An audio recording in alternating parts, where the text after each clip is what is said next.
And indeed, it is. Here we go then. Year number 5. I've got Ned Bolting in my ears right now discussing the race with David Miller. However, let's hope this works. That is a tier list. That is for later. Here we go. Loaded up pro cycling stats for the first time in ages today. And the hype is back. I feel back.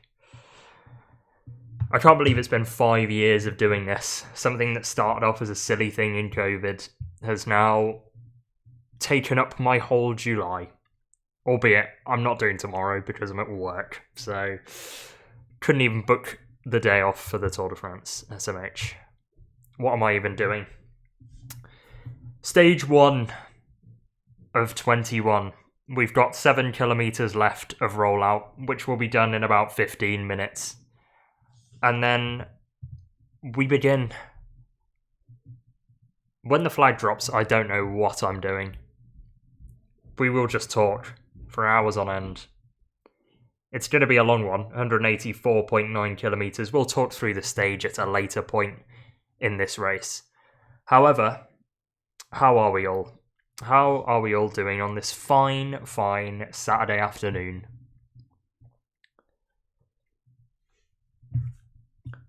I'm doing pretty well, to be honest with you. I am happy that this race is back. And it's the final race that I can watch legally on television. Because I am not paying for TNT Sports at the rate it is. So I'm going to have to sit through ad breaks. I'm guessing nothing will happen unless the wind blows, but I thought there would be more hype if the wind was indeed blowing on this stage, and it being a crosswind. But we'll see what happens, and I'm just going to have to deal with it when the ads come, but I will enjoy it for the final time. Perhaps I cave in, as we see Christian Prudhomme doing his Wout van Aert 2020 style wave of the arms. And they are stopping for what I believe is the ribbon cutting of the start of the race that signifies the start of the race. And then they will roll out again for another 6 kilometres. And then we will begin. As I get my first ad break of this Tour de France. At least it's not during the stage. That's the best possible outcome, really, isn't it? So, not too long remaining now. And here's a look at the stage itself, if I can find it. Again, this is going to be super tetchy and yeah, it's going to be a struggle, first stage. I'll work my way into it, I'm sure, as time goes along. However, here's the stage in a bit higher res and a bit, more detail than on PCS. We've got 3 categorised climbs today. The King of the Mountains battle in the first week of the Tour is always epic. The likes of Ida Schelling 2021, Magnus Cort, or was that 2021? No, Magnus Cort was 2023, I think. But we always get a nice battle for the King of Mountains jersey. Jonas Vingegaard was at the front of it last year, with the likes of Nielsen Paulus looking for points as well. And yeah, it's good vibes, certainly. You see riders who will never have a chance at winning the King of the Mountains jersey try and get themselves in polka dots. There was a famous year when Michael Murku was in the polka dot jersey. When would a sprint lead-out man get to wear the King of the Mountains other than the first week of the Tour de France? But yeah, 3 climbs on the route, 1 intermediate sprint, which, again, will be a trip into the unknown. Which sprinters are going to sprint? Probably all of them. Which sprinters are actually going to go for the green jersey come stage 21? which is another talking point in itself. So many talking points in this race, which is why we are live streaming watch-alongs, because I've got plenty to talk about at the very least. We start in Lille, we end in Lille. It's a very big circle, a 185 kilometre circle to be precise. And which riders are going to make the doomed breakaway that goes up the road?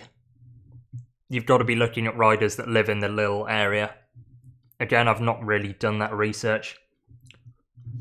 Any live link, I can direct you to a website. I won't be showing the race live on Twitch because I kind of want my channel to stay up. However, there are alternatives like Tiz Cycling, TIZ. If you Google that, then they should have a stream up and running. Cycling Today is another one. So yeah, just Google those two things and you should find yourself a stream. Feel free to stick along if you want a little bit more vibes-based commentary than the Eurosports TNT. That's another talking point. Then the likes of Rob Hatch and Carlton Kirby, as good as they are, you know, a little bit more vibes over here, I'd like to think. A little bit more chat interaction as well.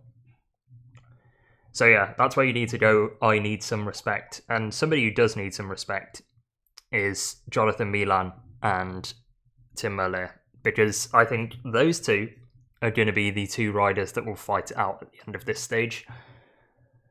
I might as well get my predictions out of the way. And here is who I'm watching. I picked 3 riders at the start of each stage as ones to watch. Now, these could be breakaway riders, but I've gone for 3 sprinters. Given that it's the first stage of the Tour, given that the winner will get the yellow jersey, I've gone for 3 sprinters. And Tim Merlier is my favourite for the stage. He's my prediction to win. And I think the main rider he's going to be competing against is Jonathan Milan. Arnaud Delis is kind of an outside pick for me. Somebody who perhaps could throw a spanner in the works. Has a good lead out. I am a big Jasper de Boist fan, and I think he is one of the best lead-outs in the world, especially when Caleb Ewan was around in the team a couple of years ago. He might still have it. We will see if Unk has still got it. But Arnaud Delis got quite a good lead-out around him, and I think could cause a little bit of trouble. I don't think he's got the raw power of Milan, or the positioning and experience of Tim Merlier, but we'll see how he goes. So those are my predictions for the stage. And a stage which will start pretty shortly. I'm kind of hoping that there is a big battle for the breakaway. Now, I started doing these in 2020. And in 2020, we had a decent battle for the breakaway.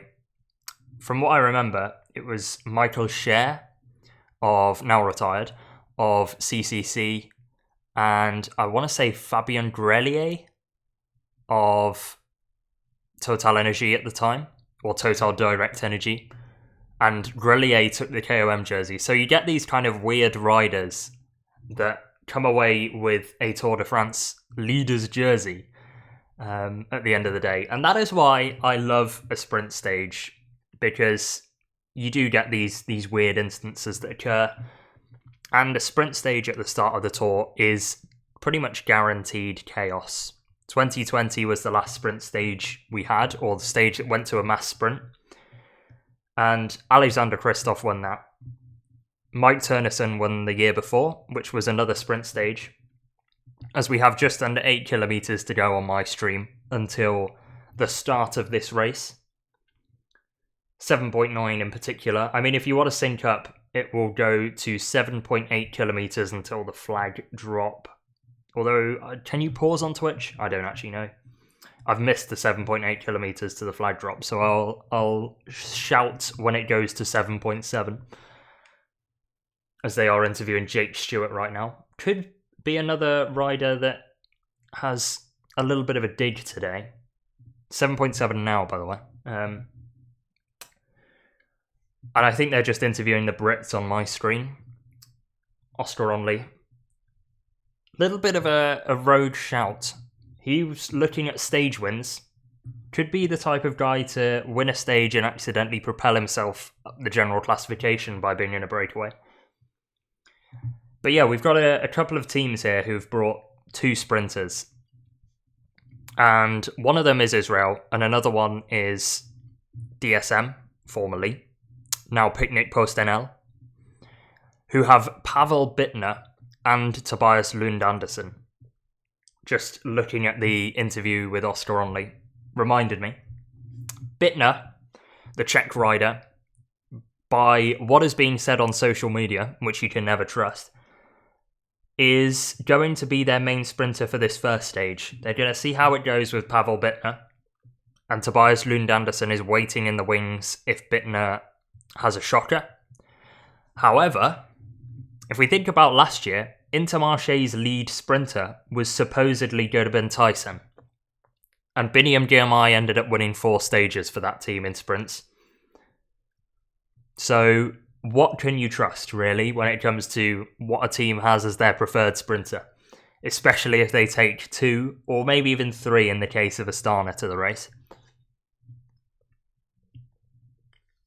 So, yeah, I can't wait. There's so many variables that can happen on a sprint stage that you don't really get with more elevation meters.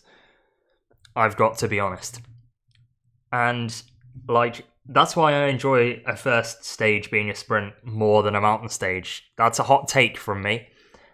However, it's a take that I stand by because sprint stages are pure chaos. So yeah, last sprint stage, or last sprinter in the yellow jersey, should I say, Alexander Kristoff, 2020. It was in Nice. It was a weird Tour de France as a whole, and it was a weird start because it was raining, it was immensely slippy roads, and the breakaway ended up going up the road. The race got neutralised, if you remember. Tony Martin did that famous, I was going to say bird pose, like flap of the wings, but it was probably more of like an arm spread, slow down. Tony Martin kind of neutralised the race in the peloton on his own, and it was chaos. There was crashes, there was a mass crash, definitely, in the final 3 kilometres, which took down a couple of GC guys, Thibaut Pinot especially. And Thibaut Pinot, in this case, I fear is Primož Roglič. I hope he stays on the bike, I really do. For the good of the GC battle, we need Primož, Remco, Vingegaard and Pogacar all to have a tour without crashing. But I think I think Roglič is the most likely of the 4 to hit the deck. I think he's not going to do it on stage 1. I think everybody's going to be aware stage 1. Roglič staying on his bike, what kind of fantasy are we living in? True. I'm going to say he crashes on stage 2. When does it start? We've got 6.2 kilometers until the start of the stage. That should be done probably in around 15 minutes time. So I think the stage will start in about 15 minutes cruise. But for now, 6 kilometers remaining, and we need to start actually looking at which riders are towards the front of the peloton, because those are the riders that are going to be looking at going in the breakaway. Benjamin Thomas is at the front for Cofidis. That is an absolute shoo-in for a breakaway. Hello, Rick. How are we? How is everybody doing here? Is everybody hyped for this tour? I certainly am. And I cannot wait for it to get underway. Again, I think it starts at 1:45 my time. So that's 12:45 my time, the flag drop. Meanwhile, at the back, right now, let me get actually a start list up, because I kind of need to know who's racing.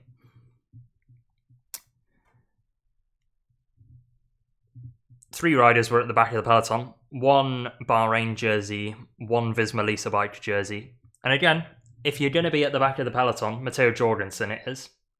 And I think that's Fred Wright alongside him. I could be wrong. Elsewhere, at the front, Quinn Simmons. I don't think he's going in a breakaway. Need Thomas to take the polka dot. Man, if Geraint Thomas wins a stage... Oh no, it's Jack Haig chatting with Matteo Jorgensen at the back. If Geraint Thomas wins a stage, there might be a British national holiday. I've got to be honest. This is the kind of immense result that could happen. You mean Benjamin Thomas? Yikes. I mean, if Geraint Thomas wins, then there will be a British national holiday. If Benjamin Thomas wins KOM, who knows? Who knows? Is there going to be a French national holiday for a Cofidis Domestique? It could happen. Benjamin Thomas in polka dots might go hard, though. Because he'd be the type of guy to wear a polka dot aero skin suit. The days of the Pierre Rolland baggy jersey are gone. See that nobody else at Ineos was even professional when Geraint did his first TDF. I mean, there wasn't an Ineos, you know. Team Sky weren't even around. I wouldn't be surprised if nobody on their tour team had even been born when he did his first Tour de France. But you know, the Unk of the peloton is out for a stage. I feel like he's going to kind of... He is Mr. Ineos, but I'm not sure whether he will do the team role as much as he usually does this year. I think he wants to go out with a stage win. And if he does, then that would be fantastic, both for me and for the stream. You're going to the finish of stage 2. That's going to be a super interesting stage, because it's a slight uphill, isn't it, Rick? I'm going to call you Rick. Please, you know, if you want to be called something else, then let me know in chat. Going to the finish of stage 2 might be cool, because that is going to be the first stage where all of the GC guys kind of come out to play, isn't it? It's a hill stage, but it's going to be very selective, I think. And I don't know whether you have seen the final 5 kilometers, Rick. However, Primož Roglič is gonna have to traverse that like a king.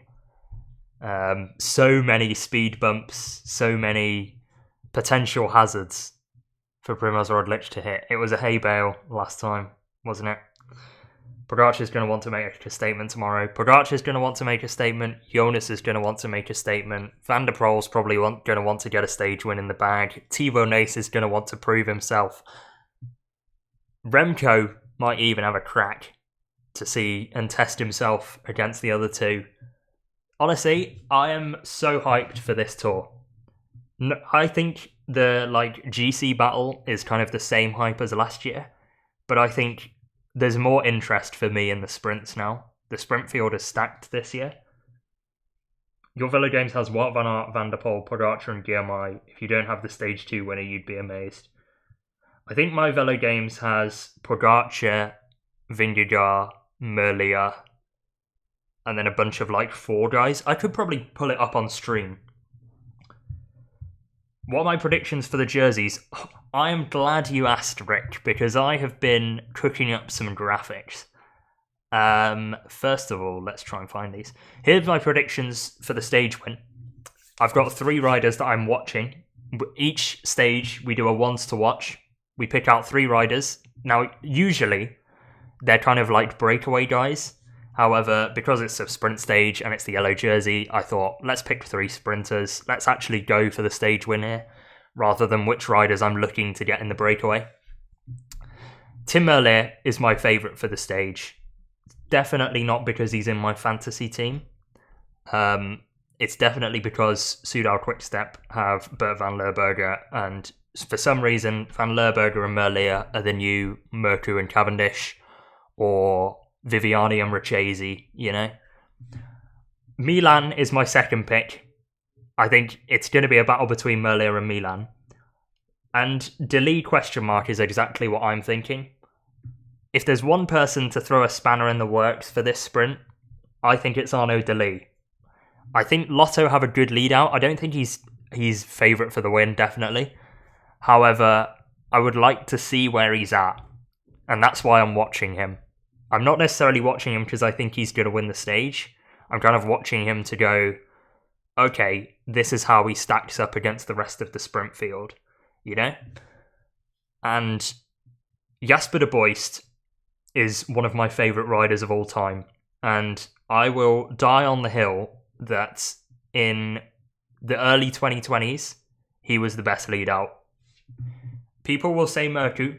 However, if you watch any of like the Giro from like 2021, Caleb Ewan did not follow his wheel. And if Caleb Ewan followed his wheel, he would not be retired and he would still be at the top of his sport. Can't count on Girmay to pull something out the bag on any given day too. Well, they were just saying on my stream that Biniam Girmay hasn't won a race this year.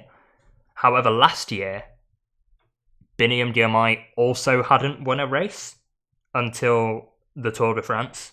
And then he came in and won, 4 stages in the green jersey? Like, he is a guy that pulls it out of the bag on the big occasion. And he's actually got a team built around him this year as well. He's got a full team. I will find one of his quotes eventually. We will get through what the riders have been saying in like the press conferences and stuff and have a little discussion about that. But there is 2.2 kilometers to go before the start of this race.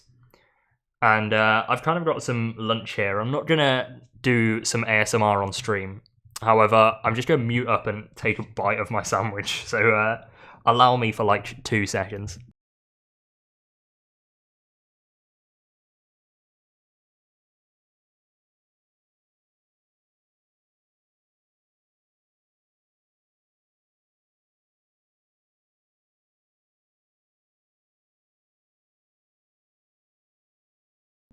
Picnic Post NL are on the team radio as Yevgeny Fedorov made his way back to the peloton. Picnic say, make sure at kilometre 0 you're ready to go. Between kilometre 6 and 11 there's strong crosswind. Hello. It's fully open, but strong crosswind. Very, very interesting. And it's our first narrative of the tour opening up. As Hagen Jorgensen are having a lovely little chat at the back of this peloton. I've just watched a decathlon jersey fly past them, but they've been at the back of the peloton for a couple of kilometres now, just having a little chat before the race. Stefan Bissegger is probably going to be key. He was the rider that's making his way back into the peloton. He's going to be key in keeping Felix Gall out of this crosswind trouble. An absolute unit that had a really good Paris-Roubaix this year. 7th in Paris-Roubaix was a sick result for a guy who is probably being written off by most people as not Ballerini. That's not Ballerini. Ballerini's on Astana now. A little chat between lead-out riders. And Sylvain Dillier is making his way back to the peloton. I promise I'll be a little better at working out which rider is which by the time the stage starts. I've got myself a little cheeky device that I'm using that I will not give away, but I've been doing some coding, aka stealing some coding off another person. But I've got a little device that tells me exactly where every rider is. And a good chef never gives away his recipe, so I will not be giving it away. At the front of the peloton, Nils Pollitt, Gregor Mühlberger. They are going to be helping out their GC leaders, especially with the crosswinds that will come fairly quickly after the start of the stage. 700 metres remain until the flag drop. Ben Healy making his way back into the peloton. And we're about to get underway. The Tour de France begins in 600 metres time.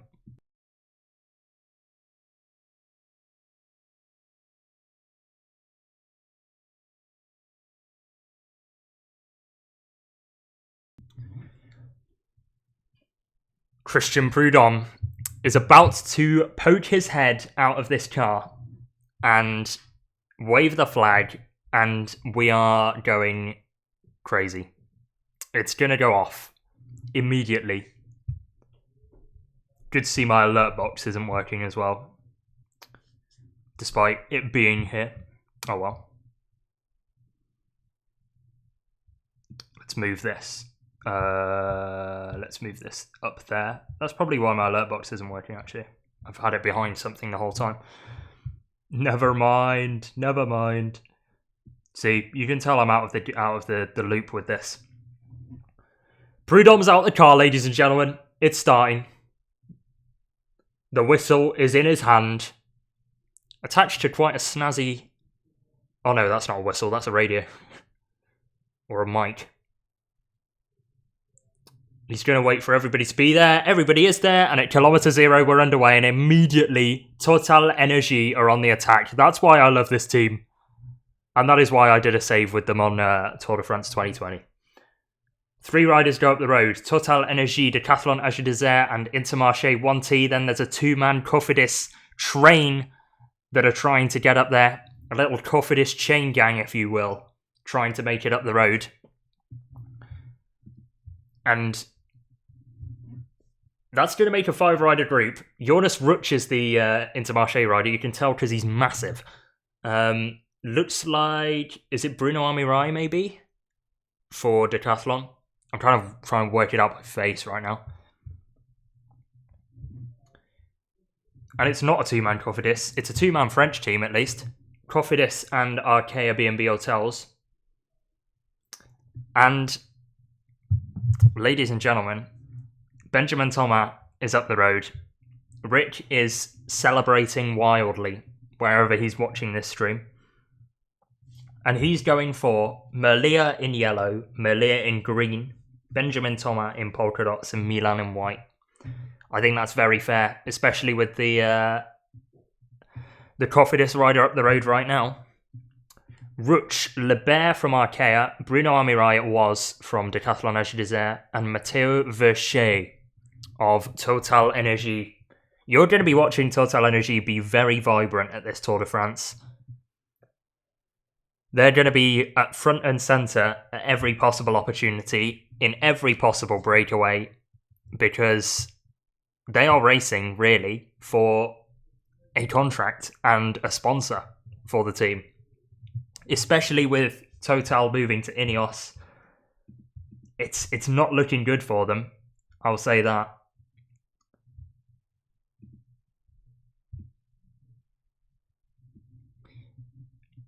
And yeah, the bunch are probably gonna have to give this a little bit of leeway, but not too much. This is bigger than usual for a first stage breakaway. 5 riders, it's usually sort of 3, 4. And they're good riders as well. And they're riders that are going to work together, and they are flat machines.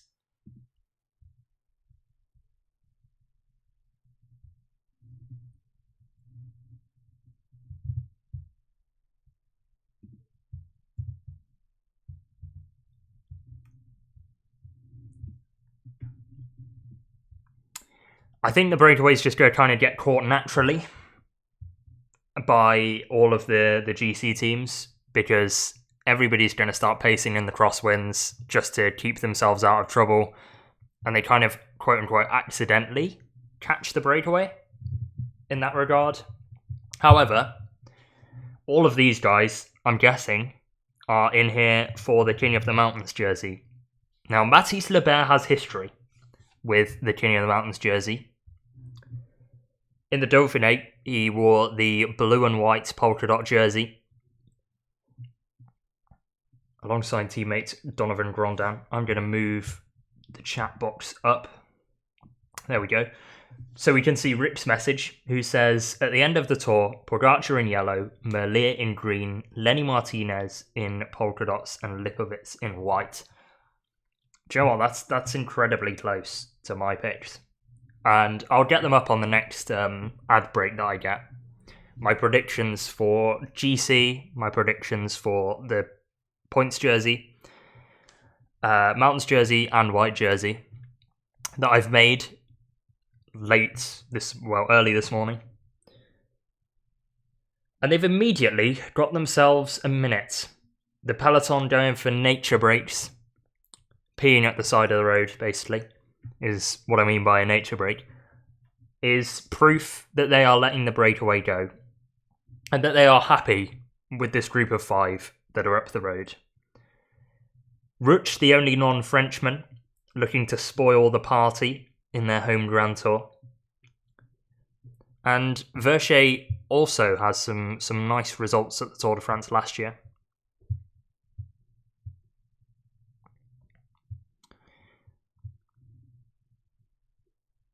Look at the size of the peloton now. Everybody's gone for a pee break. About like half of the peloton have gone for a nature break. No nature breaks in the breakaway though. We called Benjamin Thomas right at the start of the stage for being in the breakaway, and he is indeed doing that.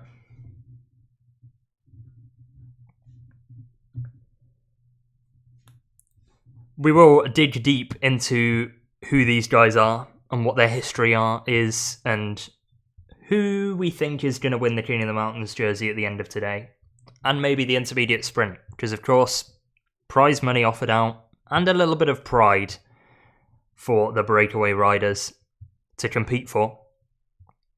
Jonas Roglič, another rider who overperformed in Paris-Roubaix, and this is the first we see of Sylvain Dillier at the front of the peloton. This man does this job over and over again. It doesn't matter whether it's in the classics, it's in the Grand Tours, it's in the one-week stage races. Sylvain Dillier is going to hold a certain amount of wattage for hours on end. Surprised there are no Uno X riders in the break. Uno X and Tudor, I think, should have put a rider up the road. Admittedly, both of them have sprinters in the form of Serdenveld and Schold for Uno X. And Alberto Dainese for Tudor. However, both of those are wildcard teams, and by law, wildcard teams must have a rider up the road on a stage like this. But no, Jonas Roglič finished actually one position ahead of not Sylvain Dillier, fellow Swiss rider Stefan Bissegger on Paris-Roubaix. Beat him in the sprint for 6th position, just behind Florian Vermeers, 2 positions behind Wout van Aert. So he is no mean rider on the flat. He is a mean machine on flat roads, and especially on cobbles. Now, I haven't looked at Montcastel. However, that black section or grey section on the Pro Cycling Stats profile is telling me that it is a cobbled climb.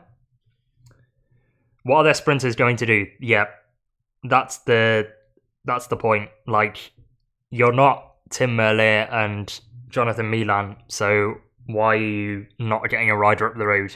And Uno X have so many flat machines as well. You know? Magnus Cort, Fredheim, and the obvious pick, Jonas Abrahamsen.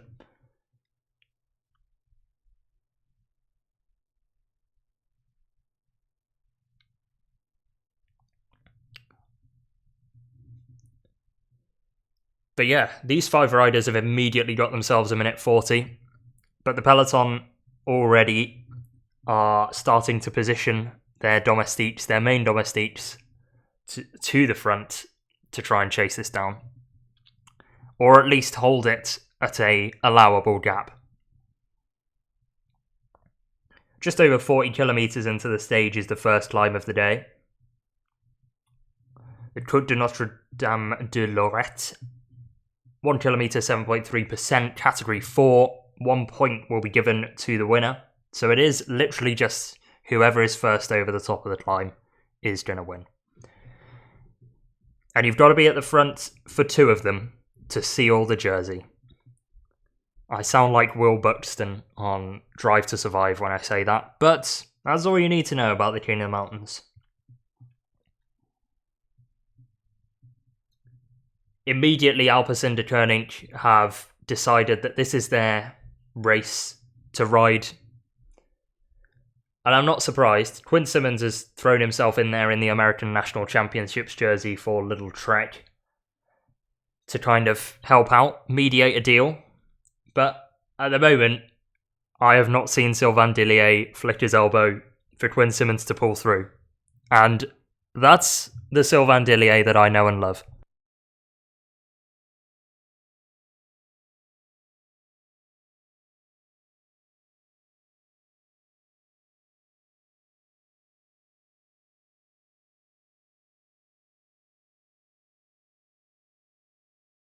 Benjamin Thomas gets into his aero pose. The gap is steadily rising.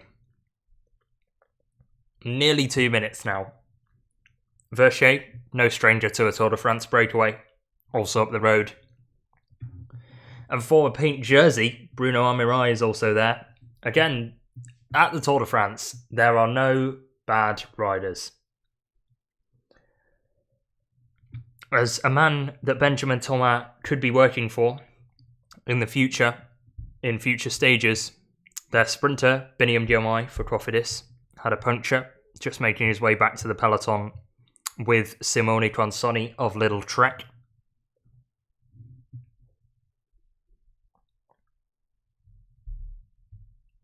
But Cofidis have multiple options in a sprint. I am very high on Damien Touze, which I don't think anyone has ever said ever. However, I'm a big fan of his work. Is this Coquard stopping again? It was certainly a Cofidis rider that stopped on the side of the road as we traverse our first roundabout. Is Primož Roglič around it okay? I believe so. No riders are down. That's one down for Primož Roglič. It is Coquard getting a wheel change. I think 2 wheel changes actually. Staying on his original bike. And he is in no rush to make it back to the peloton. 175 kilometres remaining. We've already done nearly 10k. And the kilometres are going to tick by slowly now. Quinn Simmons on the front of the peloton. Sylvain Dillier in his wheel shaking his bottle, making sure that all of his salts are dissolved in the water. It's probably not water, let's be honest. But the whole, pretty much, of Alpecin Deceuninck were towards the front there. None of them bothering to stay out of the wind. I thought, maybe they'd stick 2 riders maximum. Maybe 3 at most up the road, or up to the front of the peloton. But for some reason they've got the whole team up there. And, fair play to them. They've certainly got the flat riders to dominate in a lead-out situation. So it's probably a bit odd that I don't have Jasper Philipsen there as my one to watch. But speaking of ones to watch, who am I predicting for each jersey? That's my stage one to watch. Let's get the GC guys up here. And this is pretty obvious, I think. There's no vibes picks from me here. No, we've just gone basic. Salt on your chips, nothing else. No flavour, no interest. Tadej Pogacar, I think, is going to win this race and end in the yellow jersey after the 21 stages. Jonas Vingegaard I've got in second place and Remco Evenepoel in third. The exact podium from last year, I know, stop booing. But I can't see past the 3 of them. If Roglič makes it past the first week, there's an opportunity at third place for him. But I've gone with the safe pick, which I think is Remco. Because you can never trust Roglič. Especially at the Tour de France. He's got so much form, and for the wrong reasons. I do love the guy, and I want him to do well. But he is so crash prone. And I know you're going to get sick and tired of me saying this. But stage 2 is going to be so dangerous for him. And I fear for the man on stage 2. However, that's what I've got for GC. For the green jersey, give me Tim Merlier. I've thrown Pogacar in there because I feel like if he bothers and wants it, he could feasibly win the green jersey at the end of this tour. Purely by picking up stage wins on rolly courses, on mountain stages, etc. And maybe the Montmartre stage could be a piece of him as well. What do I think the combined position of Merlier, Milan and Philipsen is going to be? As in, where do you think where do I think each of them are going to finish? Or like, either way. Merlier's my green jersey I'm going for. I've got him down for most stage wins. Or like most of the flat stages. I've got as Tim Merlier to win them. Because, in my opinion, he's the best sprinter in the world at the moment. It's probably a toss-up between him and Milan as to, who you prefer. But for me, Tim Merlier is the best sprinter in the world at the moment. And 7th, Merlier 1st, Philipsen 2nd, Milan 4th. Okay. I will go 6th then. I think that's going to be the stage podium, to be honest with you. I think in that order as well. Merlier 1st, Milan 2nd, Philipsen 3rd.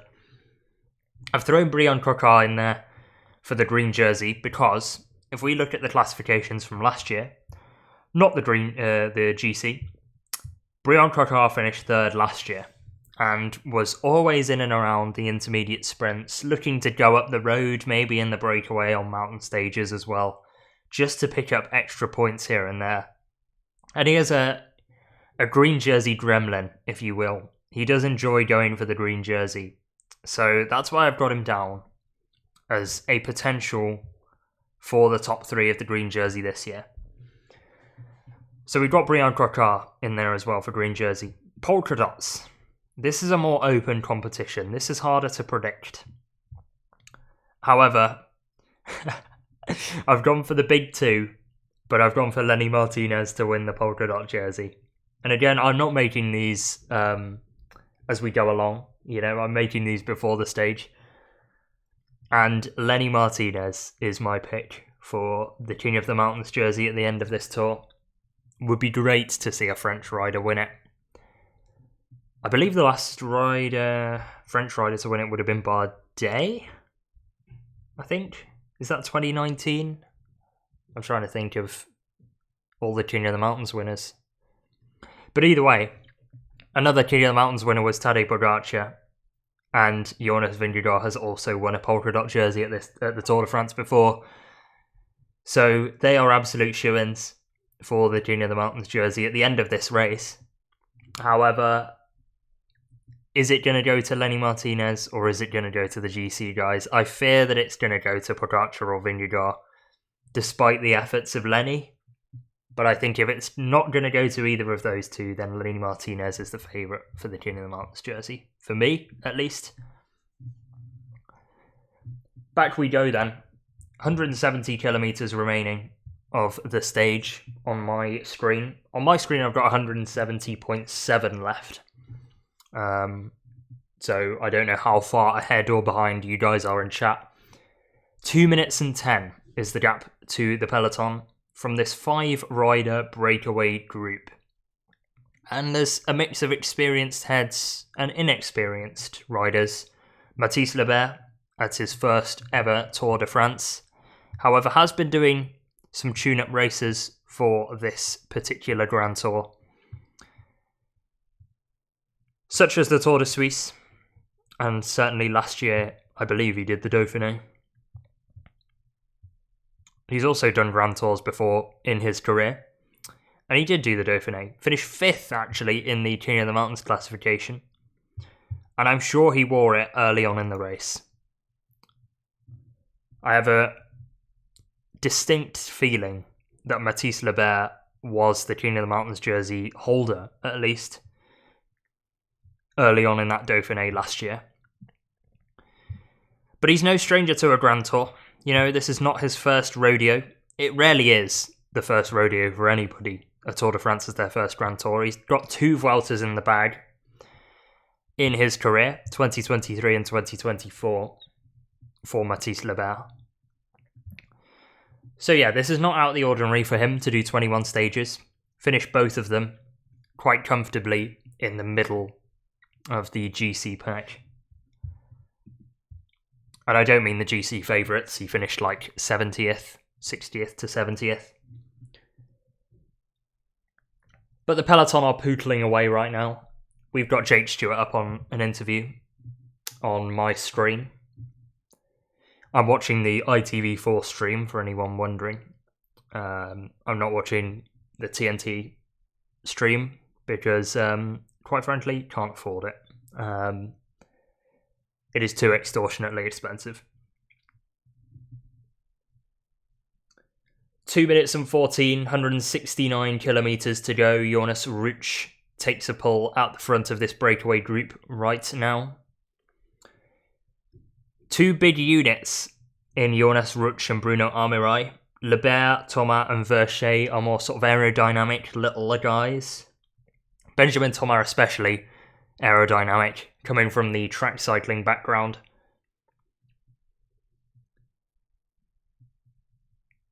But these are riders that are going to work with each other well, I think. All of them know that they are in a breakaway that is doomed. It might get a little bit tasty when it comes to mountain sprints and sort of which riders are going to not make too many friends when going for the King of the Mountains jersey and are going to give up on their pools. Certainly at the start of the first climb of the day, we will find that out. I think all of them really want it. Jonas Vingegaard doesn't strike me as a man who can accelerate very quickly. However, he does have an engine, as proven in Roubaix. So he might pull something crazy out of the bag, but I don't think Vingegaard has got the kick, really, to win these King of the Mountains. Be interesting to see if I'm proved wrong, though, because Intermarché is one of the teams that I like better than others. Would I say I have a favourite team? No. I kind of root for riders rather than teams. However, I don't mind Intermarché. I've got a YouTube series with them on the Tour de France game that I'm doing at the moment, so I've kind of got to rep my boys and back them through thick and thin. So, who do I actually want to be in the King of the Mountains jersey? I think Benjamin Thomas, to be honest with you. Benjamin Thomas is the guy that I want most to be in the King of the Mountains jersey. Again, we'll find this all out in sort of just over 20 kilometres time, really, for that first climb of the day. But it's Quinn Simmons, followed by 7 Alpecin jerseys, followed by, what's that? 7 Lidl Trek jerseys. So Lidl actually have their whole team in the first 15 riders. Both of those sprint teams want to get to the front, which is making me believe in Soudal Quick-Step even more, to be honest. The only rider that is not towards the front from Alpecin or Lidl is Mathieu van der Poel, because he's right at the back of the group, chilling right now. I think the rider that was literally right at the back of the group was from Total Energy. I think it was Jordan Gega. It kind of flicked away too quickly. But we're not hearing anything of wind. Picnic Postenel were instantly on the radio during the rollout, saying from 6 kilometres to 10 kilometres, the crosswinds might start blowing and teams will want to be at the front. We will find out whether the wind blows enough later on in the stage. However, there's no incredible amount. Is that... No, that's not Pogacar, is it? Moving his way up. On the wrong side of the roundabout, just for no reason whatsoever. It looked very Tadej, I've got to be honest. However, gaps are starting to form. Pogacar's moved to the front and the peloton is in one big line. This might be the point where our crosswinds start occurring. And if the crosswinds do start blowing, the 5-man breakaway are going to have to get themselves in order and start pulling harder turns.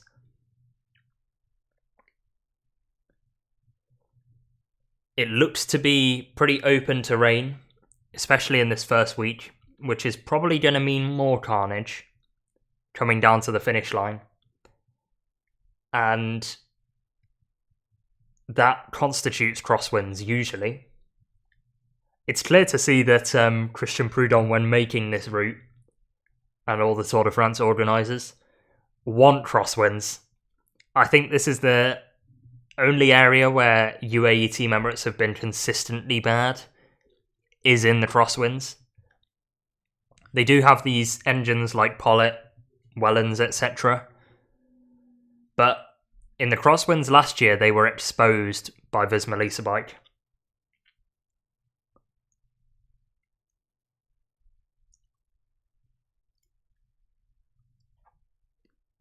Murmurings of cross tailwind on the ITV4 feed, which is going to benefit the breakaway, or at least not hinder the breakaway in the same way that a cross headwind would. But it's going to mean that everybody is going to be going very fast. And that will mean more worries for the GC riders, more worries for the sprinters. Everybody's got to stay out of trouble. Everybody's got to stay at the front. The battle for position is going to be on. And riders might fall by the wayside.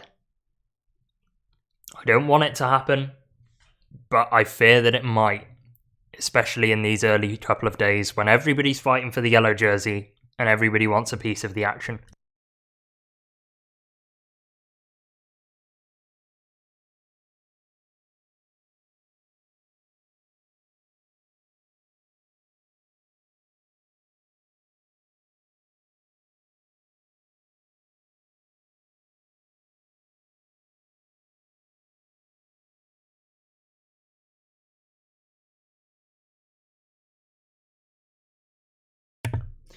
Sylvain Dillier and Quinn Simmons against 5 riders is how it's working at the moment. Of course, Dillier and Simmons can call for backup if necessary, and have 6 riders at their service, or more specifically, at the service of their team sprinter.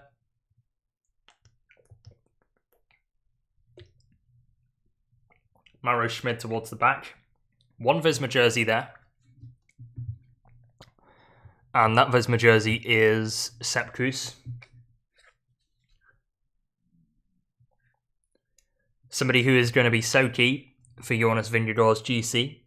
And is a little bit of an unknown, Sepp Kuss. How is he going to operate as he joins Jordan Jaeger at the back of the group for Total Energy? Sepp Kuss, a rider who's not been at the form of previous years, however has been picked, as we're about to get a team radio from Bull Bora-Hansgrohe. And they say, as always here in France, guys, when I tell you on the radio that we are approaching a town, there is always each and every town in France, speed bumps on the way into town and speed bumps on the way out from the town. So they are warning Primož, mainly. Lipovitz is not the greatest positioner as well in the peloton, although in the crosswinds he usually does quite well from the small sample size that we've got.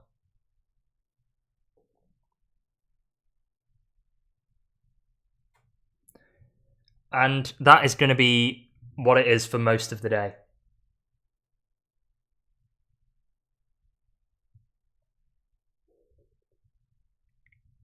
I didn't even realise that they were on ITV1 on my screen. They got the posh slot. Now they're going back to the scumbag zone that is, the degenerate zone that is ITV4. As Arnaud Delis is pictured towards the back of the peloton, nestled away at the back. Mike Turnison also there. He is bobbing and weaving a little bit, which I'm not a big fan of. But he sits behind Sepp Kuss at the moment. And with Lotto, they will come to the front when it's necessary. Jasper de Boist is an experienced lead-out man with plenty of years guiding some of the best riders towards the front at the right times. And he loves to leave it late and worm his way through the peloton. He's a small figure, but he is very effective at what he does. Arnaud de Lee, however, is much larger. So de Boist is going to have to get through gaps that de Lee can make it through, or at least de Lee can barge his way into. And he doesn't have the greatest wind protection, let's say, Arnaud de Lee, with a rider like Jasper de Boist in front of him. But oftentimes we have seen smaller lead-out riders do well.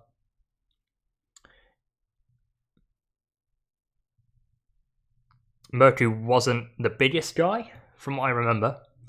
Jonas Vingegaard certainly is. And he is Alpecin's key rider. However, they've got lots of options this year. Caden Groves, Mathieu van der Poel as well. And Jonas Vingegaard as well. So they've got a stacked lead-out. Tudor being dishonourable, not going in the breakaway. At the back of the peloton at the moment is Michael Storer for them. He will be their GC leader, or going for mountain stages. Won a stage in spectacular fashion from the breakaway at Paris-Nice, and has done the Giro d'Italia, so this is his second Grand Tour of the year, finishing in the top 10 of the Giro, and nearly made it into the top 5 at the end of the first week.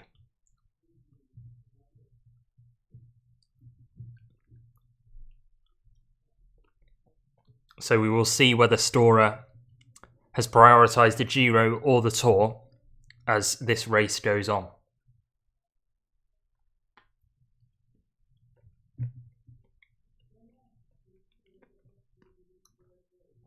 Just over 160 kilometres remaining in the day. We've done about 25 kilometres now. And the kilometres are ticking by. And this is where the stream becomes a little bit more chatty, a little bit less centred towards the bike race. We've got lots of opinions, lots of talking points. It's a super interesting tour this year. Lots of questions left unanswered that we will see answered across the next 20 days now of racing, or 21 stages.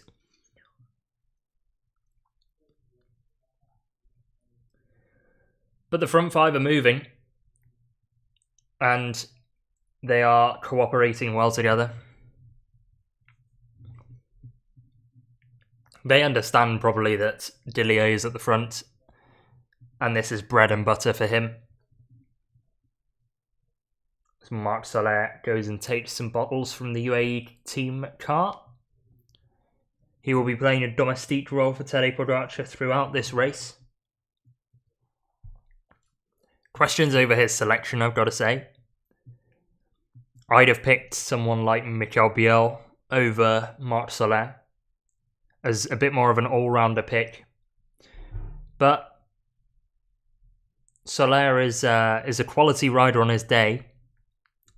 I do think that they've got enough power in the mountains, UAE Team Emirates, with Joao Almeida, Adam Yates, Pavel Sivakov, etc. But Soler's a big race rider and usually performs in the Grand Tours.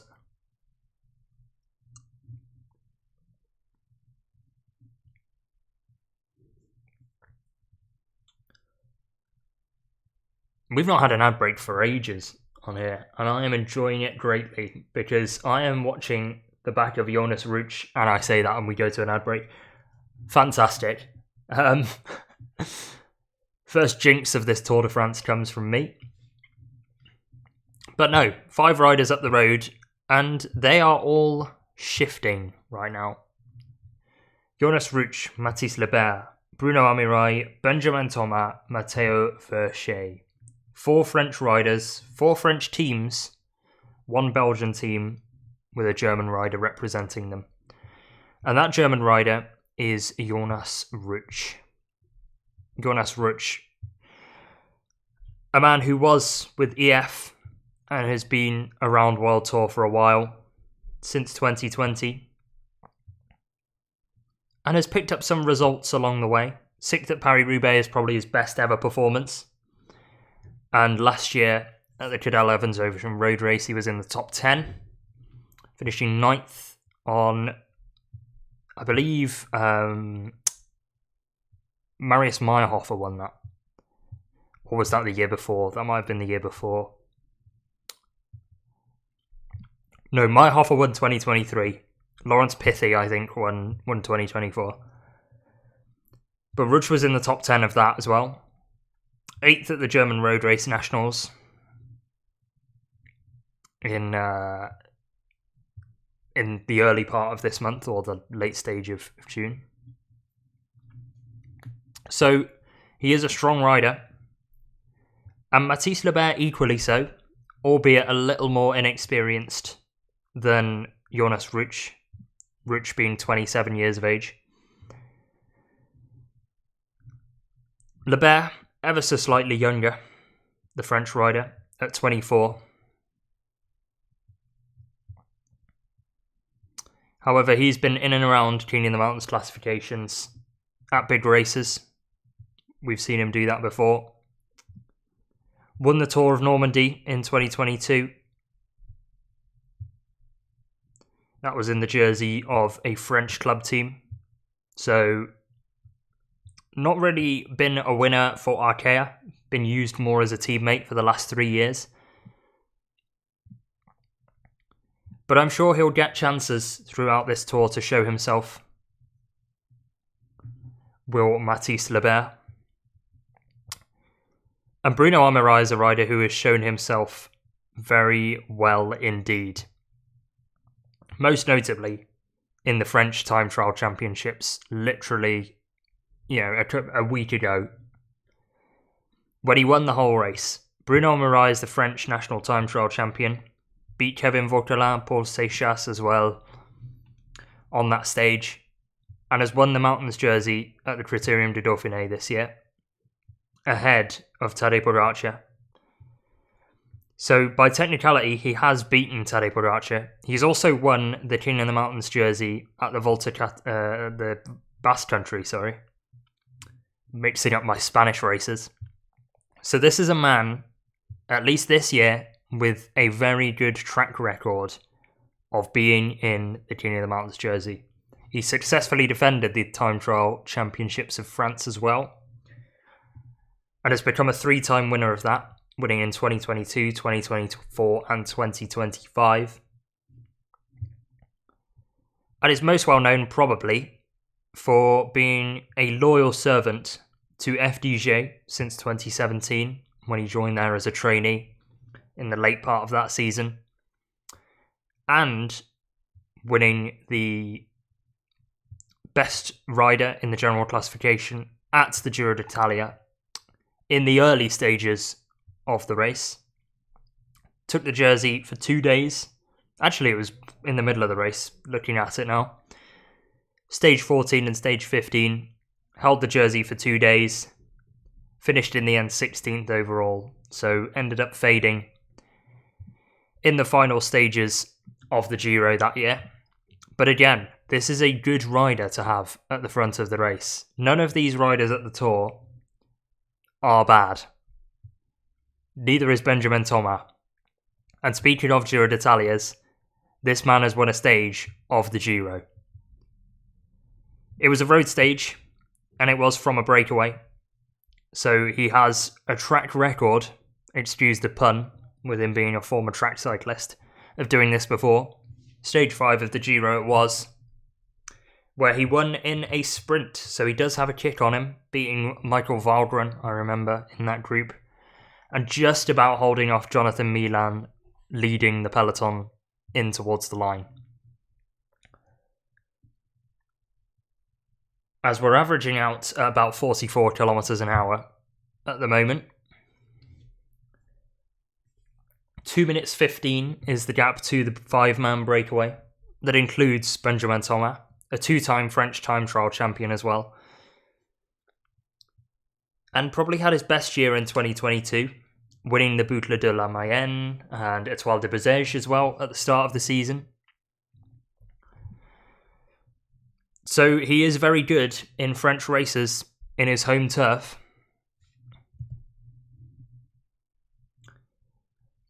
So we've got 5 times the intermediate time trial champion of France in the breakaway. Rick asks if the final kilometre is straight or bendy. I can tell you that the final kilometre is dead straight. It is completely straight line. There's one turn, I think, in the final 2 kilometres. So it's going to be a head-to-head purely between sprinters and lead-outs. Might matter a little bit less as a result. I don't think there will be mass panic to get into that final corner, but there will be mass panic to win the yellow jersey with your sprinter. So basically, it's a fairly easy sprint stage in terms of little in the way of hazards. The final sort of, I want to say 1.2 to 1.3 kilometers are straight. So no turns, no sort of gradual glides to the right or left that we've seen on previous stages, most notably the one where Jasper Philipsen faced relegation for barriering, I want to say Girmay on that stage. But no, it is a straight last kilometre, Rick. So there shouldn't be any problems in that regard as we go past the Lens Stadium. Now under new management, since Will Still has left for Southampton.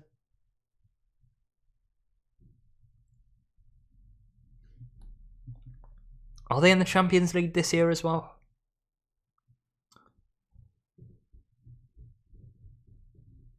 Rick just says Wout. Is that a prediction? Or am I about to see a Visma Lease-A-Bike jersey crash? Or I'm a little bit fearful.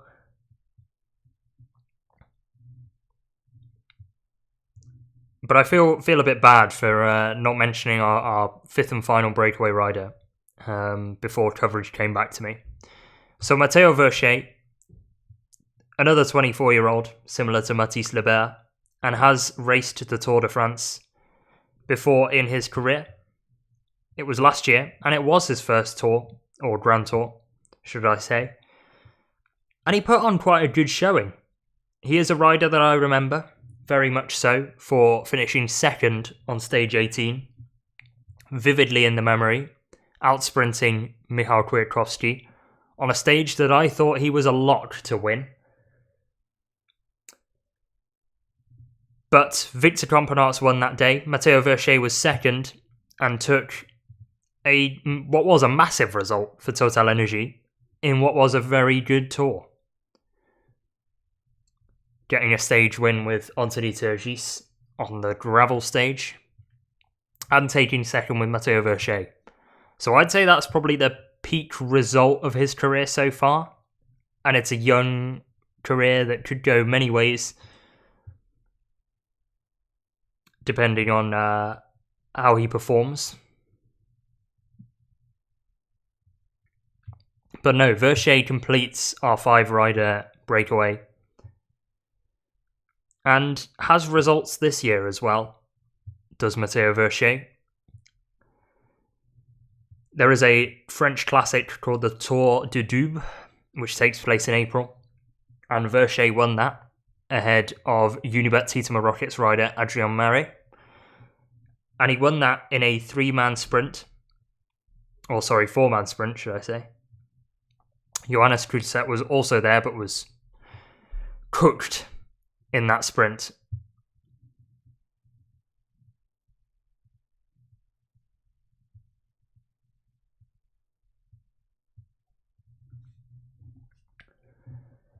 But the breakaway group has 2 minutes and 11 seconds with 151.4 kilometers to go. Soon enough, we're going to get to the bottom of the first climb of the day, and that is where the breakaway excitement starts up again.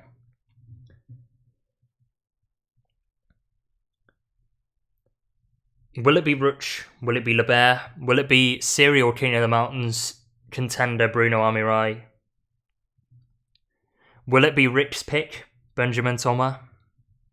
Will it be Matteo Versche, who is kind of the outlier of this group? Probably the team directors know the least about him. Apart from that singular tour stage. But that proves that on a tough stage like that, where there are lots of breakaway riders, that he can perform, and perform well. Rick asks, where do I think Wout van Aert is going to finish? It's hard to tell, because in the media he's been talking about I am solely a domestique to Jonas Vingegaard. You know, he's immediately dismissed the fact that he's going to be going for green jersey. He's not doing that. To be part of the team and part of protecting Vingegaard and his GC ambitions. So will he be allowed to surf the wheels of the sprint trains this stage? Maybe I think he'll be allowed in later sprint stages where there's sort of less pressure on everybody in the peloton and there's less chaos. But I'm not sure whether Wout's even going to compete and bother sprinting today. I think he's just going to try and make sure that he arrives safely, really. Maybe he does a Mike Turnison in 2019 and just kind of finds himself in a good position and decides, do you know what? I'm going to go for this. I'm safe at the front and I'm just going to give this a try. And if he does give it a try, then a top 5 is definitely on the cards. But I think with the way the sprint is with sort of the final kilometre being dead straight, I don't think he can win it in a drag race against Tim Merlier and Jonathan Milan. I think that's out of the question. So he'd have to win it by being positioned well, and I don't think Visma Lease-A-Bike are going to send Victor Campenaerts or Tish Benoot up there to help him, or Affini for that case. As Sepp Kuss remains towards the back of the peloton, kind of position you'd usually find Sepp Kuss in. Of course, teammate of Wout van Aert and Jonas Vingegaard. We'll be seeing more of him in the mountains, where he'll be a key domestique, I am sure.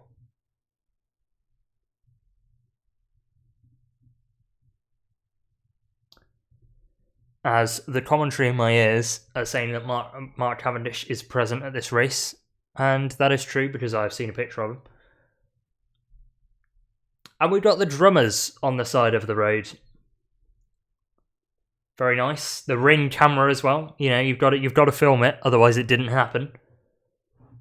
With the ring light is crazy, especially on what is not a sunny day, but slightly grey, slightly overcast, but definitely bright enough that you can see them drumming. So probably keep an eye on social media for when they post that. As Lebert slots onto the back of this breakaway quintet.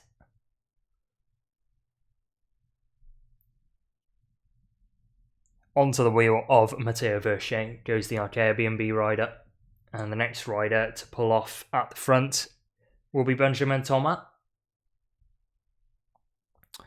who does have a track background and has competed at the Paris Olympics. Certainly done more than competed as well. At his home games,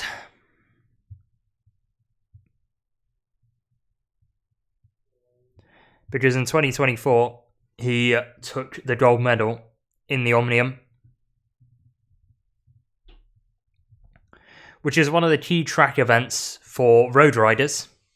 I mean, the whole top 5 of that race all are road racers, as well as track cyclists. Benjamin Thomas for Cofidis, Yuri Leitao for Caja Rural, Fabio van den Bos is at Alpecin Deceuninck, Albert Torres at Movistar, and Aaron Gate at XDS Astana. So it is an event where you find strong, flat tanks, really, with big engines, because all of them are. You will see them at the front of classics very often, especially in the case of Van den Bos, Aaron Gate as well. He's a good classics rider. But Benjamin Thomas beat them all at the Paris Olympic Games, as 2 Uno X riders are at the back. The first one is pretty unmistakable, or the rider on the left, should I say, of the 2 of them. And that is the Norwegian national champions jersey, which is pretty unmistakable, unlike some, of Andreas Leknesund. Søren Vedershold's the other rider. You can tell because he's bigger than most of the peloton combined. One of the tallest riders at this race. I think he is the tallest rider at this race, given that Mathias Knersgaard isn't there.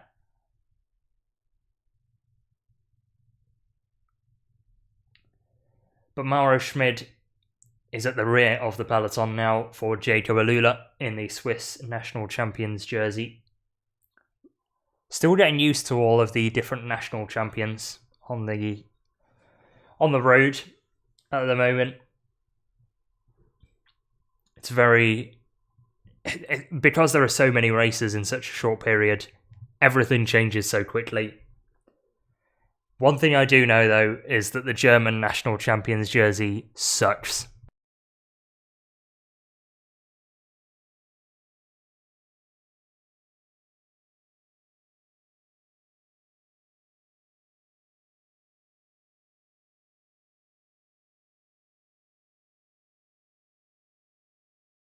You know, I'm an Intermarché fan. Well, no, I'm not. I literally said I don't support teams. But Intermarché is one of the teams that I like better.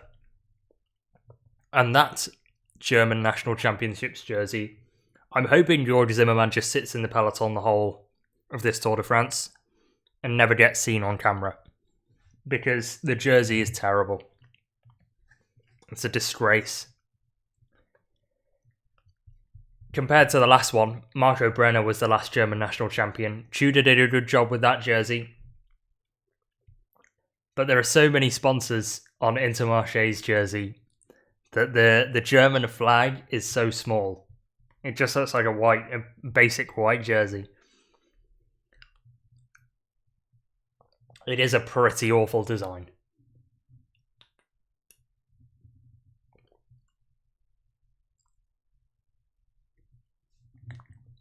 Not long until the climb then, and thank you to Pro Cycling Stats for pulling up a profile of the climb. Although it is 1 kilometre at 7.6%,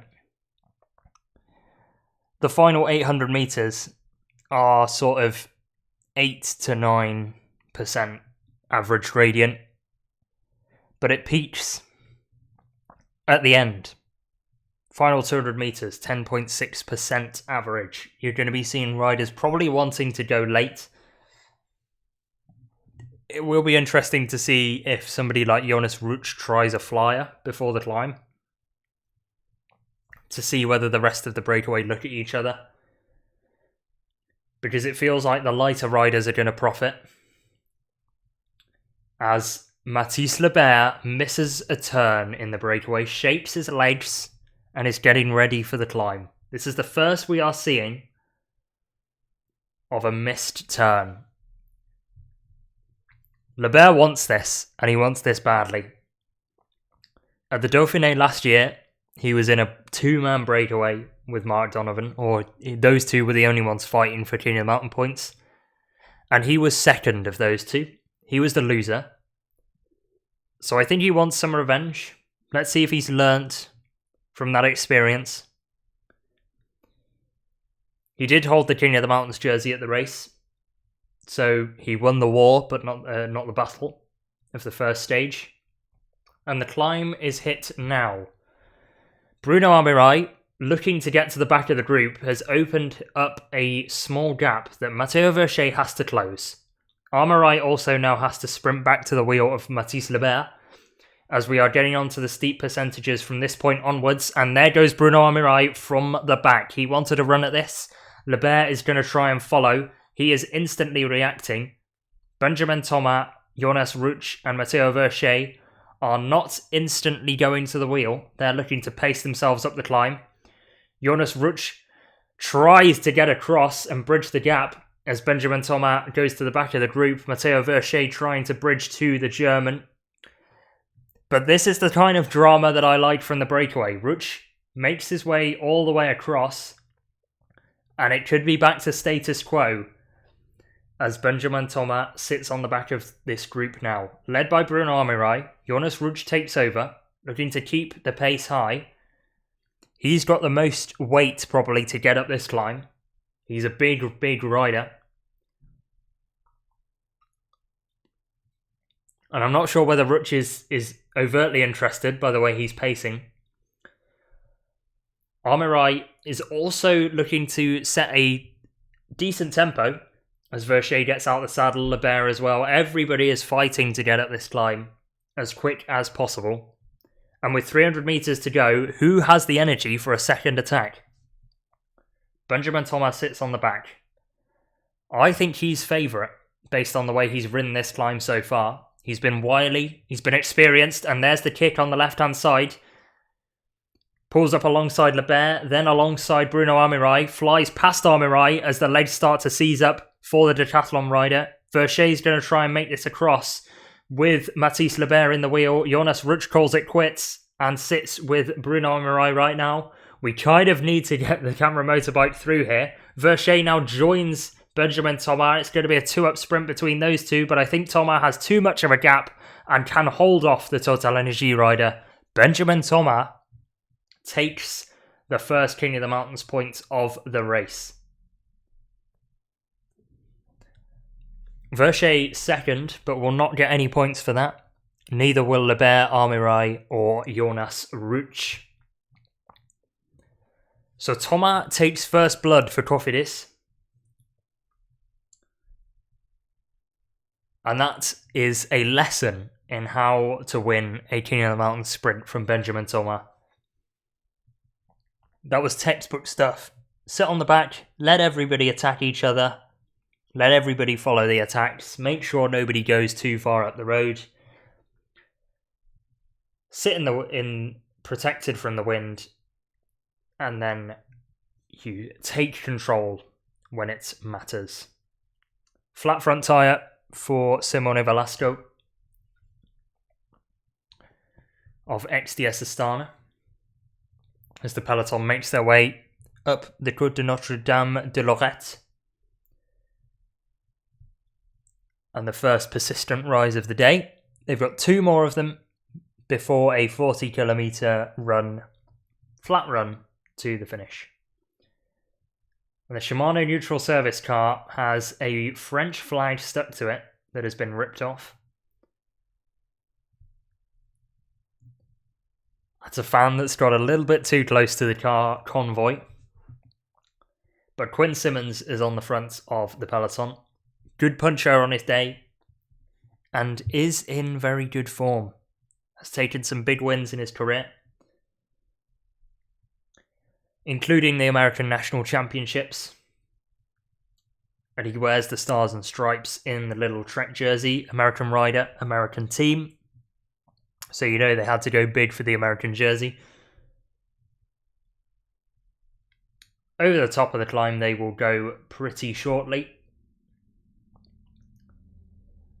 And they are not giving this breakaway a big gap. Despite all of the fighting and the raise in tempo, it is still less than 2 minutes and 20 of a gap to the front of the race. Simmons is tempoing, but Sylvain Dillier looks a little bit troubled behind him. He is still on the wheel though, so that's what matters. And his terrain is the flat, where he just eats up the kilometres without extending the gap to the front of the race. That is what Sylvain Dillier is best at. He did that at BMC.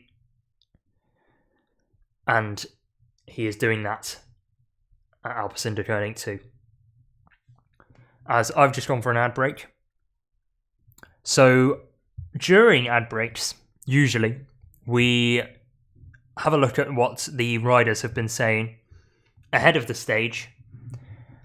And I've got a lot to get through, really, because, of course, it was the team presentation the day before. We've got a little couple of quotes from the end of the Tour de Suisse as well, of people weighing up their ambitions for the Tour de France. So we'll start off with the main GC guys, shall we? We're going to be seeing a lot of them on this stream, and we're going to be getting a lot of quotes from them throughout. So, where better to start than the winner from last year? Tadej Pogacar, at the team presentation, said, "We are ready to fight again for the Tour de France.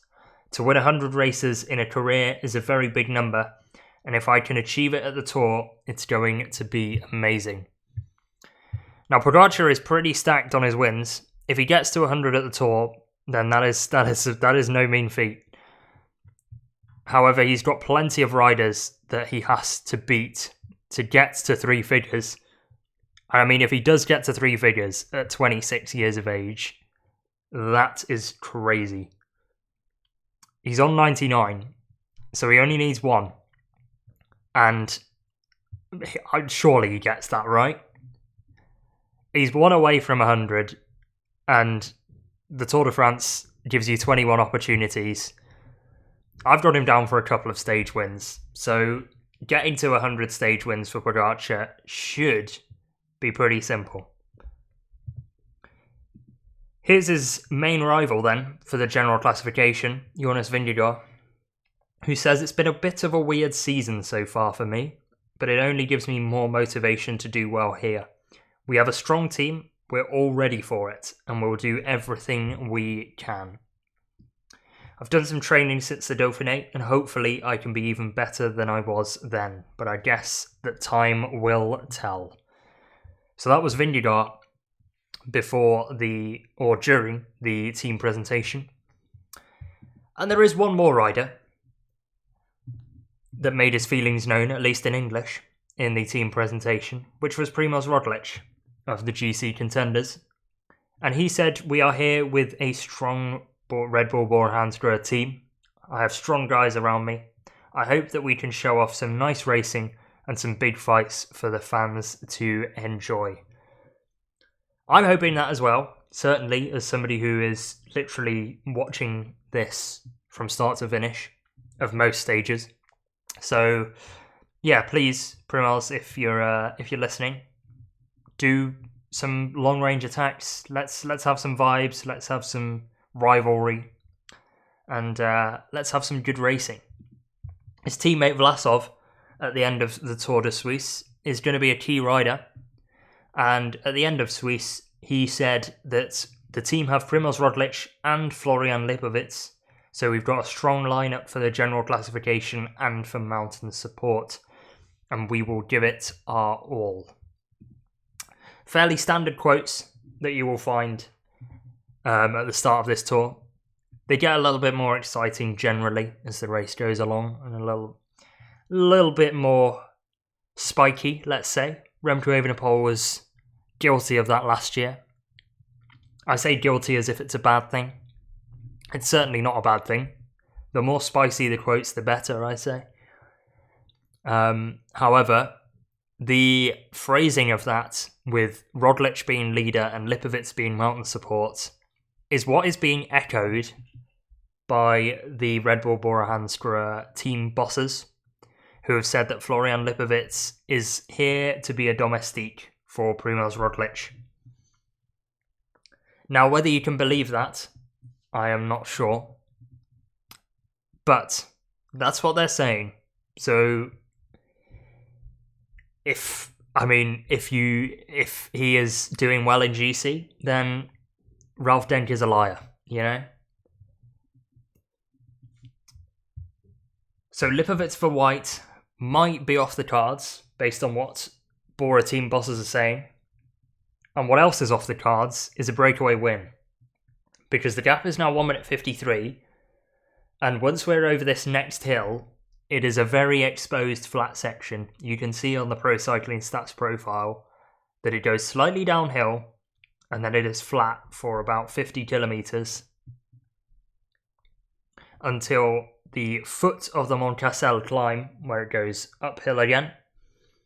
And speaking of Primož Roglič, there he is, being protected at the moment by Gianni Moscon. Not a bad rider to have protecting you. And then on his wheel is Laurens Pithy, Elite Classics rider. And this looks like he's in a group that's just making their way back to the peloton. That includes Tom Schoins of Little Trek, Mauro Schmid of Jayco Alula as well as in there.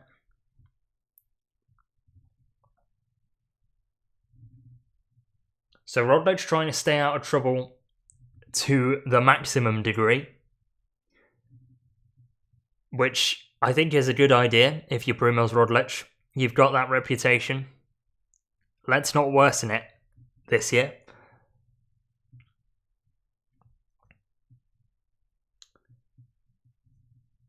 So yeah, next test is the intermediate sprint for the breakaway, if they even get there, because the gap is shortening. I reckon that the peloton get the word through on the radio that they are catching them, and the pace will gradually reduce.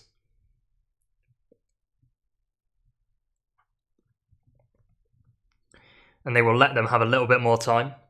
Probably let them just dangle at 2 minutes like they have done for this whole stage.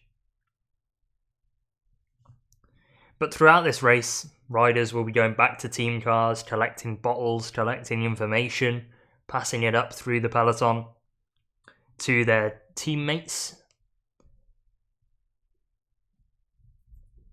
And with the threat of crosswinds, now might be the time to do it on a rising false flat where there aren't going to be big splits, and the last moment before we go downhill into a exposed flat section,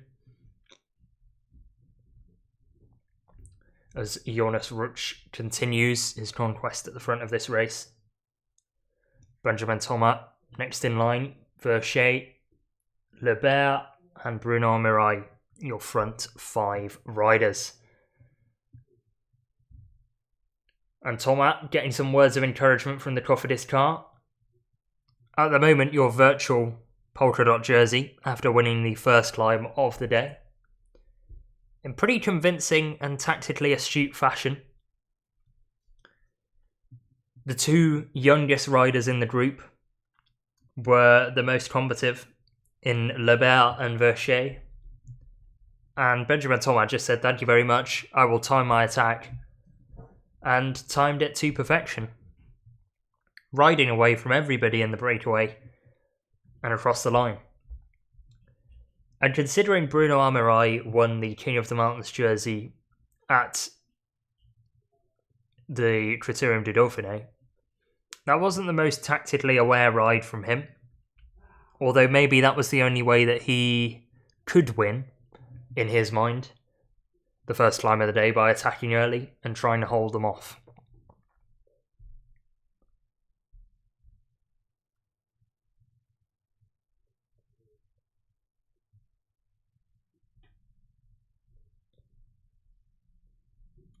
Murmurings on the ITV feed of 40 to 50 km/h winds coming as a crosswind, as Warren Barguil of Picnic Postenel tries to make his way through the car convoy and back into the peloton. There's an EF rider also dropped just behind, and that is Michael Waldron.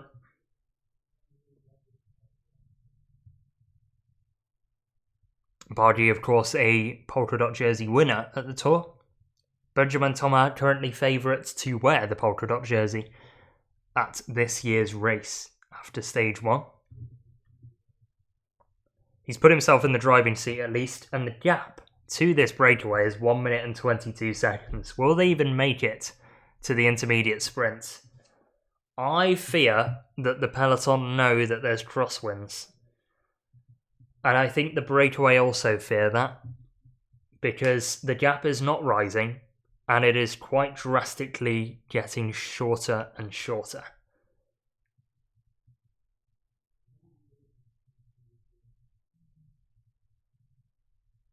I was going to say if somebody has come out to the side of the road in a massive furry blue costume, then they need checking. But that looked like a mascot of some kind for some sort of company, so I'll leave them be.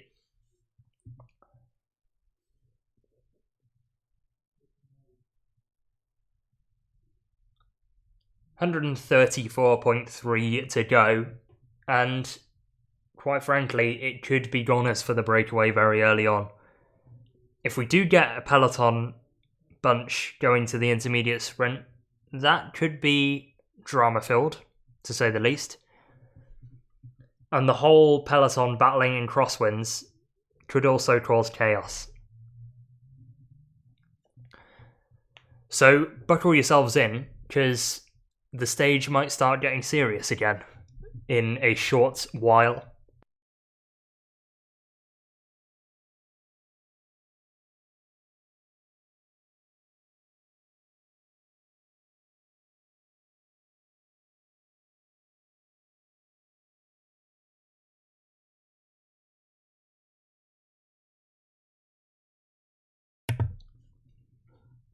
One minute 10, 1 minute 9. And it's Alpecin Deceuninck controlling things at the front of the race. Moving up on the right-hand side is Lotto. UAE Team Emirates are also getting up there, so both GC teams now, as Visma Lease-A-Bike move through the centre with a 5-rider train. Jonas Vingegaard settled nicely in third wheel in that train. But with the GC teams moving to the front, I think everybody now knows that the crosswinds are perhaps going to happen. Threat of crosswinds causes pace. Yeah, just even the threat of crosswinds. And we've got our first crash. 2 riders down, one of them on Ineos Grenadiers. Doesn't look like Geraint Thomas. The other one is a DSM rider. The DSM rider is Sean Flynn. Sorry, I keep saying DSM instead of Picnic. That's still something I'm getting over. The Ineos rider is receiving medical assistance from the car. He's up on his feet, so it's not a terribly bad injury, and it looks like Ganna. It is Ganna. And that is not good. Filippo Ganna is being checked up by the Ineos team representatives in the car. They're looking at his bike. They're not looking at him, as we get a replay. And it's just a narrowing in the road and a bit of central reservation, really. It didn't look like both of them got caught in amongst each other. It looked like 2 separate incidents that just happened very close. But this is very bad for Ineos. This is a very important domestique for them. Ganna gingerly gets up and tries to poke a leg over his bike. Backs out of it. Opts for a spare. But he doesn't look too brilliant. Very crumpled number on the back of his jersey as Guillaume-Martin Gouillonnet gets a tow off the Groupama FDJ car. He's making his way back into the peloton, is the leader for the French team. Ganna's back on the bike and riding, but the bike doesn't look too good. Neither does Ganna. He's got a lot of road markings on the back of his jersey. Certainly the Total Energy patch on the jersey looks more grey than it does white at this point. I hope that he's able to make it back to the peloton, and I hope that the injuries aren't too bad, but he's not looking too convincing on the bike at the moment. He would have been somebody as well who would have been mightily useful for Carlos Rodriguez in the crosswinds, both to position him and to form an echelon. So Ganna and Flynn are the first riders to hit the deck at this tour. And Sean Flynn, again, would have been a useful lead-out rider for Pavel Bittner. He looks fine though, and looks like he's just going to make his way back to the peloton. Ganna doing it at a much slower pace than Flynn.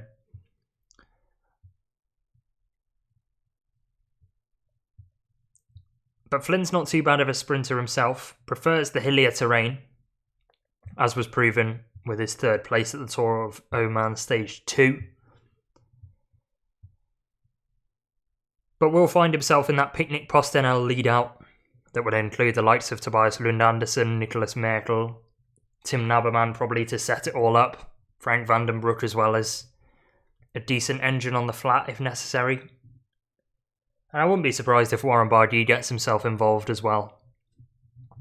But that is the situation, less than 130 kilometres to go now. And I think that's the first sign that nerves are jangling in the peloton. And that is going to increase the nerves by another step.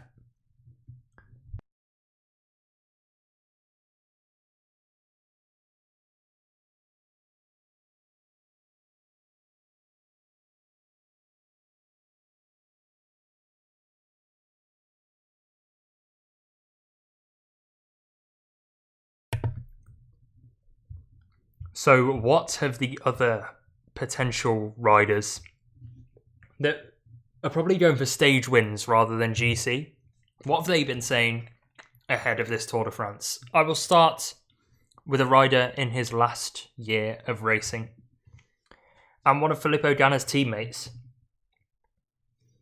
Another key domestique for Carlos Rodriguez, and that is Geraint Thomas. The leading, most notable British rider on the British team Ineos Grenadiers, and a former winner of the Tour de France. He said at the team presentation that it's a strange feeling ahead of this race, but I haven't really thought about it too much. I want to come here and be in the best shape with a good team and try to get the results that we want. We'll go from that point. The crowd here is incredible, and I'll just enjoy my last one now. Soak it all up and do the best that we can. There's been murmurings of Geraint Thomas wanting a stage win at this race, and if that happens, then I will be a very happy man. One of the best British riders to have graced the Tour, and we've had quite a selection over the past couple of years, but yeah, certainly a character, and would absolutely deserve that stage win on his final Tour de France. A last hurrah for Geraint Thomas. And he came quite close in the previous year's Tour. In 2024, found himself at the front of the race on a key breakaway stage. I want to say it was the Verchet stage that Victor Campenaerts won. In that case, he was working for Michał Kwiatkowski, but can find himself in a breakaway. And there are opportunities, there's not many, but there are opportunities for a breakaway stage win at this Tour de France. Another rider who might be a key teammate is Valentin Paris-Pancher. And we will get to his quotes a little bit later because he has done quite a long interview that I have transcribed, and we've got a rider on the deck now. It's a decathlon rider, and it's Stefan Bissegger, and he does not look too well. I'll cut back to my main screen now. And this is another crash. Bissegger just takes a seat for a second. I think he's landed badly. And this doesn't look too great for Stefan, as Thibaut Next gets a bike change. Somebody who is to be watched in the later stages. And I think that was a replay of what happened. I think I'm a little bit behind on live. But now we have got to the live, and this absolutely stinks of crosswinds. Teams are at the front, nerves are high, riders are scattered all around the peloton. Everybody's close together, and I fear that we're going to start to see echelons very soon.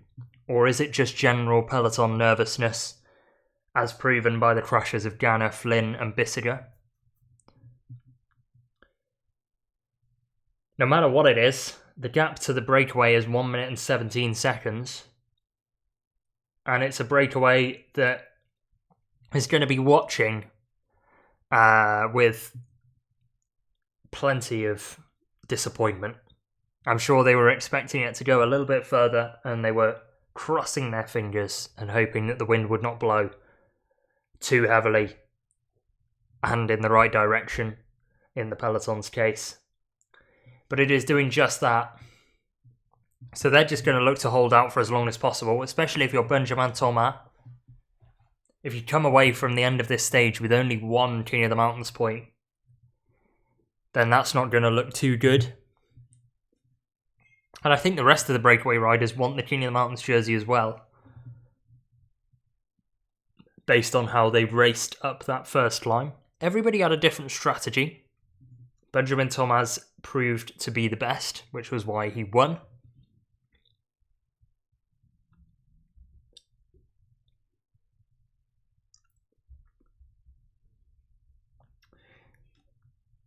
But all of them are interested in polka dots at the end of the day. So there is a shared goal between the five of them that they're working towards.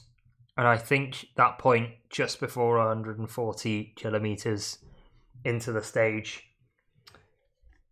is the point that they are looking to be as their finish line. UAE Team Emirates on the right-hand side of the road, with Pavel Sivakov, looking to move Tadej Pogacar over into the middle, past the central reservation. Tim Wellens slaloms that, and Victor Campenaerts is chosen as the head of the Visma Lease-A-Bike efforts, with Eduardo Affini alongside him. Jonas Vingegaard slots in second wheel, so they've gone Affini at the front, Vingegaard second, and Victor Campenaerts in third wheel, who just moves his way past Jonas now. Jonas sticks to Campenaerts' wheel, so Jonas always wants to stay second in this train. As Sean Flynn, in amongst the team cars, doesn't look too heavily damaged from the crash. Certainly less so than Filippo Ganna. But nervousness is rife right now. And the central reservations that keep popping up are not helping that. There's a narrowing here. The peloton looks just strung out enough to not be troubled by it. But it's all of these little things that the peloton are looking at to try and avoid. Luke Durbridge on the left for Jaco Alula, looking to keep Ben O'Connor, their GC leader, out of trouble. Right-hand side is dominated by UAE Emirates, Lidl Trek and Visma Lease-A-Bike,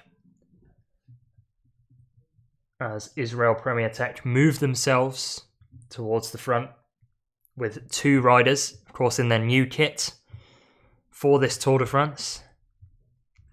The blue and the kind of pinky colour, quite similar to... Oh, the closest jersey that I can think of to it is Unibet Titema Rockets. But everybody is going at full gas now. Tadej Pogacar sits third wheel in his train. Jonas Vingegaard sits third wheel in his train. Pogacar's got Tim Wellens in the Belgian national champions jersey on his wheel. And Lidl Trek trying to get involved. Jonathan Milan there. And in front of him is Simone Consoni. Elsewhere in that group is Edward Toyens, not too far behind him. But this has been all over the road for plenty of kilometres now, And it looks like a sprint lead-in, the final few kilometres of a sprint stage, with individual trains getting down to 4 men. But it is not. We still have 122 kilometres left in the day. But all of the teams want to be at the front. Tom Schoen's trying to move Little Trek up in the middle. Tudor have found themselves at the front of this peloton. They've got Marco Haller, who is going to be very useful in this kind of situation.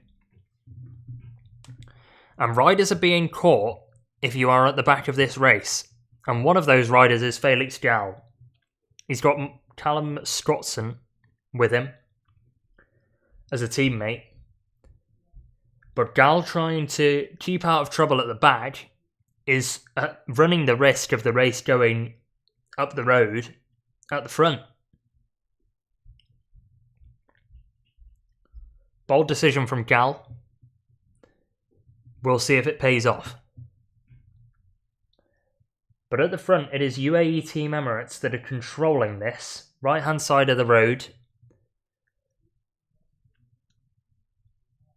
As Visma Lease-A-Bike move across with Edoardo Affini. Luke Durbridge next to the big Italian rider. Danny Van Poppel now moving to the front. Along with a couple of teammates of Red Bull Bora.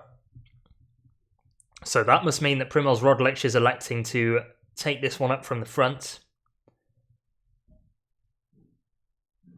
Scottson trying to move Gall up as best he can.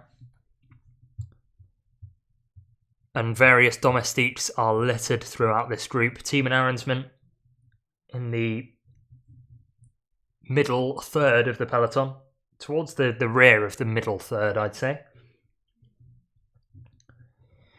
And then right towards the back, you see riders who are not risking it. Most notably, the likes of Louis Barret. Felix Gall is trying to move up at least. But Barret is one of these riders. Storer is another. We've seen him at the back.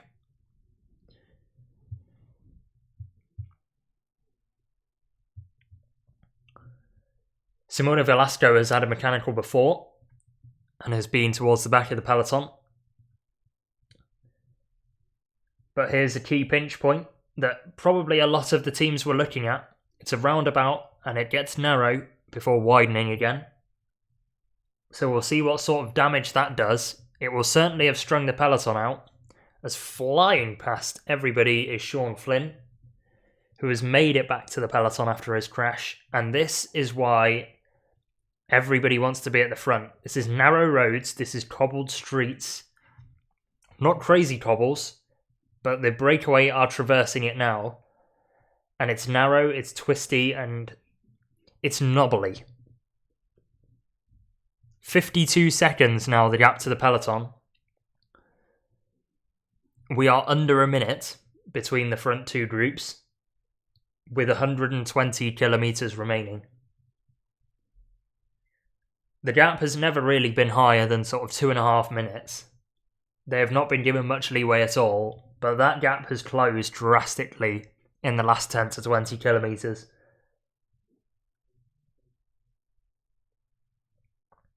The peloton now will traverse their way through the tight, windy bends.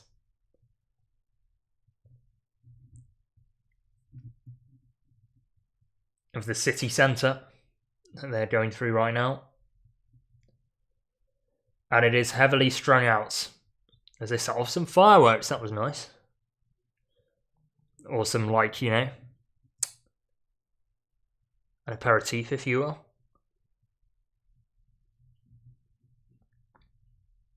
I would like to kind of see who's at the front of the peloton at this point. I get that the whole, you know, the scenery is nice and the work that the village has done, but I do want to see who's forcing the tempo at the front of the peloton right now, to be honest with you. Because we're sort of 1 to 2 wide at this point in terms of two riders. We're bunching back up closer together though. Again, as we head into these towns, the winds will be lighter, with houses covering. But it does mean it's more twisty. So you're going to be battling for position not only for the wind entering the town, but also for the corners and little roundabouts and bits of road furniture that you've got to traverse that you have to deal with when you're in a city or town. The breakaway are making their way across a bridge and out of town now. Plenty of people out on the roads for stage 1. Of course, you usually get larger crowds on the weekends. But at the front is Tim Wellens for UAE Team Emirates, just been overlapped by Visma Lease-A-Bike and their train with Tish Benoot. Belgium against Belgium in that regard. Tadej Pogacar sat comfortably in the first 10 wheels. Jonas Vingegaard sat 4th wheel behind his 2 teammates and Tim Wellens. But everybody is nervous, and it's not hard to see that.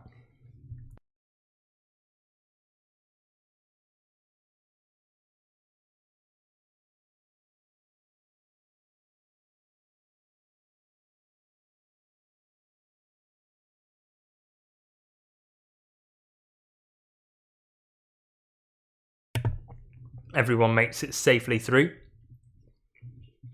Thankfully, we've had 3 riders hit the deck earlier in the stage. And it looks like a mechanical for a Red Bull Bora rider. It is not Primož Roglič, I can tell you that. It is Florian Lipovic. So it's their second GC guy with a flat tyre. As we have a team radio from Israel Premier Tech coming through. And it's the first we see of Remco Evenepoel at the front of the peloton. IPT's team director says, guys, I think with the stress of the peloton, I don't think there's any question that teams will ride on the front.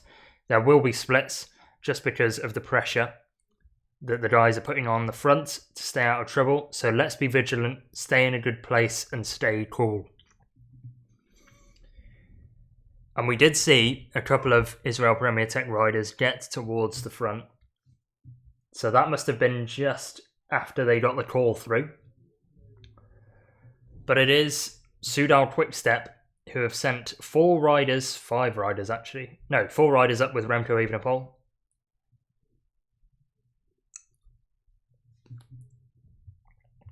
And these will be their flat trucks who will help him. Maximilian Schachmann, Pascal Encorn, and Mattia Cataneo are with Remco, just monitoring him, as well as Bert van Lerberger. As Filippo Ganna looks a lot better than he did when he went down earlier in the stage, just making his way through the car convoy now, and back to the peloton. Of course, that increase in tempo is not going to do him very well. It's going to be a difficult ride to get back in. Admittedly, he's on the bumper of the Ineos team car, and he's allowed to do that, I believe, because he's crashed earlier in the day.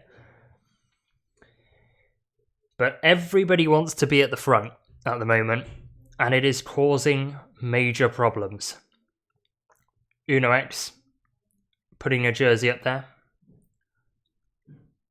And basically every team has a rider towards the front of this race.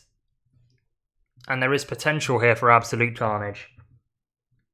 40 seconds is the gap to the front of the race. They are absolutely, at the moment, with the way things are going, getting caught before the intermediate sprint. Which is bad news for Benjamin Thomas and his King of the Mountains quest.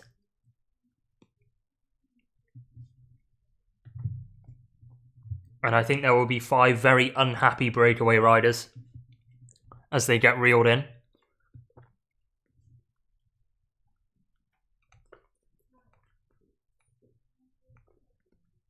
Lotto have now positioned themselves at the front of the peloton on the left-hand side of the road with 3 riders. They've got Lennart van Eetvelt for GC and Arnaud Delis for the sprint and the early yellow jersey.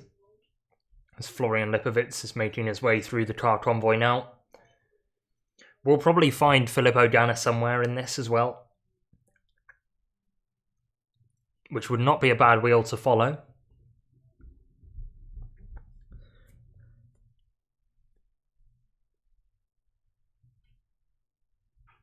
But Lipovic is going to be a key domestique for Roglič in the mountains, if he is a domestique. Roglič wants sole leadership. Will he get that? I assume he will, as Nils Pollitt comes towards the front for UAE Team Emirates, just sat on the wheel of, I think that's Sivakov.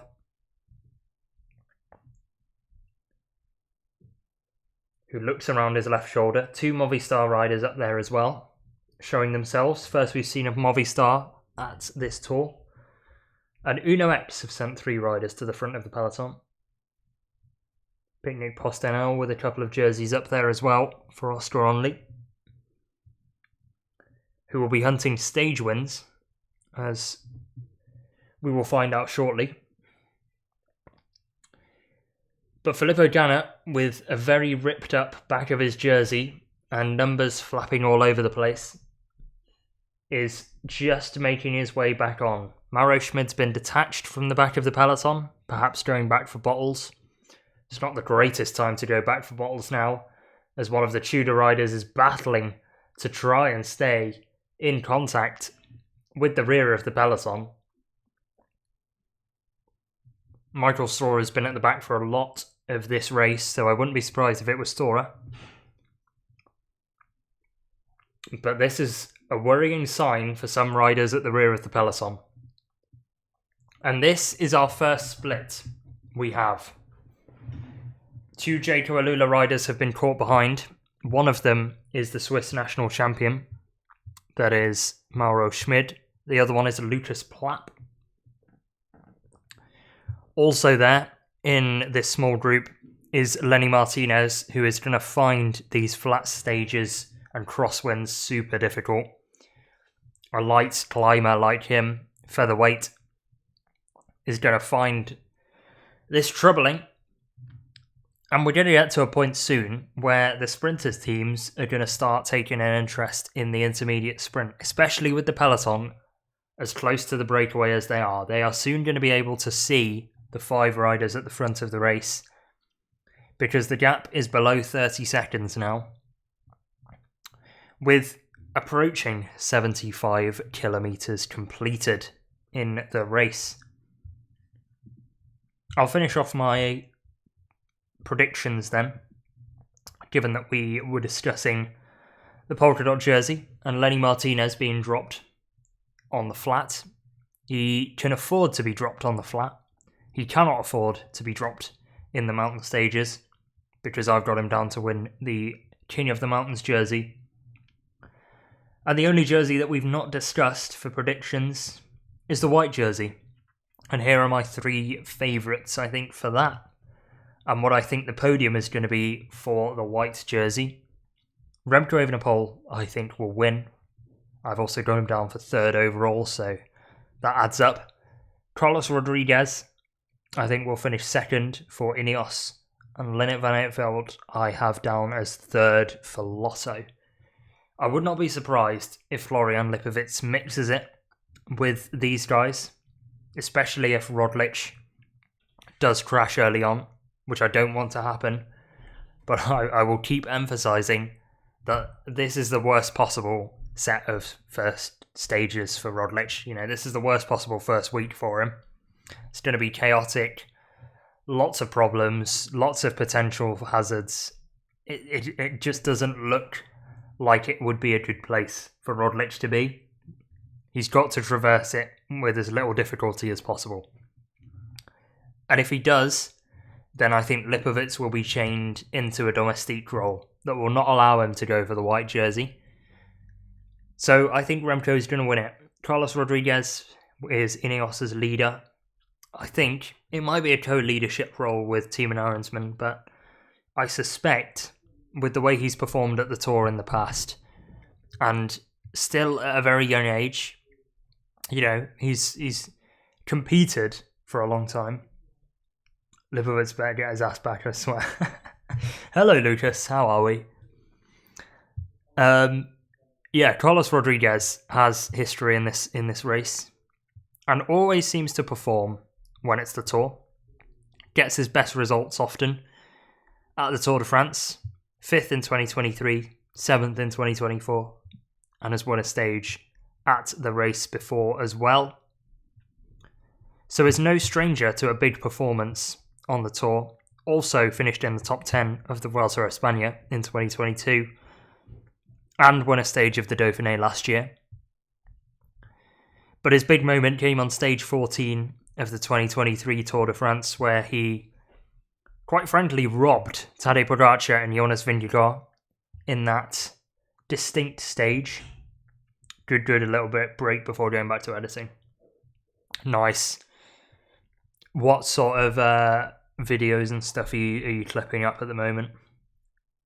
What's on the to-do list? I'm sure it's an extremely long to-do list. But yeah, Lennart Van Eetvelt is going to be Lotto's GC rider. Everything. Nice. Van Eevelt's going to be Lotto's GC leader, and that is why I have him down as third in the youth classification. At least in my predictions. So we'll see how they turn out. But my predictions for the day: Tim Merlier, Jonathan Milan, and I'm going to keep an eye on Arnaud Delis, but it's Merlier against Milan. Yesterday was probably a good 11 to 12 hours of pure YouTube. That is tough.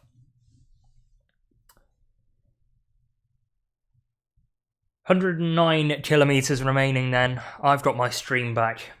21 seconds to the peloton and 50 seconds to the group of Lenny Martinez. Verchet has been caught by the peloton now, and the pace is off the scale. The Lenny Martinez group now has Lipovitz in it. Other riders in there include Luke Plapp, Mauro Schmid as well in that group. It's unfortunate for Lipovitz to have the mechanical when he did. But another rider in that group for Decathlon Age Desert was Stefan Bissegger, who is battered and bruised from a recent crash. Louis Barre is also behind. But the breakaway now starting to look over their shoulders and wondering what the hell is behind them. They thought this was going to be a nice day up the road. Let them take the sprint points. Let them take the King of the Mountains points. And, yeah, nice easy day. Have I got any fantasy riders in the break? Shall I bring up my fantasy team on stream? I'll do it. 2 seconds. As I get my team up. It will be a while, I think. Because I assume I've got to log in and everything.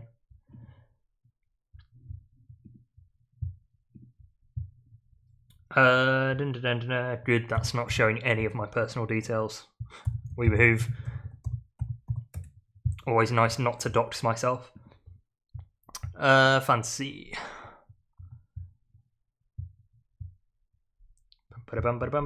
Right. You might crucify me for this.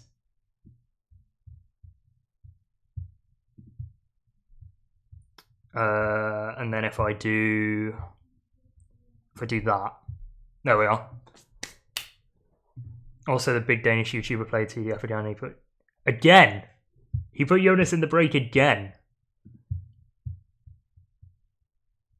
I've got Milan, stage winner bonus.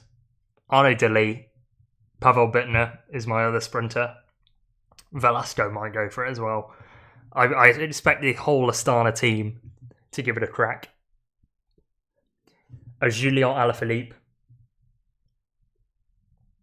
is, I believe, off the rear of the peloton. And the breakaway looks to be in trouble. Milan, I know ball. True. I clearly don't know ball, though, because I don't have Jonas or Tadej. Mainly because they are so expensive. And Remco's going to get me white jersey points, guaranteed. So, there we are. Martinez, I've gone for King of the Mountains. Van Aertveld is probably going to give me consistent results and is semi-cheap. Schoins, I'm just kind of hoping does well and is freed from the Little Trek shackles that he's been under for the past, like, however many years.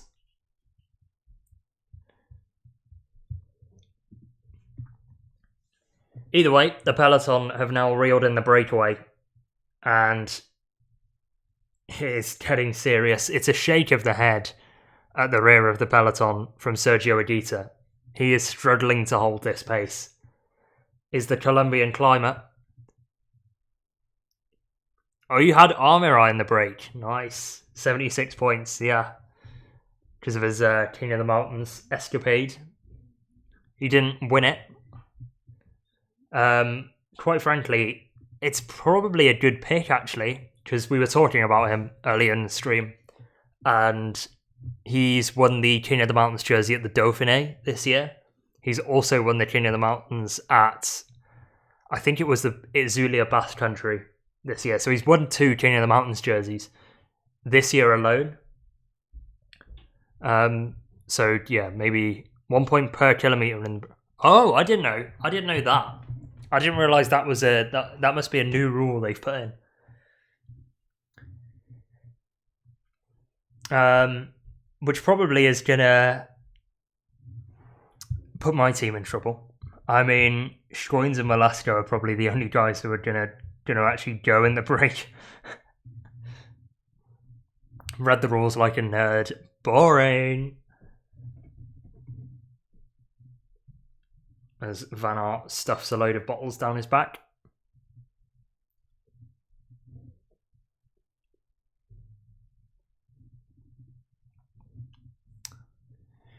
I mean, if you're reading the rules like a nerd, I might make a Smurf account then and go for stage wins.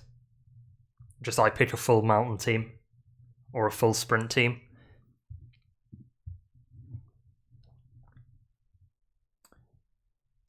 Anyway, off the back in that group is Julien Alaphilippe. So he is in the group of Lenny Martinez, Mauro Schmid, etc.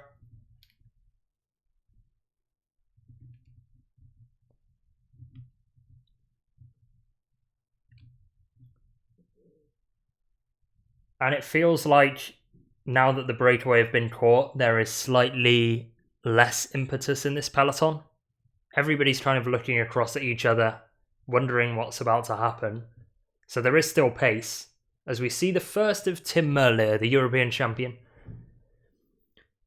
for Soudal Quick-Step. Sat third wheel in his train on the left-hand side of the road. Alpecin Deceuninck through the centre, with Picnic Postinel looking to slot onto the wheel of Jasper Philipsen. Mathieu van der Poel is in that train with Caden Groves. So that is their big 3 lead-out riders. So they are getting them primed and ready for the intermediate sprint. The sprinters are starting to show their faces. This could be a moment for Jonathan Milan to get some sprint points. And for a certain someone in the chat to pad out their fantasy team again. Jonas Vingegaard is on his own at the front as Affini puts his hand up, which I think signifies a mechanical problem. I think a flat tyre. And Valentin Paripantra disposes of some bottles to go and get some replacements for himself. Elsewhere, Jasper de Bois comes back, picks up a bottle, and will continue on. Will be useful as a lead-out man for Arnaud Delis in the coming stages, and now Marco Haller puts his arm out, wonders where the car is. It's clearly not moved up quickly enough for him. So, 2 lead-out riders off the back, picking up bottles, making sure that they are hydrated before the intermediate sprint, where they will lead out their given sprinters in Arnaud Delis and Alberto Dainese.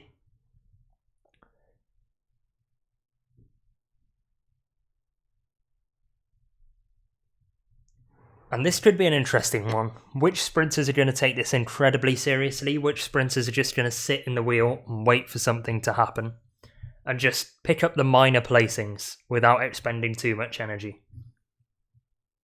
Because it has been a very, very fast start to this race.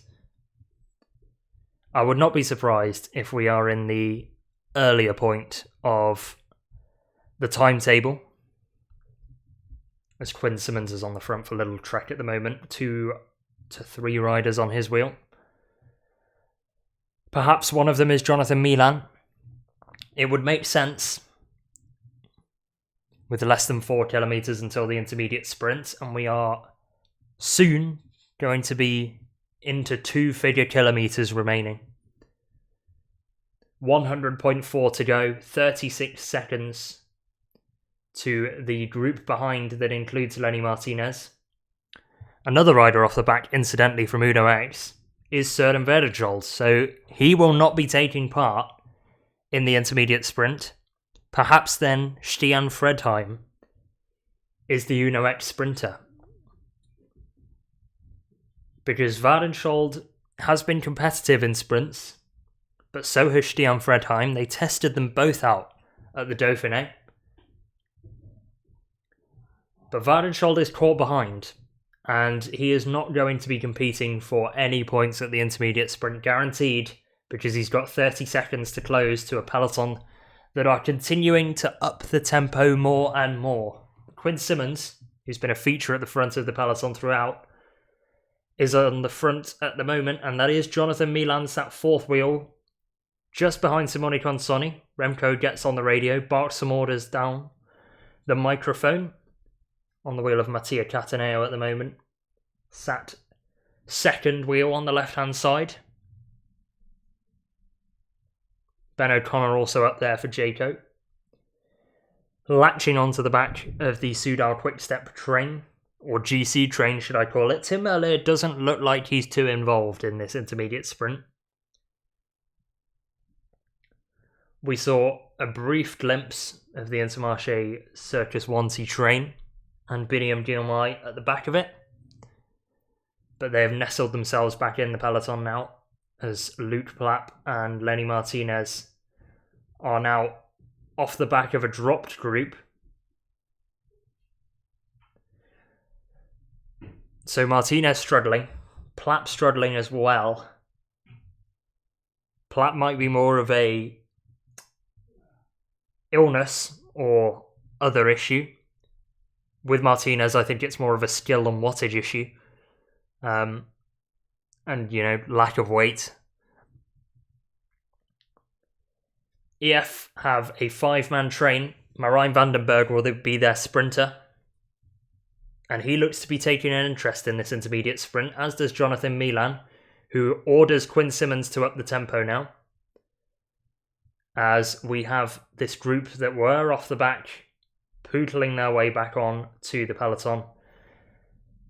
But they will have had a tough battle to get there. Quinn Simmons now out of the saddle and sprinting. He will hand over to an Alpecin Deceuninck train. Lidl don't want to come to the front too quickly, but they might get boxed at this rate as Intermarché move through the centre. Vito Bright on the front for them, looking for Biniam Girmay to be their designated sprinter as Mathieu van der Poel gets unleashed. With Caden Groves on his wheel, but Groves moves through now. Van der Poel takes a very short turn, and Groves is now down and doing it on his own for Alpecin Deceuninck. Little Trek have 3 riders. Simone Consoni will now be unleashed as his sprint begins. Jonathan Milan gets onto the wheel of his lead-out man and moves out of the wheel of Consoni now. The Italian will make his way through as Philipsen takes his hand off the handlebars to give Coquard a little bump. Can he move up the inside of Coquard to take 2nd? Yes, he can. Biniam Girmay, I want to say 3rd in that sprint. Coquard in 4th.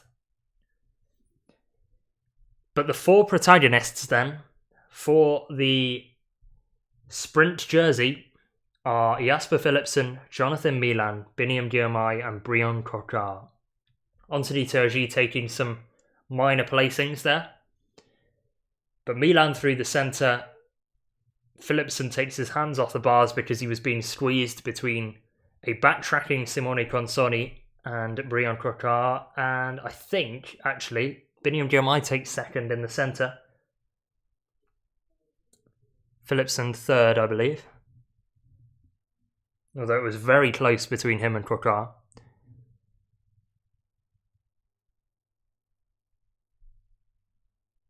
So I think the big loser of that was Jasper Philipsen. Alpecin Deceuninck didn't get the lead out right. Van der Poel did not pull a long turn. As we now have another attack. Total Energy again. That's why they're the best team in the race. And nobody has gone with for now. This is the time to attack though, when the peloton are slowing down after the intermediate sprint. And this will mean that Lenny Martinez and Luke Plapp should be able to get back to the peloton. But we now have one rider breaking away.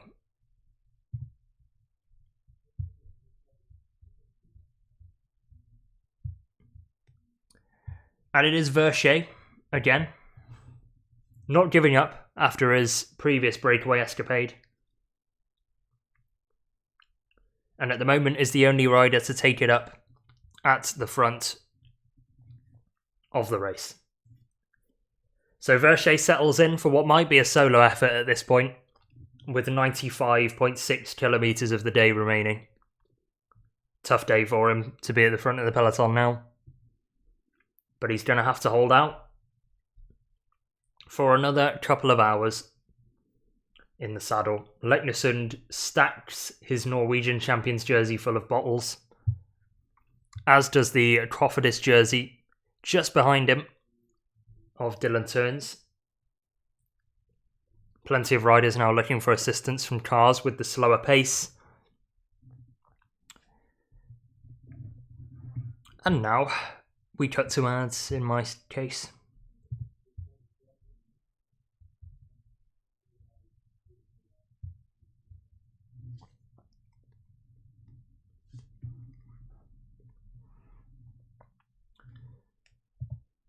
So, we have a breakaway again. Will any rider join or not? I think it might be the latter, to be honest with you. I think this might be a day where Verchet is on his own up the road. Benjamin Thomas might give it a go to save his King of the Mountains jersey, because he is, at the moment, the virtual leader. Verchet trying to take advantage, though, because there is only 1 point to be given out at the top of both climbs. So the first rider over it is going to take that point, and Matteo Verchet, at the moment, looks set to do just that. But another French rider at this race, and somebody who was pictured grabbing some bottles from the team car not too long ago, was Valentin Paris-Pantra, and he did a pretty long interview before the team presentation, where he said the following about Quick-Step, his own form, and riding with Remco. He said, "I must be with Remco Evenepoel for as long as possible in the mountains, maybe also in the breakaway sometimes to be there in the final, as we did in the last stage of the Dauphiné. My preparation was completely different with 2 altitude camps. I never did the Dauphiné before, but I felt pretty good. I know my form can improve in the first days of the Tour. I hope to be at my best level in the second part of the Tour. It's pretty easy to ride with Remco. I ride in his wheel throughout the stage and stay with him. In the mountains, I know what I have to do, and he also knows what I have to do. We had a nice time in training camps, and after the Dauphiné, we came to teams for around 10 days. In the time trial, Remco is really fast. He showed it in the Dauphiné, and I expect the same on stage 5. He can be really strong in the time trial and make a really big difference to the contenders. For us, it's always easier when you have an advantage after the time trial. I remember when I was young, I went to the Col de la Colombière, close to my home, with my grandparents. It was nice and one of my first memories of the Tour de France. The 2 stages though in the Alps, the Col de la Loze and La Plagne, will be the main stages of the Tour where the most difference can be made.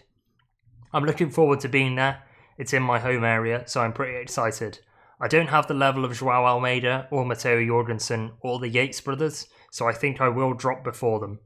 But we'll see. You never know. In the last week, I'm always strong. So maybe I can be there with the last 10 to 15 guys. I will see. Burrell says, at what time does the race start? We are midway through this race at the moment, but the race starts getting tasty probably in about 2 hours' time, I'd say. So in my time at the moment, it is 20 to 3 my time. So I would say maybe if you're looking to tune in just for the finish, tune in about sort of 2 hours and 5 minutes. To be precise, because there's 94 kilometers remaining now. We are 2 hours into this race and we've done about half of it. So yeah.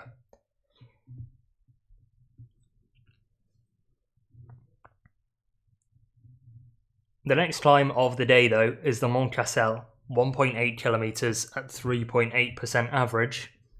However, there is a little bit of a troubling terrain for them. I believe it's cobbles. And Benjamin Thomas has made his way to the front with Matteo Verchet. So we now have a 2 French rider group.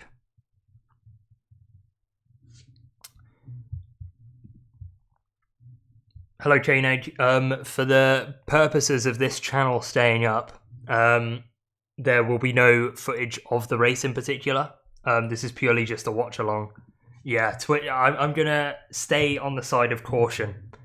There was a guy in my chat earlier, I don't know whether he's still here, Lucas, who streamed the race in 2021 and thought, okay, let's try and get it up on a small screen in the corner. Put it up on a small screen in the corner, and then 2 minutes later his whole stream was taken down and he spent the next 2 weeks banned. So I'm not risking it personally, but maybe there are others that will. But I definitely won't, as Georg Zimmermann is at the back taking some bottles from the Intermarché Wanty car, and that is the first we see of that disgusting, horrible German national champions jersey. Either way, we are at the halfway point in the stage now, 91.4 kilometers to go on the stream that I am watching at the moment. Oh, okay, you found an official live stream. Cool. Is ARD German, Koenig? I feel like I've heard of that TV station before. 91 kilometers remaining, at least on mine, and 22 seconds of a gap to the front of the race. Front of the race that is now 2 riders. Matteo Verchet joined by the Cofidis rider Benjamin Thomas. Joel, first.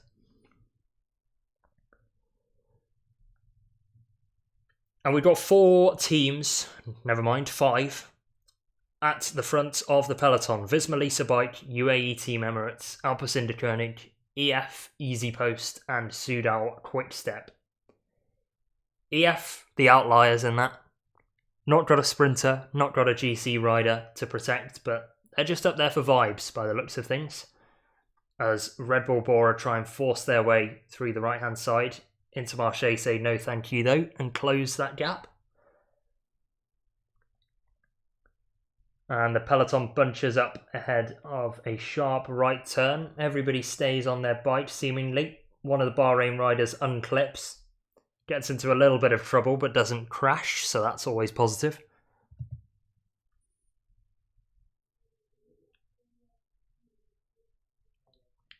As Georg Zimmermann snakes his way through the peloton. Hands over a bottle to an Astana rider. I assume he wanted to give that to his Intermarché teammate, but the Astana rider was in between the two of them.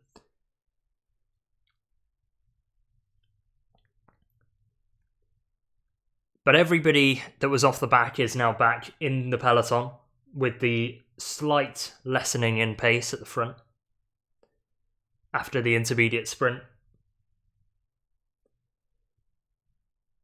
So everybody is all right again. We've had a couple of crashes earlier on in the stage.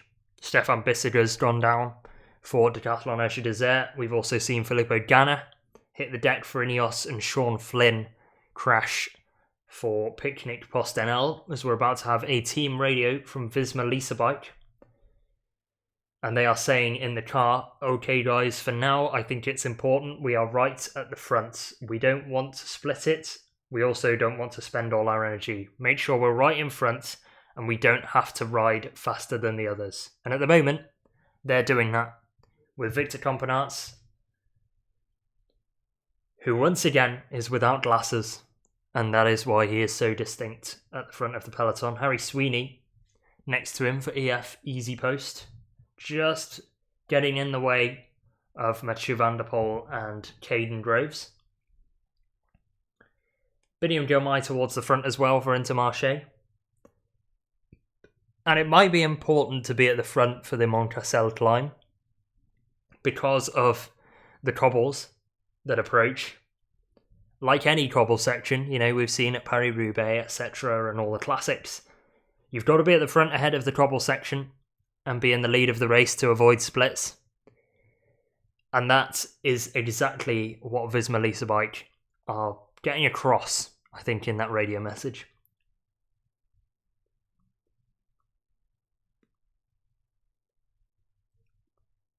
Benjamin Thomas forming an alliance with Matteo Verchet at the front of the race.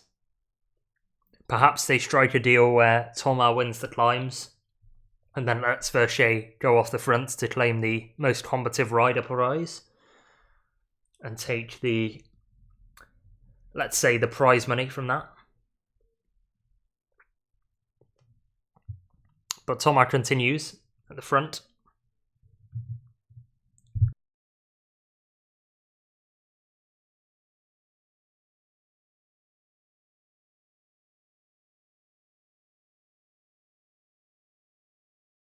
Confirmation of the intermediate sprint just came up on screen. Tim Merlier did not take any interest whatsoever. Came across the line 13th behind his teammate Remco Evenepoel even.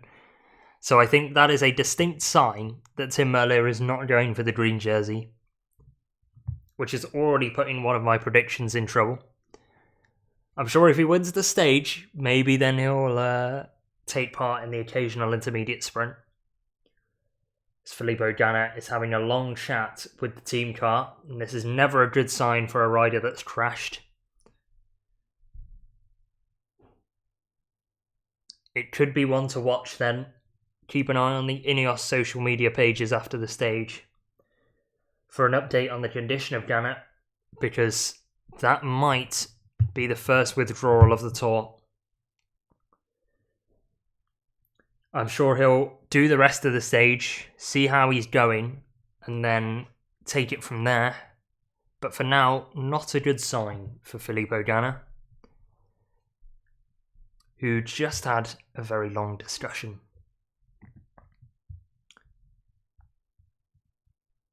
Another rider who's been involved in discussions at the end of the Tour de Suisse, both come from Picnic PostNL.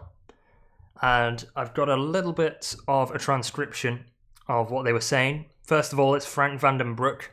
And second of all, will be the leader for them, the GC leader, Oscar Onley.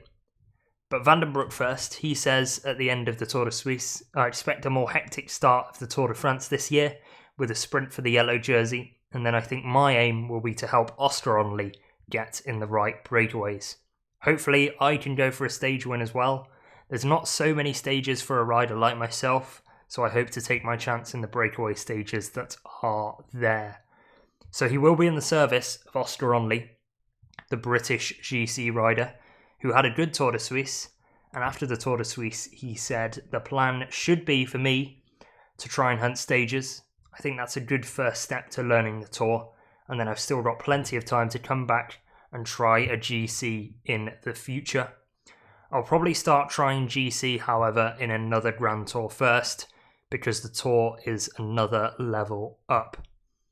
He has raced the Tour before, wasn't too heavily featured towards the front, but at 22 years of age, he's got plenty left in him. Last year finishing 39th overall, did get a top 5 on one stage, that's stage 17, that finished up Super Devolu. won by Richard Carapaz, if you remember rightly. But that is where Oscar Onley sits at the moment. He is going for stage wins rather than the general classification, or a placing in the general classification.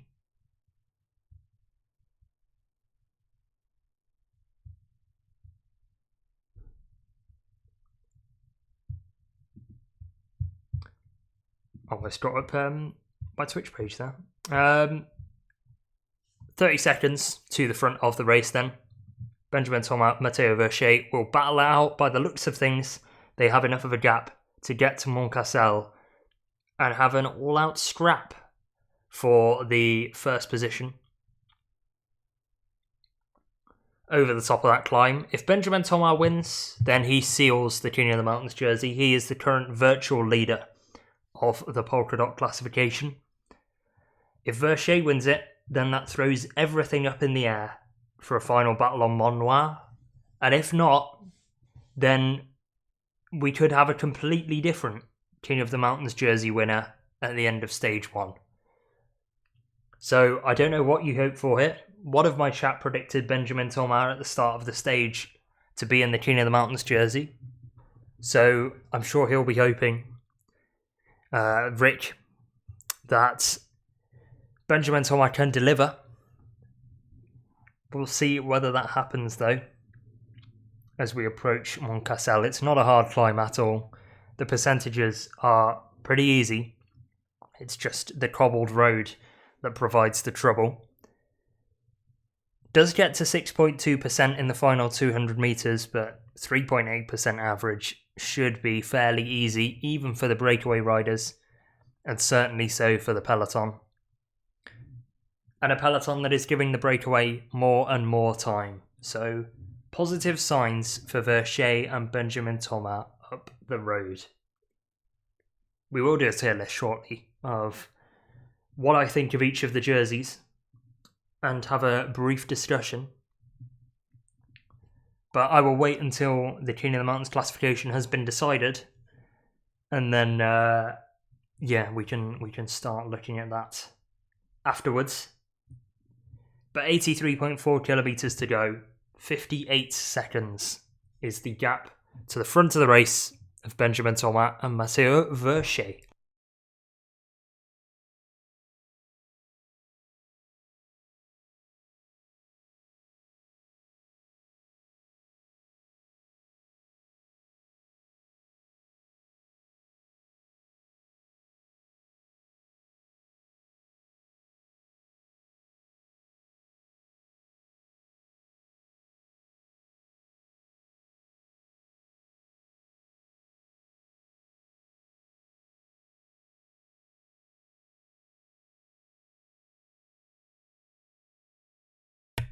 It is indeed a cobbled climb,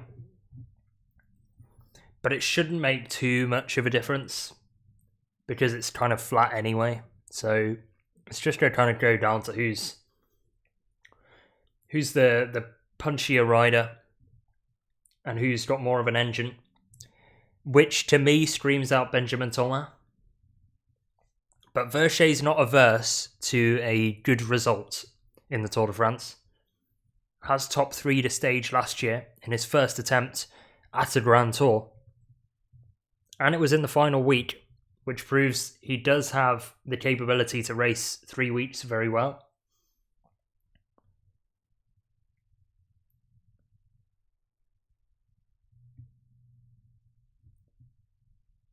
But Benjamin Thomas comes to the front now, takes over from Verchet, and perhaps we'll see him take control as they enter the cobbled section of the climb. And if he does, then that might be a statement of intent of, please don't attack me, Matteo, because I will give you the opportunity to win the most combative rider prize at the end of the day.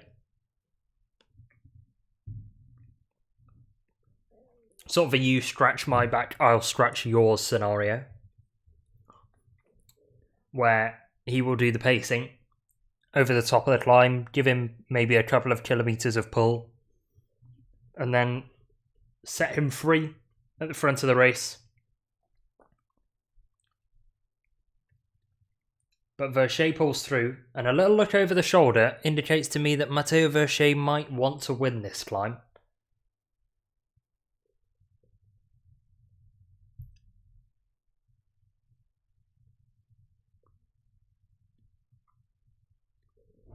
But the weather's got more grey, more overcast than it was at the start of the day. And the wind is blowing, as proven by the French flag on the side of the road that the poor guy holding it struggled to keep a hold of. Right at the back is Filippo Ganna in his greying Ineos jersey. Also there is Pascal Ackermann, the sprinter for Israel Premier Tech, so not a great sign for him. Maybe a sign that they could be going for Jake Stewart, or are we reading too much into this with 81.1 kilometres remaining?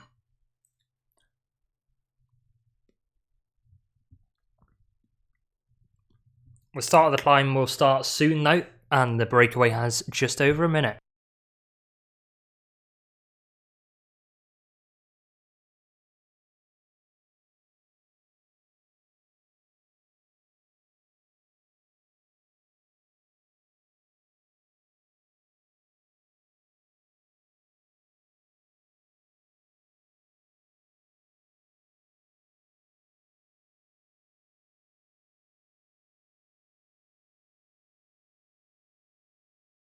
So the official climb begins then. 1.9 kilometres to go until the summit. Category 4 label. So 1 point will be given out to the first rider over the top. They will turn left and the cobbles will begin. Slightly knobbly. And this has been raced before this year on a stage run by Sam Watson of Ineos. Ineos not at the front of the race, neither is any Brit. It's going to be a dual French battle between two French teams as well, Cofidis and Total Energy. And it will be down to Verchet, I think, to throw the first punch as Benjamin Thomas leads into that cobble section.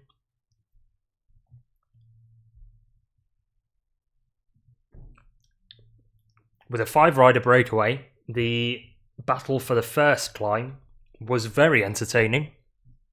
I think it'd take a lot for these two to give us the same amount of drama that we saw on the Côte de Notre-Dame de Lorette, as EF continue to be towards the front of this race on the cobbles. Ineos are also up there, Lidl Trek represented, Soudal Quick-Step left-hand side, and Alpecin Deceuninck through the centre, but UAE Team Emirates and Visma Lease-A-Bike have elected not to be at the front for this, as Filippo Ganna is falling off the back once more, and that is another bad sign for the Italian. Probably nursing an injury.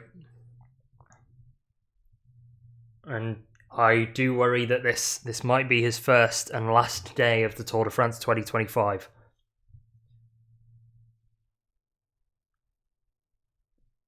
Thomas looks a lot more comfortable than Verchet, with Pascal Ackermann off the back.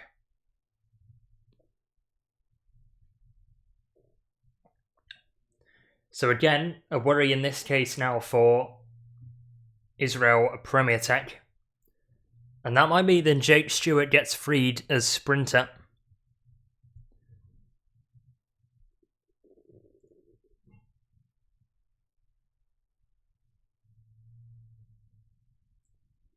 Ackermann may not be as worrying as Ganna.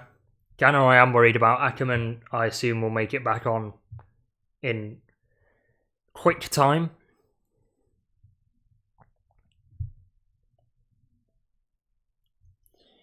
As Benjamin Thomas sits in the wheel of Matteo Verchet, who's doing a very long turn, approaching the end of the cobbles.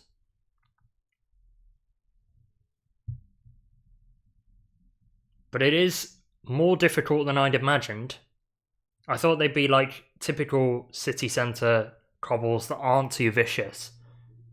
As Benjamin Thomas attacks behind the Shimano car, trying to get a draft off the car. Matteo Verschet sticks to it. Thomas, who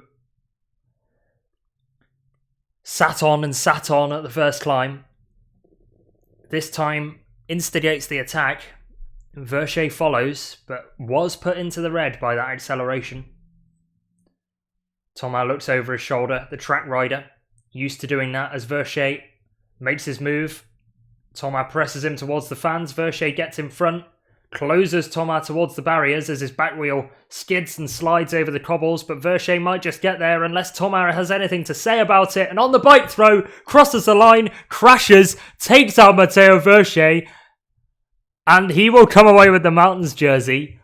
But what a monumental occurrence that is. Slightly funny.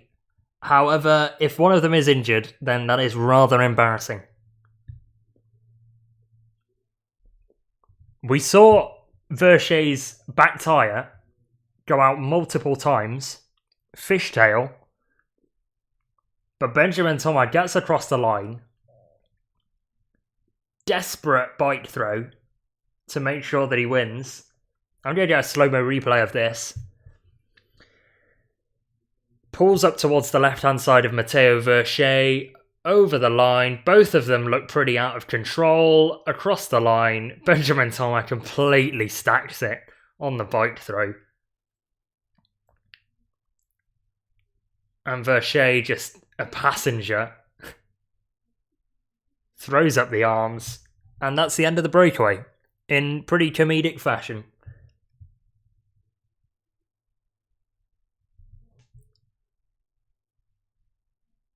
It is just not Matteo Verschet's day at this race.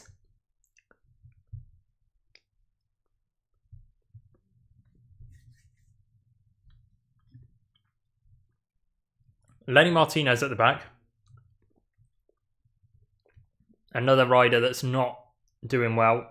Neither is Verschet, who's head down, hand up. And I wonder whether he's now in the Filippo Ganna position of not doing too well, and perhaps may not even start tomorrow.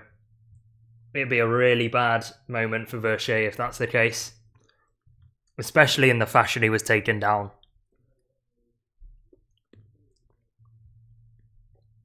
77.5 kilometres remain though, and the peloton is getting strung out on the descent. Once again, chance of crosswinds, I'm guessing, which is why UAE Team Emirates and Visma Lease-A-Bike have returned to the front of the peloton. But stupendous moment on the road with Benjamin Thomas sealing King of the Mountains jersey, but playing Skittles while doing so. Thomas takes the 1 point, moves on to 2, and will take the King of the Mountains jersey at the end of the day. Matteo Verschet might come onto the podium and punch him, but I'm sure he'll have something to say. But that could, do you know what? I was saying about how it could not live up to the drama of the first climb. I think it did, in a very different way.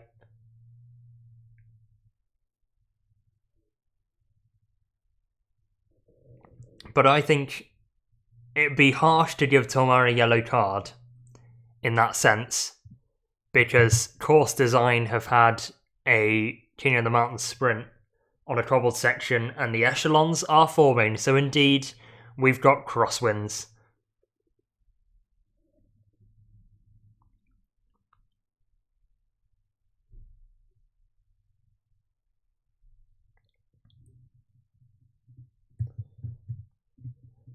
And it is Soudal Quick-Step who are forcing it in the crosswinds. EF holding third wheel. And there are plenty of GC riders that are going to want to get to the front as soon as they possibly can. Lenny Martinez is somebody who probably physically does not have the capability to do that, and that is being proved as Simon Yates has a mechanical for Visma Lease-A-Bike. Again, not a fantastic time. Ackerman flies past.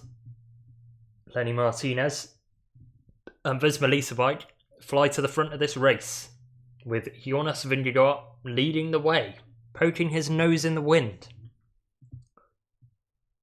First time we've seen either of the GC competitors do that, as Yates will be making his way back to the front of this race. Now the front of this race, after Thomas and Verchet took each other out. I say that, Thomas took both himself and Verchet out.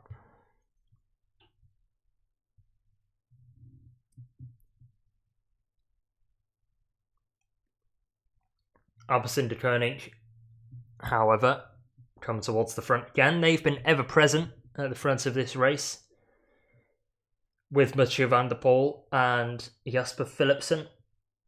They're two big name riders.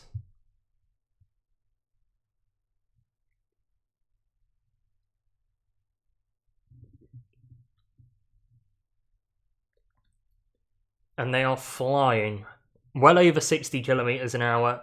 Tim Wellens leads the way in the Belgian national champs jersey. That is a well-designed national champs jersey, because the Belgians had something to say, I'm fairly sure. Whereas Germany just gave Intermarché the keys and let them cook up something absolutely disastrous.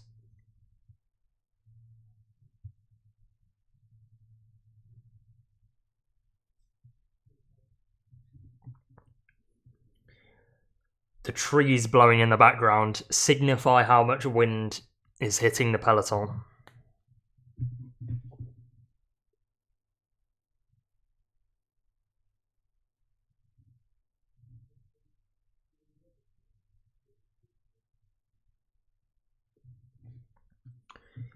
But yeah, I'd be concerned if Benjamin Thomas gets a yellow card for that, because that was pretty accidental.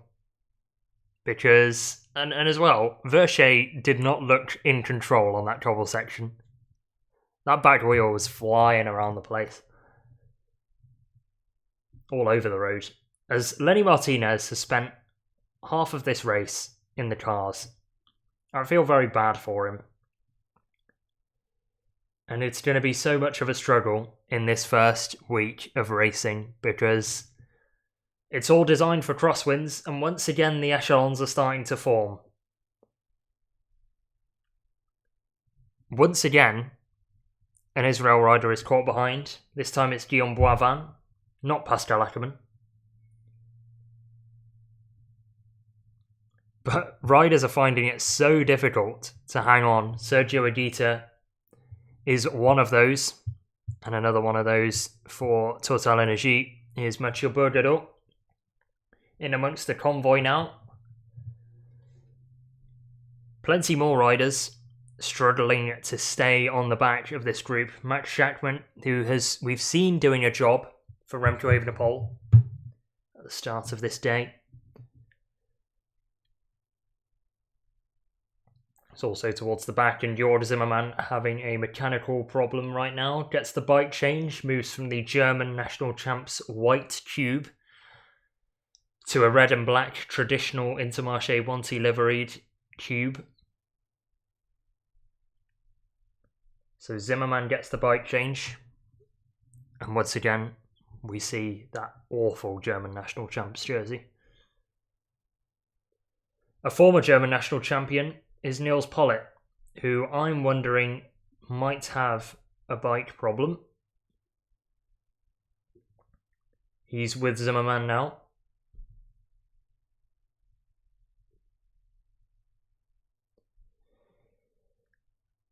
And he's one of the UAE riders behind Nils Pollitt.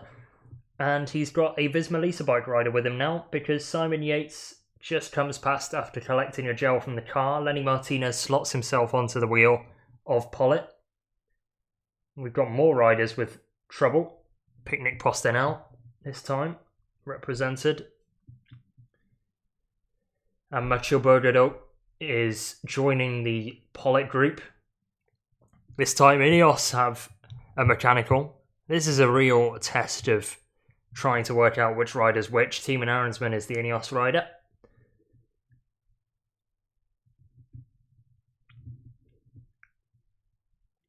But it feels like this is the slowest the peloton has gone, and they are still moving at a pretty incessant rate.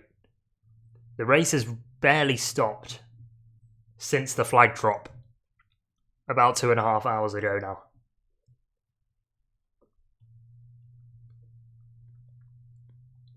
So Pollitt and Yates have 35 seconds to pull back.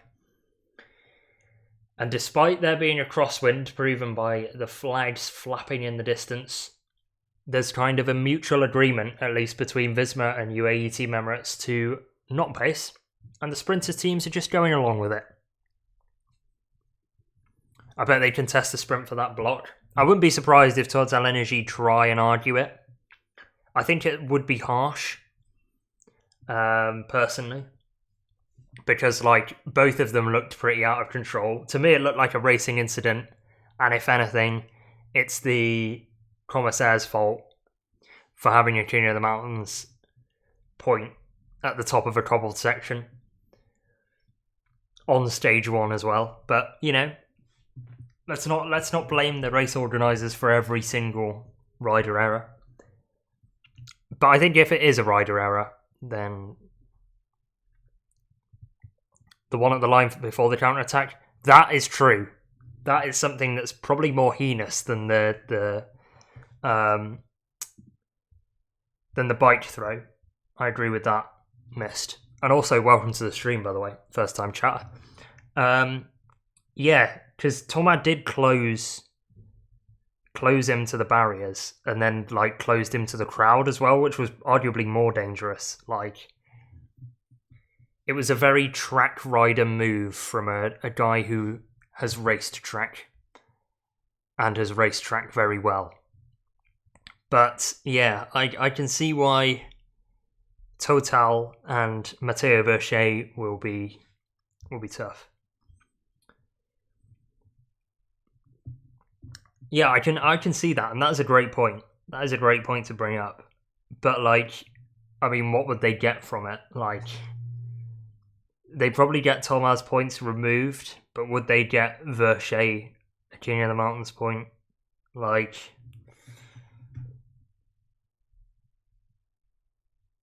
yeah, I'm not too sure, to be honest. But yeah, they are well within their right to complain. I agree with that.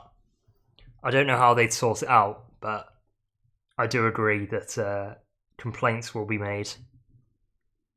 And I think that will be one that takes a while to sort out. I wouldn't be surprised if they do the presentation for the King of the Mountains jersey last. Just to make sure that the result is correct and what they want.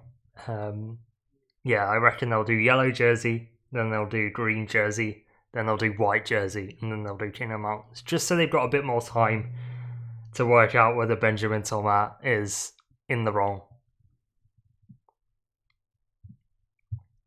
Either way, pretty narrow road. But yeah, I agree that that's on Thomas.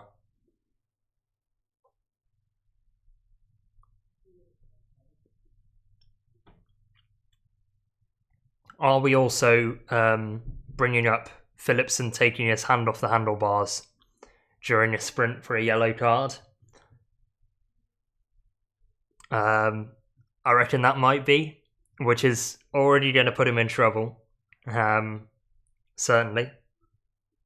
As Filippo Ganna abandons.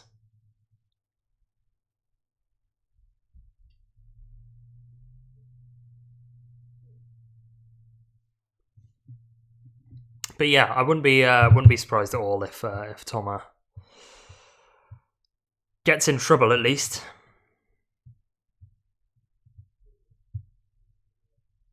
But yeah, race over for Ganna, and that is our first abandonment.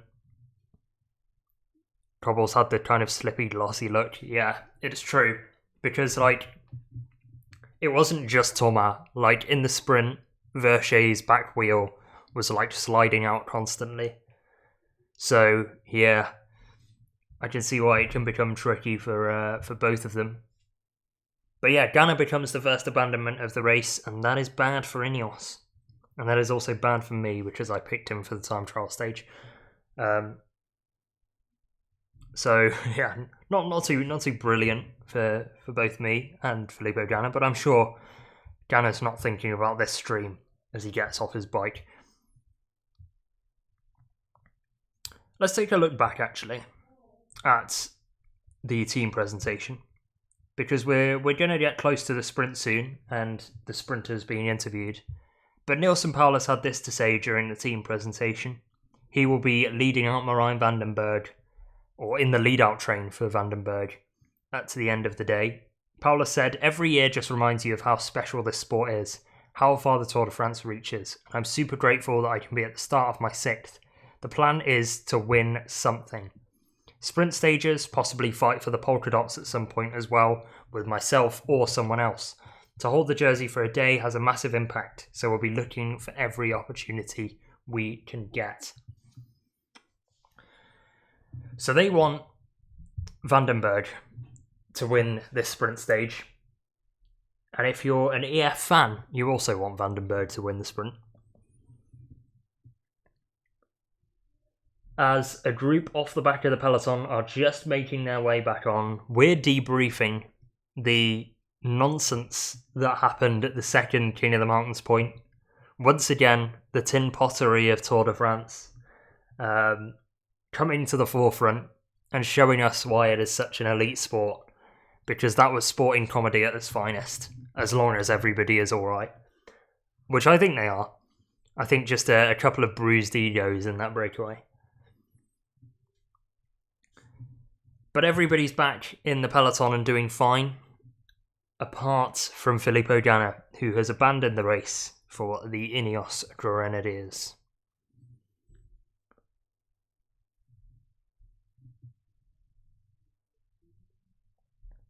The peloton are all towards the front. All the big teams, Ineos, UAE, Visma Lease-A-Bike, Jayco Alula, etc. But they're not really too stretched out. The pace is slightly off. However, it is still very high at this point in the day. No breakaway has been allowed more than 3 minutes at all throughout the day. There was a breakaway at the start of this stage, but they were closed down before the intermediate sprint because the crosswinds were blowing after the first climb of the day. But yeah, plenty to talk about, and plenty for the commissaires probably to talk about as well, because Jasper Philipsen might find himself in a little bit of trouble for his actions so far today. We've seen him advancing up the bike path and the pavement, which, you know, one could argue is a yellow card. And we've seen him take his hand off the handlebars to give Brian Coquart a nudge to let him know he's there, which by technicality is another yellow card. Now, I am no prefect, and I'm not going to report him to the police for that. But, you know, just be aware that it happened. I'm sure they won't take action because it's the UCI and they never abide by their own rules. But we'll see how it works. Maybe they have somebody very strict on, and maybe we will finish this Tour de France with 10 riders who are just trying their best to behave themselves. But 63.8 kilometres remain, no breakaway up the road as it stands. And Arkea B&B Hotels have joined the battle for position at the front of the peloton, with Alpecin Deceuninck right hand side of the road.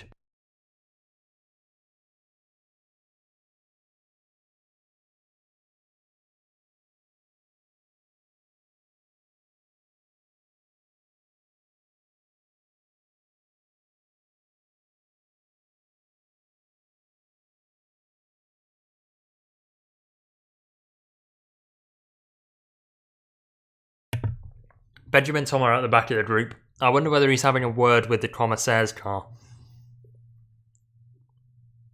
The yellow jersey goes to the rider who threw away the least wrappers. True. Yeah, the yellow jersey is actually just a big fair play award. It's going to be like the Hunger Games. But instead of people, dying and stuff, it's just people being taken out of the race for a minor inconvenience. Tomac getting some assistance from the medical cart on his left leg after he fell on it in quite comedic circumstances. But yeah, I think that is going to be a subplot that rumbles on throughout the stage. You'd want them to make a decision fairly soon so that Benjamin Tomac knows whether he has to go for the final climb or not. But we'll see how it works, Who knows, he might keep his points, but I'm sure if you're Benjamin Tomac, you probably want to at least know how many points you were on before the final climb and whether you were keeping the jersey. But there is a battle for position ensuing at the front of the peloton, and a battle for position that Visma Lease-A-Bike are getting involved in. Soudal Quick-Step also up there. Cofidis have a rider in the middle as well. As we approach a roundabout now, there will be a right turn taken by UAE Team Emirates, who just about get to the front of the peloton for that particular corner. And the nervousness rises once more in the peloton, and the crosswinds might start to blow again.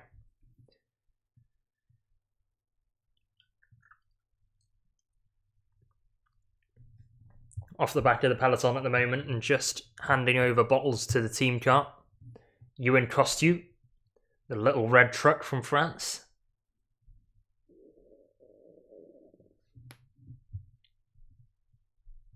Alongside Benjamin Tomac, who I think will be towards the back for a lot of the rest of this stage.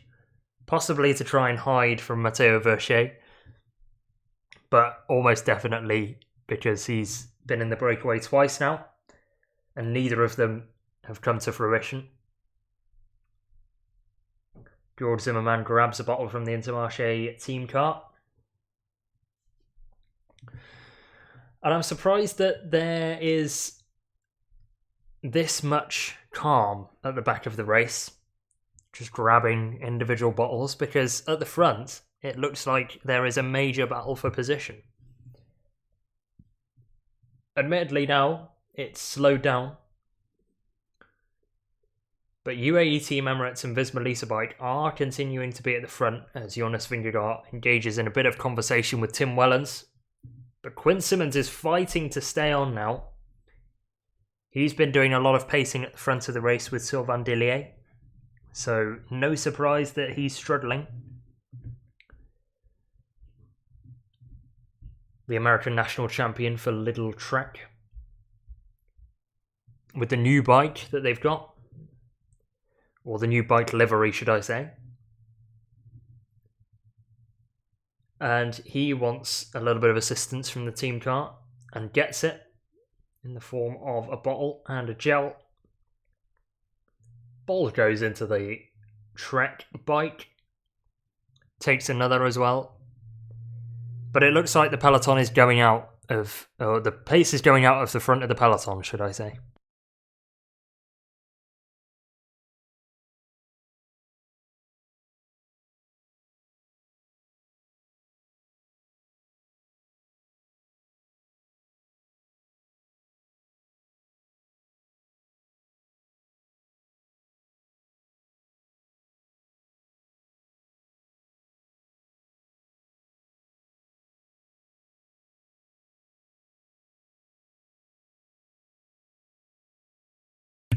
Carlos Rodriguez sat third wheel in the Ineos Grenadiers train, just behind Geraint Thomas, who's having a brief chat with Jonas Vingegaard, both of them smiling, so must have said something funny, either one of them.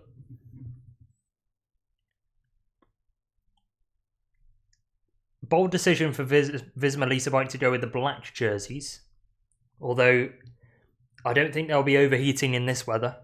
Looks like a very overcast day in Lille. Greyish clouds fill the sky. As Simon Yates is trying to make his way back into the peloton. He's been off the back for a lot of the day, especially recently. So, a little bit of a worrying sign for Visma Lease-A-Bike.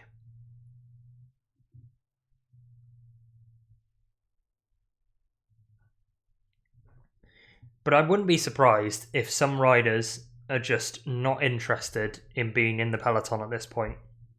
Because once again, Pavel Sivakov is getting a little bit tetchy on the front. He's doing a lot of hand movements. He's moving around a lot on the bike. Takes a swig from his water bottle. And yeah, I wouldn't be surprised if some GC riders just don't want to be at the forefront of the peloton all the time, because it must just get tiring mentally as Tish Benoit takes a couple of bottles from the Visma Lease-A-Bike car. Also at the back there of the peloton was Callum Strotzen for Decathlon Age Desert.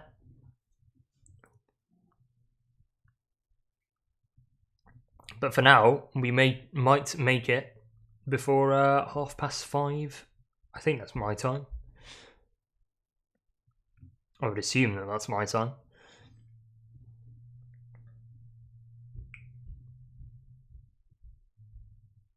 Narrow roads with crosswinds, good time for a break.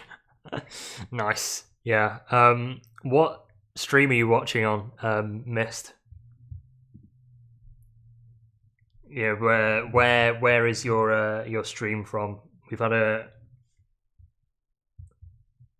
various amount of people coming in watching different streams. One guy watching the Danish stream. I'm watching the UK stream right now.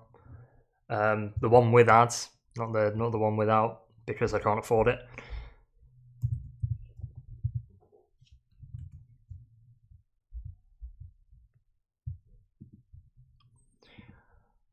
One of our guys as well in the chat was watching a German stream.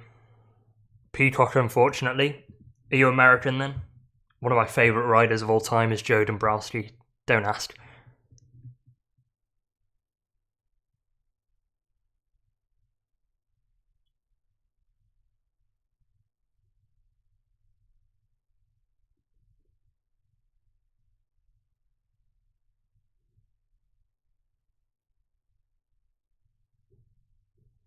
The peloton continues though.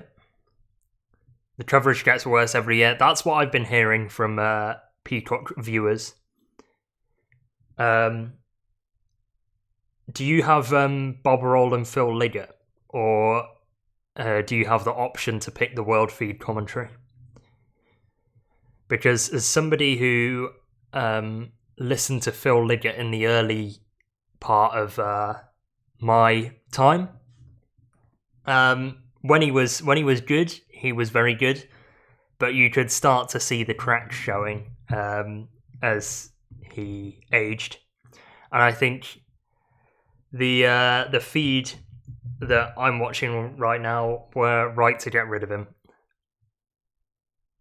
2 years ago we had Nico. It was awesome.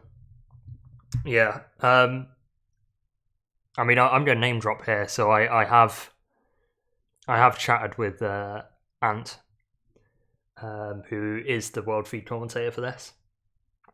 And yeah, Nico Roche. I kind of wish we had him on the British feed. But yeah, lifelong Phil fan, it's hard. Yeah, it's quite sad seeing him still do it, if you know what I mean. You kind of want him to retire at this point for the good of his own self. Because yeah, from what I've been hearing, and I don't listen to his commentary, but from what I hear, he gets riders' names wrong and struggles to get his brain together in the finish, which is going to happen with age, you know. But I don't think he knows when to call his career quits. He just knows he's just done this for so long that I don't think he realizes anymore. If you know what I mean, it's quite sad.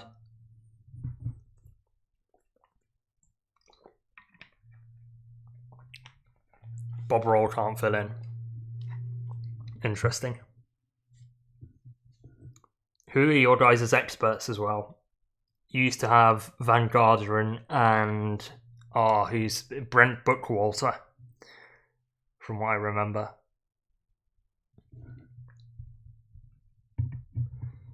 So do they not do commentary then? Does it just do Bob? Is it just Bob? And Phil's voice is starting to get weak. You can hear the hand on the volume turning him down. Interesting. Interesting to hear.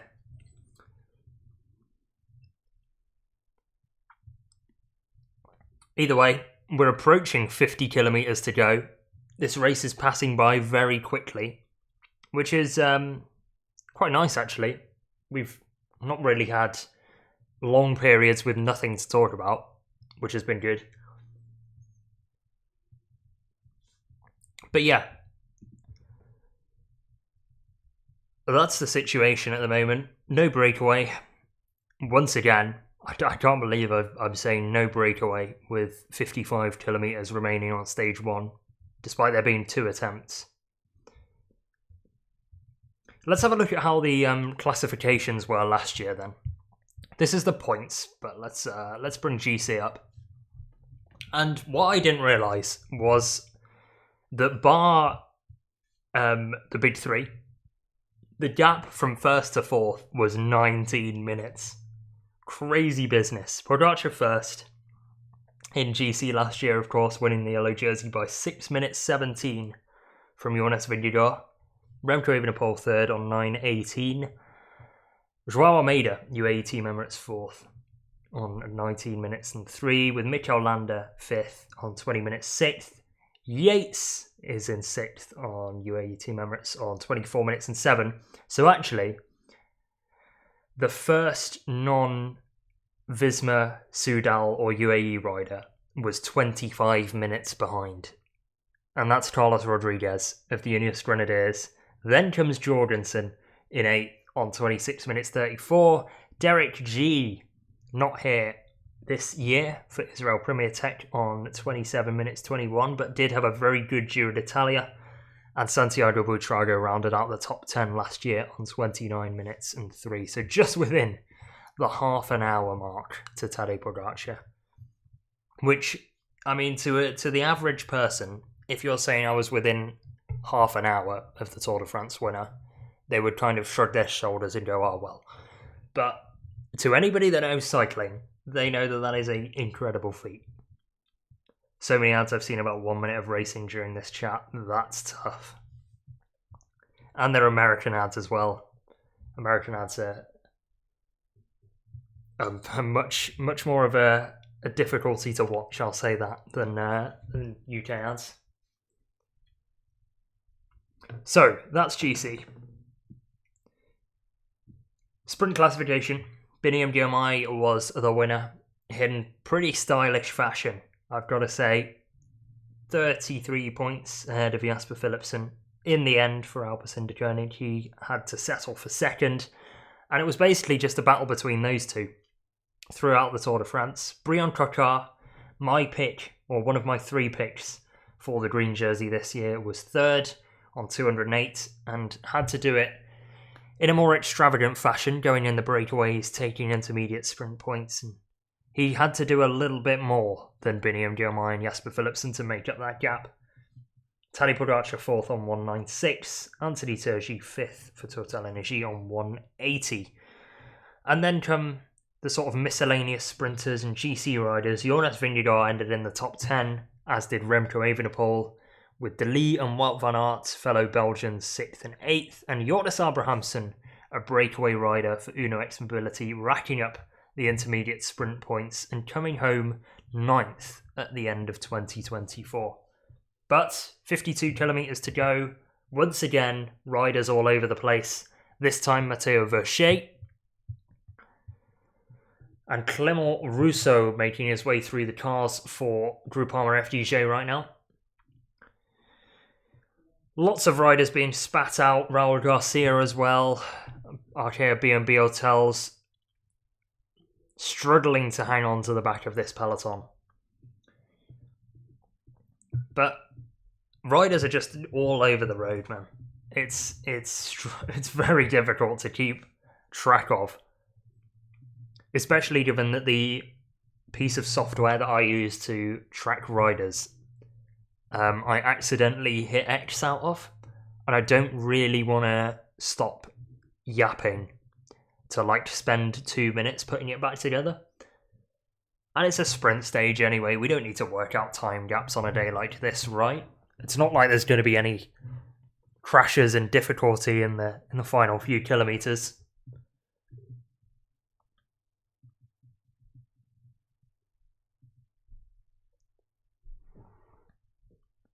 UAE Team Emirates continue pressing on, or UAE Team Emirates XRG I should call them now, as their full name. And we have a time gap to Matteo Versche.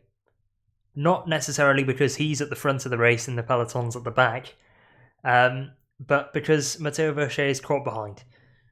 Maybe the reason they've got a time gap is because that they've given him the King of the Mountain point. I don't think they have, but I wonder whether that's being discussed as we approach the final 50 kilometres now. And Victor Kampenaerts emerges at the front of the race for Visma Lease-A-Bike. Lidl Trek also towards the front at the moment. Looks like Jasper Stuyven to me. Christian Nylands I can see for Israel Premier Tech nestled in the group. A rider who I think is going to grow into this race. Keep an eye on him in week 2 and 3 for breakaways. Recovering after a crash earlier on in the season. But Nyland sat quite nicely. Kasper Asgreen also for EF. Sat around 20th wheel at the moment as the Alpecin Deceuninck boys have a chat. Perhaps a little team briefing ahead of the final sprint. But they've got one more difficulty to traverse before the final sprint. One more climb, that is. And it's Mont Noir. 1.3 kilometres, 6.2% average. As Nils Pollitt has a joke with Eduardo Affini. Pollitt has been in the thick of Visma Lease-A-Bike's train at times this season. Got himself a yellow card for it, I recall. Back at the Dauphiné, I think. But Pavel Sivakov has been doing a lot of the pacing on the front. I don't think they're using him as a mountain domestique. Perhaps this tour, our UAE Team Emirates XRG. Maybe they're using him as more of a all-rounder rouleur style, like we've seen for the likes of Mikel Biel and also Nils Pollitt.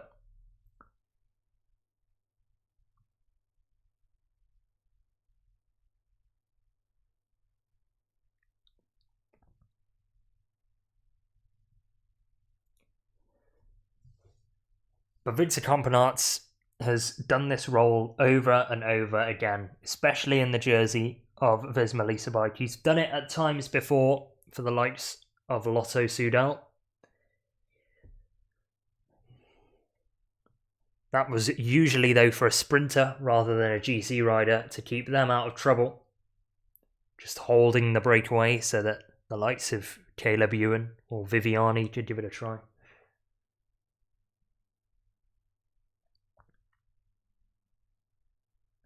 But Alpecin are moving through the middle, making sure that the pace stays high. Teammate hands over a bottle, and the British national champions jersey for Ineos Grenadiers. You can tell because they've got that horrible Total Energy decal on the shorts.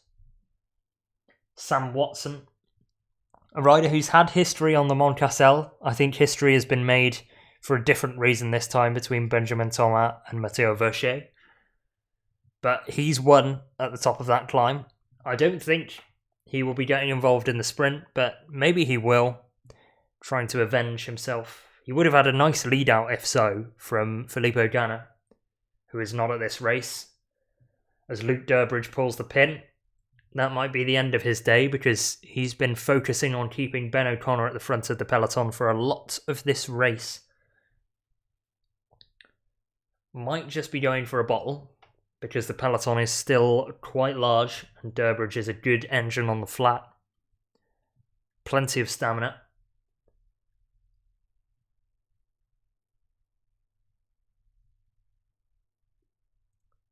And the peloton is all back together. The likes of Verchet and Lenny Martinez are back in. Hoping to see another good race from Sepp Kuss. He was my favourite American rider last year. I hope to see him back to his old form. It's very hard to tell with Sepp Kuss this year. You know, previous years you have been able to say, alright, this guy's going to be like top 5 guy in the mountains, clear domestique. You know, how far is he down the pecking order now with the likes of Matteo Jorgensen and Yates off the back of his Giro win? Is he now kind of the set-up mountain rider of this team now?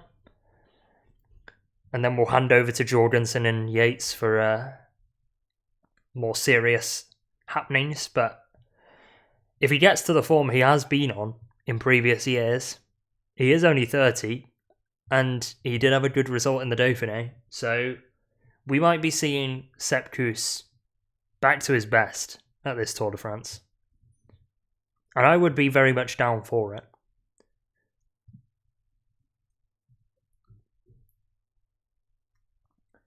Anders Johannesson takes a bottle from the side of the road as we start the 1.3 kilometre Mont Noir climb. 1 point will be offered to the first rider over the top. And perhaps, if you're Benjamin Thomas, you are just wanting to make sure that you get this point, because it's still a little bit up in the air as to whether he will take the Mont Cassel climb after his actions earlier. UAE Team Emirates XRG are on the front at the moment, but Ineos have multiple riders up there with Geraint Thomas as well. Lotto moving themselves up on the left-hand side, perhaps to keep Arnaud Delis out of trouble, and perhaps to move Lennart van Eetveld towards the front of the race.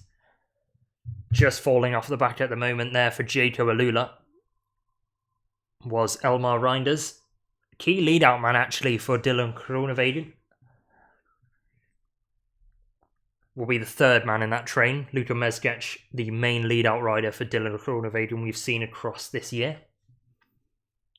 Groenewegen, a difficult one to call. Not really gone to the big races this year. Copenhagen Sprint was 7th, which is not a great result. But before that, 2 stage wins at the Tour of Slovenia, 1 stage win at the Tour of Hungary. So he's been winning, but not necessarily in the big races.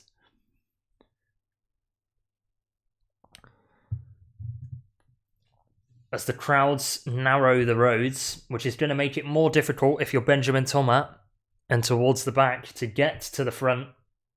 He's only got 400 metres or so to do it. Jonas Vingegaard in the red helmet at the front of the race, seemingly on his own, detached slightly from his team. Who knows, this might be a bid for Jonas Vingegaard's King of the Mountains classification hopes. I don't think he'd be focusing on King of the Mountains jersey this early in the Tour, but who knows.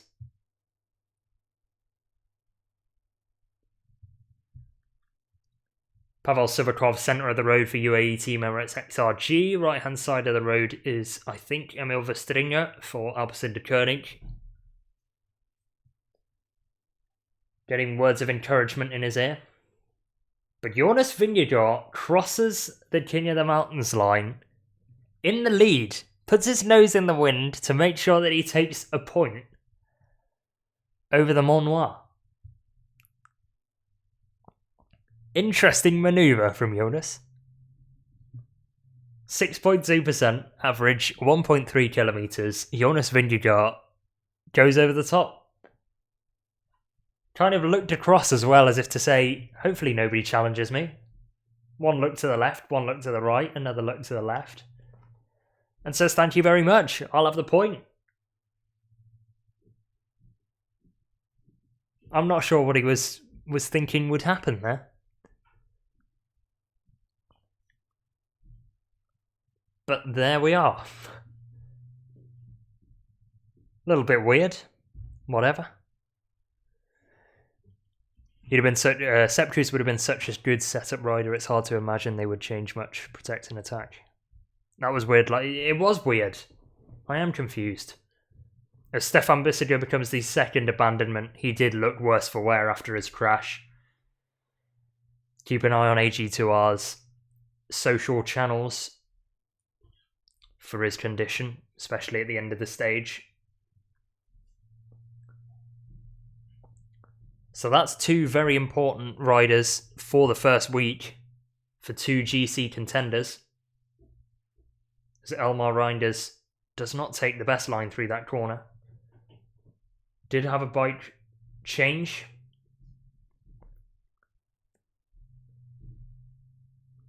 So Reinders returning from a bike change then. It's not a lack of pace. It's an unfortunate circumstance. And once again, Lenny Martinez off the back. It is a tough day for Lenny Martinez. He's just got to make sure that he stays in this race. And this might be the story of the week. If the winds start blowing hard, then Lenny Martinez is going to be in trouble for a lot of this race.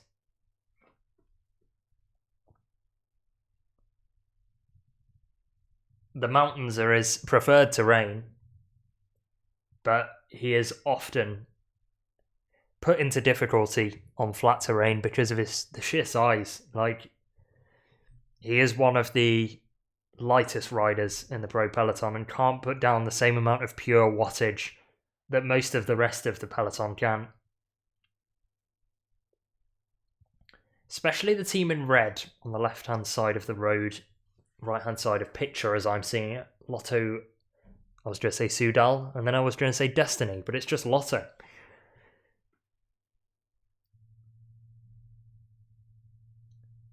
A team not necessarily built around Lennart van Eetvelt. There's certainly more of a bias towards their sprinter, Arnaud Delete, the Belgian.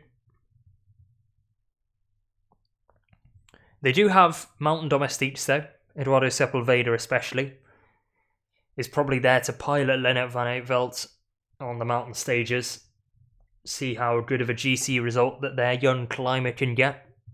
Has proved himself on the UAE Tour before as the 23-year-old. Won the Tour of Guangxi as well in what was a very successful 2024 season.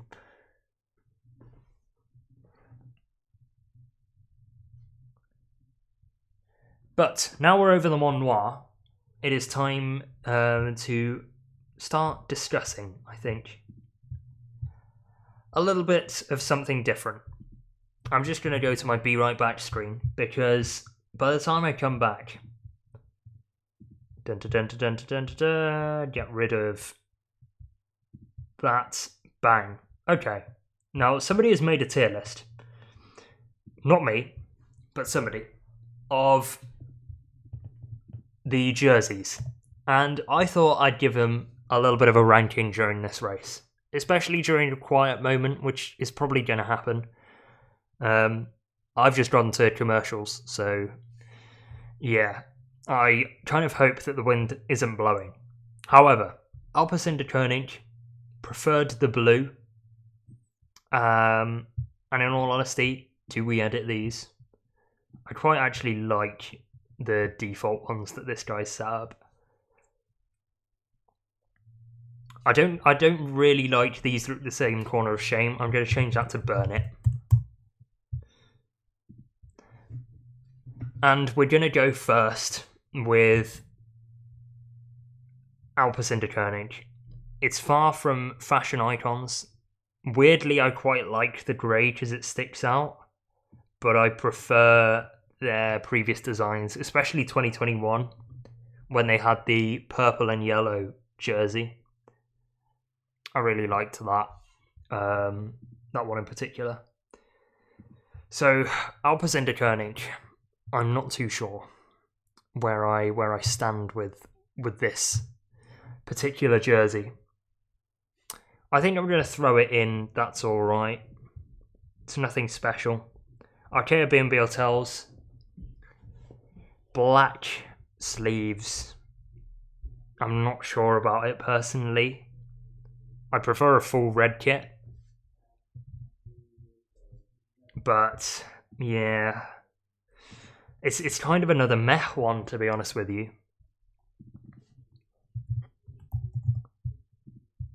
And it might go in meh category, to be honest with you. Again, this is a man with no fashion sense, so yeah, don't judge any of these picks. And I'm sure you can make a better one yourself. But I'm just thinking of time fillers for the sake of the rest of this stage. Bahrain victorious. I'm not too much of a fan of it, to be honest. It's a bit weird. And there's a lot of white jerseys in the peloton now. So they're kind of going into that trope. I'm going to kind of rate it low meh, I think.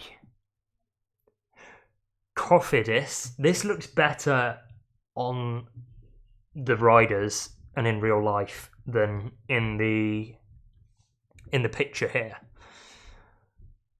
I'm going to kind of go, yeah, that's alright. It's not like out of the ordinary, extraordinarily good. It's a little bit weird, which I like. It's a difference from the usual reds, but the red jersey is like, it's not what it used to be, We've not got pure red jerseys anymore. We've got kind of this reddy, crimson, darker red colour. Cofidis, I'm going, yeah, that's alright. Decathlon Azure Desert, prefer their old kit. In all honesty, this just looks a little bit of a mess. It's bordering on Y for me, but I'm going to put it in meh. EF. Would I say fashion icons? I would say their team is fashion icons, but I would say this jersey is just good. Like, it's not incredibly crazy. I've got my feedback, so I'm gonna keep looking across at the race, but I kind of feel like I have to do this now, given it's the first stage of the race, and I've seen them on. As Tobias Foss now comes to the front for Total Energy. Tish Benoit in the wheel, and everybody traversing the bunny hop. Tadej Pogacar looks a little bit concerned on the left-hand side of the road, and once again, it's a case of all the GC teams being at the front, wanting to protect their leaders and make sure they're out of trouble. Groupama FDJs, I like, but it looks a lot like Ceratizit in the women's peloton. It feels a bit like they've stolen the design from there. I like it. It's an upgrade. Is it an upgrade? It's nice to bring a fresh new look compared to the last one. I like a team keeping their jersey, but for that many seasons, it was too much. So I'm going to put FDJ in looking good. Ineos, fairly simple, especially the shorts. Intermarché, they've got so many sponsors that it becomes a bit of a why. I kind of like what they've done, given the circumstances, but the sponsors just ruin it. Israel, this looks nicer in the render than it does on the actual jersey. And I think for that reason it's going to go in low end looking good. Jaco Alula, I really like the purple. It's different. It's easy to spot from the helicopter cam. The grey shorts kind of ruin it a bit. But I do like it. It's probably going to go in sort of middle looking good, I think, for me. Little Trek. Hard to tell. Like, they've had the same kit for a couple of years now, or a very similar kit. And this kit is kind of made for the yeah, that's alright category. It feels very high end, that's alright. So I'm good go with that, I think. I'm going with a yeah, that's alright for Little Trek. Probably just above Alpecin, because Alpecin is slightly bland. Lotto. Looks better on the riders than it does in the render. Also, though, slightly meh. and another kind of crimsony dark red jersey. So I'm going to go meh. Movistar. I quite like it. That might be a bit of a hot take, but Movistar's kit's alright as Chris Nylands comes to the front for Israel Premier Tech. Andreas Leknesund is there for Uno X as well. Tobias Foss looks to his left and gives a slight slowdown sign to Nylands. Kamil Gradek trying to position Fred Wright and Phil Bauhaus as well towards the front. Along with probably Santiago Buitrago, who's likely going to be hanging on to the back of that train.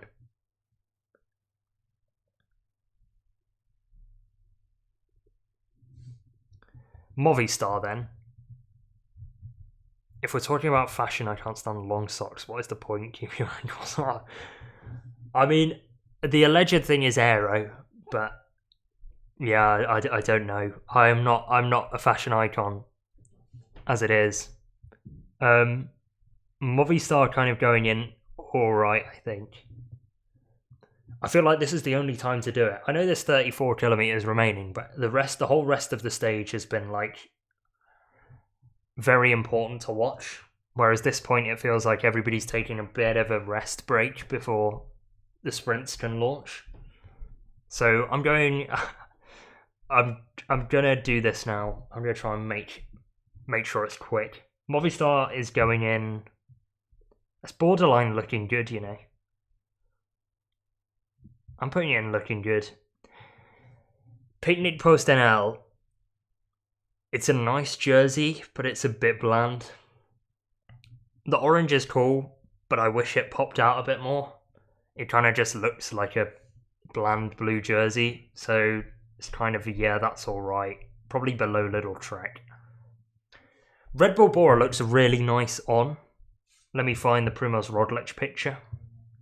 There it is. Like, it looks better on than it does in the render, I think. Although that picture actually doesn't look great, I've got to be honest. So that's actually making me double check my opinion. Red Bull Bora. They could have done better with Red Bull, let's be honest. They had so many better designs they could have cooked up with the Red Bull brand in control. I'm going to swap Cofidis and Alpecin and have Red Bull on low, that's alright. EFSA still blowing, stay focused and make sure you're towards the front. I think pretty much all teams are doing that at this point.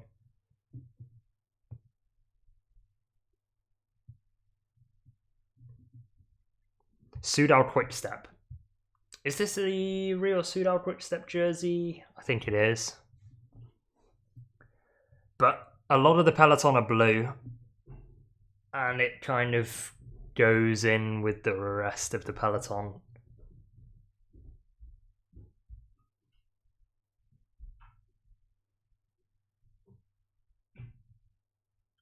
Everybody making notes of the central reservation, which will mean that Primož Roglič might crash on it. I don't think it will happen, but, you know, I wouldn't be surprised if the camera cuts back and there's a Red Bull Bora jersey sat. Nope, we're good. Okay, calm before the storm continues. Soudal Quick-Step. Probably better than Red Bull. Is it better than Alpecin Deceuninck? Yes, but it is blue. So I'm kind of going to put it there. No, I'm not. Cofidis goes above Picnic. Soudal goes above Picnic. There. Total Energy. Considering what they've got to work with, I quite like the jersey. The little finish line is nice. Pretty simplistic, but it works. Are they going to actually cross the finish line in first? That's another question for another day. I'm going to go, yeah, that's alright. Tudor, clean, but unspectacular, looking good. UAE XRG, meh, I'm going. They never come up with a good jersey. And this is no exception. I'm going to put it there. Uno X, I like the rhubarb and custard and the fact that they've stuck with it for years and years and years. Could it be more interesting than it is? Yeah. Is it going in? Yeah, that's alright. Probably. I'm going to stick it there, I think, between Soudal and Picnic. As Nils Pollitt comes to the front for UAE Team Emirates.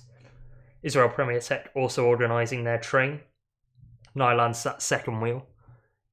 In that train, Tim Wellens on the wheel of Pollitt, left-hand side of the road, which means we've got 2 jerseys left. One of them is Visma Lease-A-Bike. I like what they've done with the names. Could they have done a better jersey? Probably. Is it better than EF and Groupama? No. Do I have it over Jayco? Probably. I think based on the riders they've got wearing it as well. It's a good jersey for me. And Jayco's shorts ruin it. And finally, Astana, good jersey. People might slate me for it. I quite like it. And that, ladies and gentlemen, is a jersey ranking. And we've done it with 30 kilometres remaining in the stage. We've got enough time even to go through a couple of interviews for Jasper Philipsen and Biniam Girmay in particular. And then it will be just me chatting you through the sprint. And a sprint which Mist is correct in saying is going to be fast.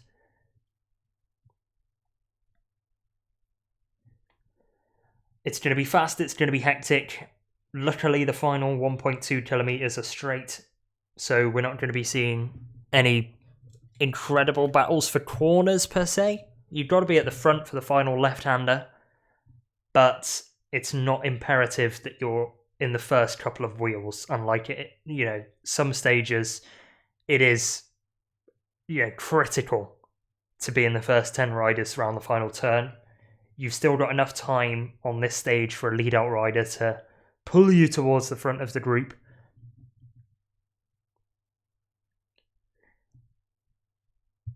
As Roel van Sint Maartensdijk, one of the taller riders in the peloton, on his debut at the Tour for Intermarché Wanty, riding with a feed bag.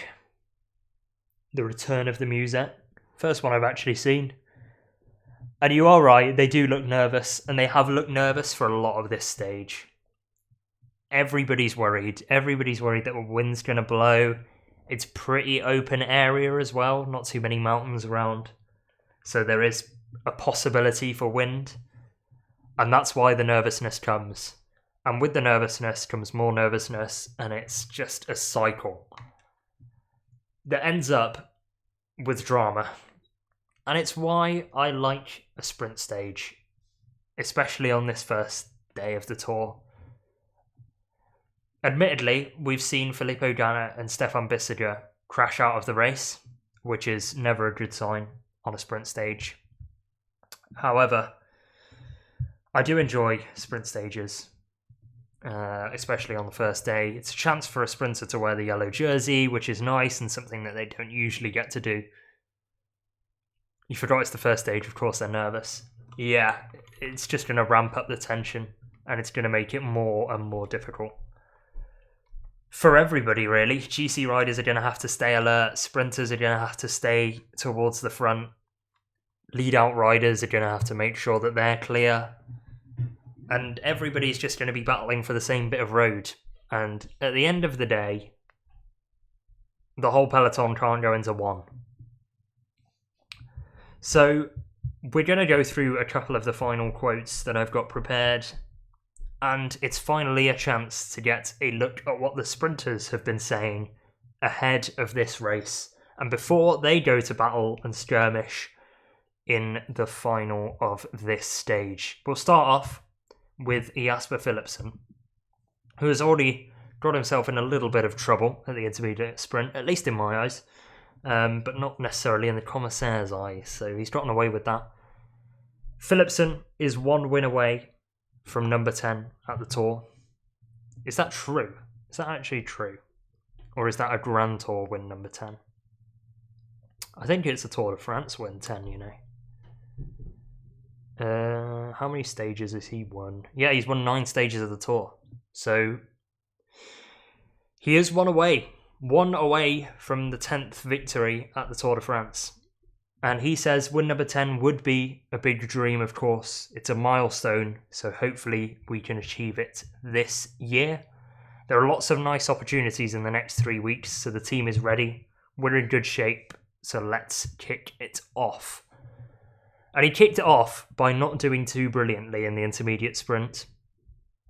It wasn't a convincing sprint by any means from Jasper Philipsen. So he's got a point to prove, I think, as we head back into Lille for the final part of this stage. And he's got to be in the top 3, I think, if he wants to cement himself as a clear favourite for sprint stages, with Jonathan Milan and Tim Merlier around. But another rider who will be looking at the top 3 positions is Biniam Girmay. And at the team presentation, he said, we have a strong team, thank goodness, that is more focused on the sprint terrain. So that means we have a good chance now to have our own lead out. He then said, this year is another opportunity to show that together with my team, we are strong and we are really looking forward to begin here in Lille. So everybody's looking forward to it, is what I'm gathering. It's pretty media-trained answers for now. They get more and more interesting as time goes on. And the guard comes down, but certainly at the team presentation, everybody's on their best behaviour. We got some spicy Remco ones last year. And I'm sure we'll have a couple more spicy ones, especially if the GC battle is as entertaining as everybody thinks it's going to be. But as a reminder, for my predictions for the stage, here are my 3 ones to watch. I'm getting them out of the way before the sprint trains start properly cooking. Tim Merlier for Soudal Quick-Step. I think this is playing into Soudal Quick-Step's hands very nicely indeed, because the GC teams have been setting a high tempo. Alpecin Deceuninck and Lille Trek have decided it was on them to chase down the breakaway, so Soudal Quick-Step have basically had a free ride all day. They've kept Remco Evenepoel out of trouble, but by the time it comes down to their lead-out man, or lead-out men, should I say, lead-out man in particular being Bert van Leerberger, by the time it gets round to that, Tim Merlier will be in a good position, you would expect, based on the energy they've saved earlier in the stage. But 25 kilometres to go, and it is getting very serious in the peloton now. You can see the pace has increased. Teams are getting scattered throughout the road. Lenny Martinez being dropped is a sign that the pace is increasing. So yeah, keep an eye on Tim Merlier, Jonathan Milan and Arnaud Delis, because they are my 3 picks. I've also got Jonathan Milan in the Fantasy Tour de France. For the moment, he is my stage captain. Other sprinters I've got include Pavel Bittner for Picnic Postenel, who will be without a 100% Sean Flynn in their lead-out train, being brought down in a crash that included Filippo Ganna. But from left to right, Uno X, Visma Lease-A-Bike, Tom Schroins of Little Trek and Movistar lead the way. Bahrain Victorious trying to move up through the centre, but the central reservation kind of getting in the way. Ineos as well want the left-hand side for this roundabout, and the narrowing might catch out a couple of riders in the centre of the peloton. Everybody seems to get through it fine, however. And the racing will get more and more violent from this point onwards.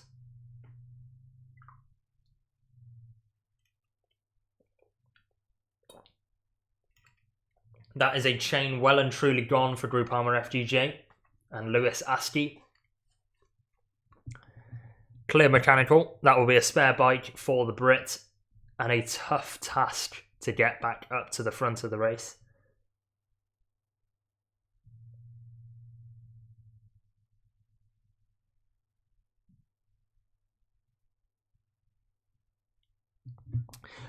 But everybody is strewn out across the road.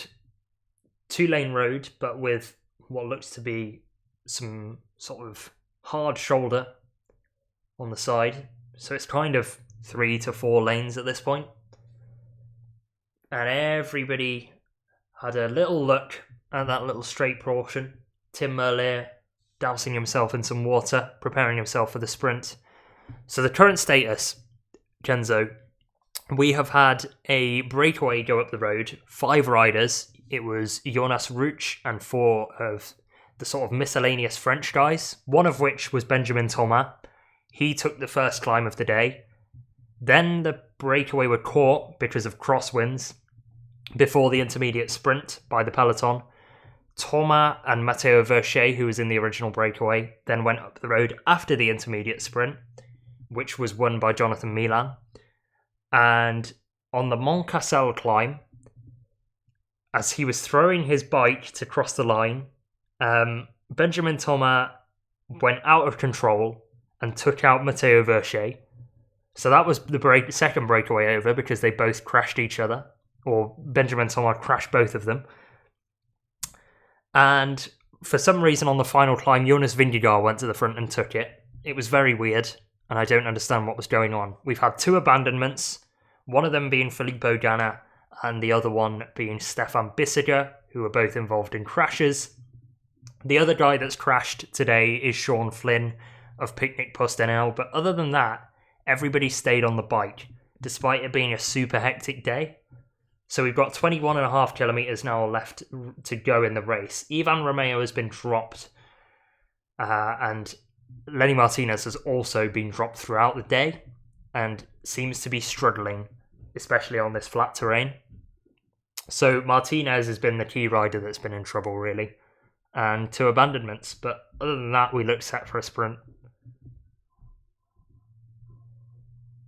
Ivan Romeo's Movistar teammates, however, in Enric Mas and Nelson Oliveira, are towards the front of the peloton, making sure that they're at the front. But Tadej Pogacar looks like he's got no teammates around him and is going to have to freelance this himself, as Axel Laurence is off the back of the peloton for Ineos Grenadiers, looking to make his way back on seemingly at the tempo he's riding and the way he's rocking. So I wonder whether he might be having some problems, looking for assistance from the team car. But yeah, Pogacar's got no teammates around him. Tim Wellens is nearby, but nobody directly protecting him in front or behind or wherever. Tim Wellens is slightly cast adrift, but other than that, there's no UAE riders, apart from those 2, in the top sort of 40-50 riders.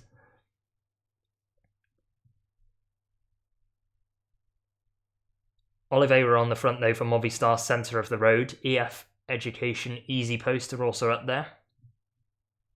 2 more riders who have been persistently dropped throughout the day.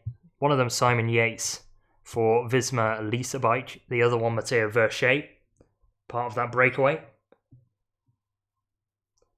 And part of that rather comedic incident. As Stian Fredheim has just been figured out by the helicopter camera. They've got an eye on him, and he is the 4th rider in the Uno X mobility train. And we've seen Søren Werenskjold be put into difficulty throughout this stage. Stian Fredheim is the backup sprinter, and a sprinter that they have tried using at the Critérium du Dauphiné this year, to an average result. But Uno X looked to be sprinting for Fredheim potentially at the end of today.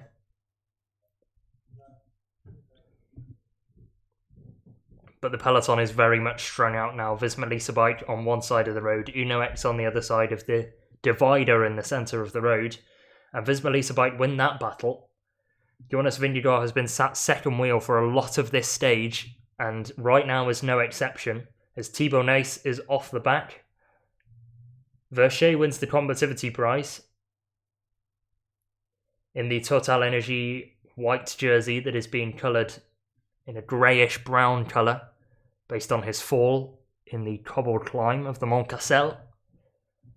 But now the peloton is being well and truly stretched out. Yates is off the back for Visma Lease-A-Bike, but his team are pressing on at the front for the purposes of keeping Jonas Vingegaard out of trouble. And perhaps they are seeing that Tadej Pogacar is in a little bit of trouble, not necessarily by himself, but his team are in a difficult situation at the moment. They've got to try and make sure they get back to their Slovenian leader. But with 17.5 kilometres to go, I wonder whether this is an opportunity for Visma to try and rip an echelon away in the crosswinds. Vingegaard comes to the front, hands over to Matteo Trentin. Enric Mas is the next rider in the train, followed by another Tudor rider. And they are starting to form echelons. Tadej Pogacar makes it up there with Tim Wellens. And 3 Visma Lease-A-Bike riders are looking to get in this first split. Uno X trying to make sure they have multiple riders up in that leading group as well. But this is where it's starting to get a little bit technical, a little bit serious. And the wind is starting to blow and teams are starting to get to the front. Everybody will want to be at the front now. Benjamin Thomas is at the back, alongside Mike Turnison, who looks to have missed this split. And there it goes. We've had an echelon away at the front now. And it is starting to get very serious. 16.6 kilometres of the day remain, and we are going nearly 60 kilometres an hour on the flat roads. Out come the echelons. The crosswinds are clearly blowing based on the flags at the side of the road, and it is a hefty crosswind indeed. And it's been the case throughout most of the stage, and now is the time to get watching if you are not already. 16.2 to go on my screen. And Movistar riders are being spat out of the back. Israel Premier Tech trying to get their leaders up alongside and into the leading group. Michael Woods being dropped. Israel do have 1 rider up the road at the very least. But lots of teams represented at the front of the race. Arkea B&B Hotels, EF, Alpecin Deceuninck have 3 riders.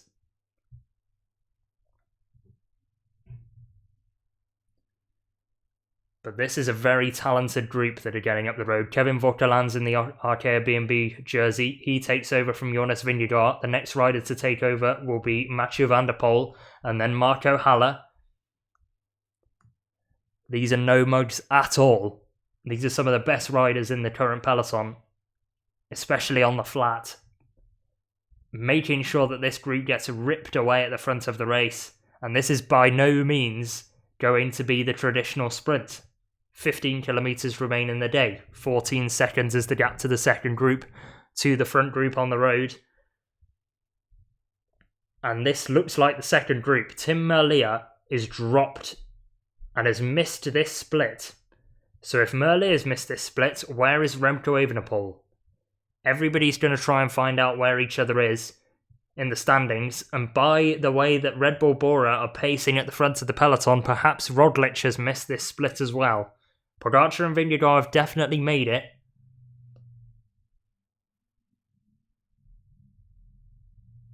And this is Remco Evenepoel taking a trip through the grass. And that is in the peloton group. So indeed Remco has been dropped. Jared Drisner's giving him no room. And Evenepoel taking action. As Nylands indicates for one of the crowd to pull his bike wheel away, rightly so. And Vingegaard is trying to orchestrate this echelon. Biniam Girmay is on his wheel. Uno X have Johannesson up there.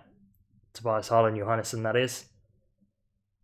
And actually, they also have Søren Verdenschold. So they've got Verdenschold up there if it comes to a sprint.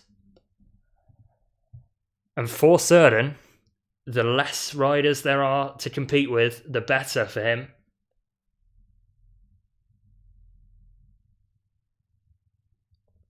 But once again, riders are trying to battle to make sure that they are in the leading echelon at the moment.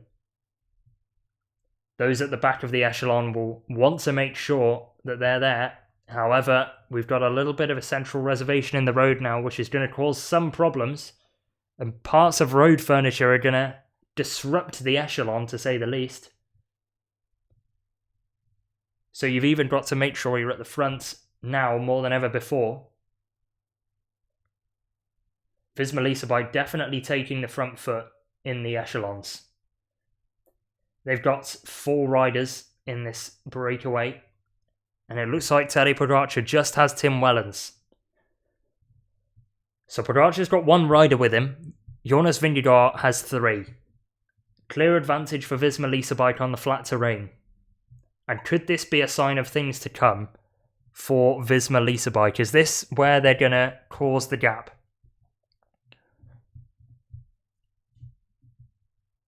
EF well represented up there. Albanese, Sweeney and Vandenberg. Vandenberg, most importantly for them, as Remco Evenepoel is in this second group. He is the main GC competitor that has missed this.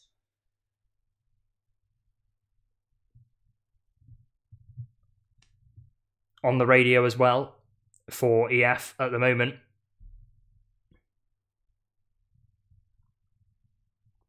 I'm trying to work out who that was. That actually looked like Albanese, but I don't think it was. Either way, Remco is now 20 seconds, over 20 seconds behind the peloton.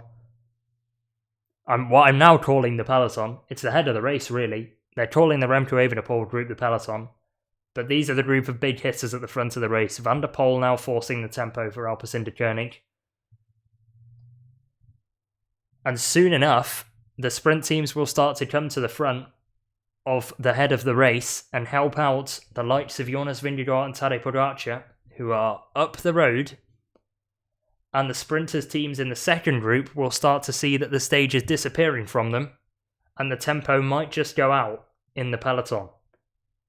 Pogacar in the World Championships jersey is there. 3 riders represented from Israel Premier Tech in that group as well. That's Ackerman, Blackmore and Christs Nylands. So Ackerman's got 2 lead-out riders. 3 FDJ riders there as well, in the form of Cyril Barth, Paul Penaway and Clément Rousseau. So Penaway has a couple of lead-out riders and a couple of key lead-out riders with him as well. Alpecin Deceuninck have Philipsen, Groves, Marissa Ricard and Van der Poel. Exactly who you'd expect from the best flat team in this race. Stuyven's on his own for Lidl Trek. Sam Watson's on his own for Ineos Grenadiers. Biniam Girmay might have to freelance it as well for Intermarché Wanty, despite him saying that he had the team built around him this year. Fedorov on the back of Group Alaphilippe. These riders are looking to just see out the day and make sure they cross the line. And Michael Woods is in that group, so it looks like Woods is going to go for stage wins as Uno X come to the front of the head of the race. This is an interesting situation. Matteo Trentin or Fabio Leinhard will sprint for Tudor, because Alberto Dainese is not in this group, but they do have 3 riders. Luka Mezgec looks to be the only representative from Jaco Alula. I didn't see too many purple jerseys in that group as well.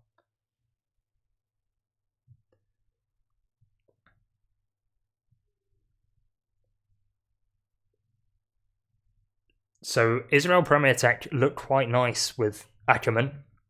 EF also big winners with Marijn Vandenberg for the stage win. FDJ big winners, but the biggest winners of them all are the team on the front at the moment. Alpecin Deceuninck with Mathieu Van der Poel leading the way. They've also got Xandro Merisa in this group, who is probably going to be an early lead-out man. You're thinking Van der Poel, Groves, Philipsen being the last 3 in some form of order, but 1 Alpecin Deceuninck rider is letting the wheel go here, and 3 riders are making their way off the front. Mathieu Van der Poel has ripped a move away, and it includes Tish Benoit for Visma Lease-A-Bike. And the sprinters teams who have missed this are now going to have to chase this one down. The likes of FDJ, the likes of EF Education Easy Post. I don't think they expected this to happen, the Alpecin Deceuninck riders, but they're going to let it happen, and they're going to give it a try. Everybody looking over their shoulder now at the front of this race. The pace goes out of the front, which is a bad sign for the one rider who made the transition, which was Tim Wellens. So UAE Team Emirates were put in trouble there. And Tim Wellens has expended a good amount of energy to try and make it across to this group. Clever move from Tish Benoit to get himself involved in the Alpecin Deceuninck lead out.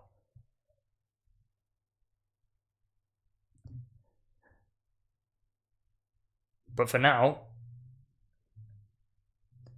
Alpecin Deceuninck are still away with 2 riders at the front of the race. Florian Lipovic is caught behind in the second group, which is now 35 seconds behind the front of the race. This is going to be played out amongst the leaders for now.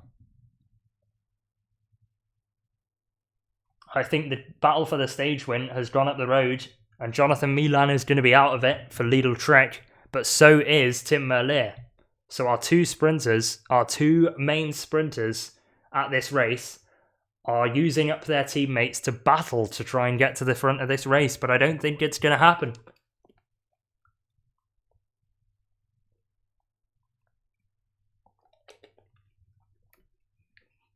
The kilometres are going down very quickly, and I think it's going to be a case that Group 2 runs out of road. Visma Lease-A-Bike come to the front once more. This time it's Matteo Jorgensen, the American, on the front. Looks to hand over to Tobias Harland Johannesson. He's not too interested in raising the tempo. Tadej Pogacar sat 4th wheel. Jonas Vingegaard on his wheel. And we've got a little bit of stop-start now at the front of this race. It's just too late, or too early, sorry, should I say, for one of the sprinters' teams to take this up. With the lack of riders that they do have. Again, Alpecin in the best position at the moment with 5 riders. So they will take control probably with around 4 kilometres remaining in the day. But this is advantage Jasper Philipsen at this point. Jasper Philipsen, Biniam Girmay, Marijn van den Berg, etc.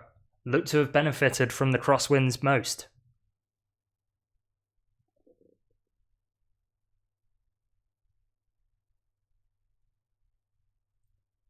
And this is what happens when you bring a solely flat-based team to the Tour de France on an opening week that includes crosswinds and flat stages.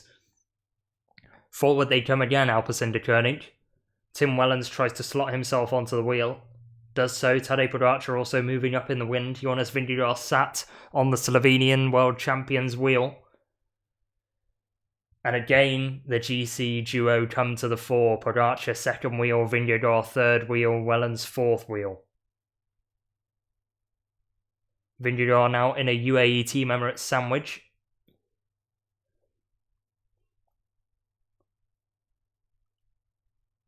As Biniam Girmay slots himself onto the wheel right now of Cyril Barth, who will be tasked with leading out Paul Penhoet. I think that'll be Rousseau's job.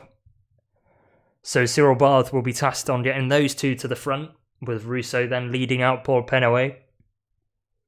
Would be a real turn-up for the books if we have the Frenchman in yellow by the end of today. But in just over 5 kilometres, we'll find out who will take the first yellow jersey of this Tour de France.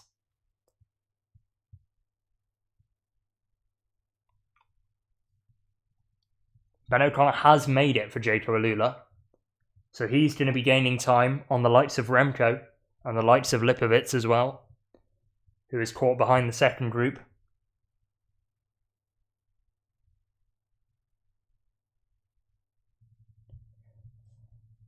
Tim Wellens pulls to the front, and this is a big turn from the Belgian national champion. Flicks his elbow for an Alpecin Deceuninck rider to pull through, but he doesn't realise that he's just had to close the gap. So Wellens is burying himself at the moment. Perhaps he sees an opportunity, despite there being more Visma jerseys than UAE jerseys at the front of this race. Everybody, I think, is now going to be staying out of trouble with the lack of riders at the front. But Uno X have 4 riders, by the looks of things, in that group. And Søren Vardenskjold is one of them. And there's a big crash at the back. 1 rider down. Ben O'Connor looks to have gone down as well. And that was an EF jersey on the deck. That was just a case And it is Ben O'Connor that gets caught up in it.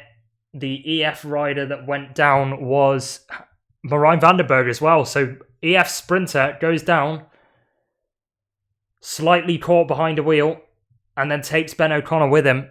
So after working so hard to get into the front, Ben O'Connor and Marijn van den Berg have crashed just outside the 4 kilometre banner. But I believe that they will be given the same time as the front group, because I think the 3 kilometre rule is now the 5 kilometre rule. At least on this stage. Tim Wellens rounds the right-hand 90-degree bend. And if Pogacar was sat second wheel, he could have let the Belgian national champion's wheel go and give Wellens a 3 kilometre shot at glory. But second wheel, actually, is the British national champion's jersey. 5k, yeah. Cool. So O'Connor will be given the same time, but they were going at a fair lick, and he will have some serious road rash. Marijn van den Berg will have certainly more road rash, and this looks pretty bad for the Dutchman with the medical cart. O'Connor will be able to just poodle in at his own pace, knowing that he'll be given the same time as this group at the front at the moment. Led by Tim Wellens. Somebody's dropped their sunglasses, which are about to be run over. But Sam Watson sat second wheel, the sole Ineos representative in this group at the front, and he's the quickest man in that team. That means that Carlos Rodriguez has missed it. So their GC leader is behind. And the hopes of Ineos rest on the British national champion. Meanwhile, Norway come to the front in the form of Uno X, who have multiple riders to lead out Søren Vardenskjold, who looks like he's going to hand over. Let's check if Fredheim's in this group. Indeed he is. So Stian Fredheim is going to be sprinting for Uno X Mobility as Van den Berg and O'Connor are back on the bike and will go in at their own pace. But 2 kilometres to go now. 4 Uno X riders towards the front.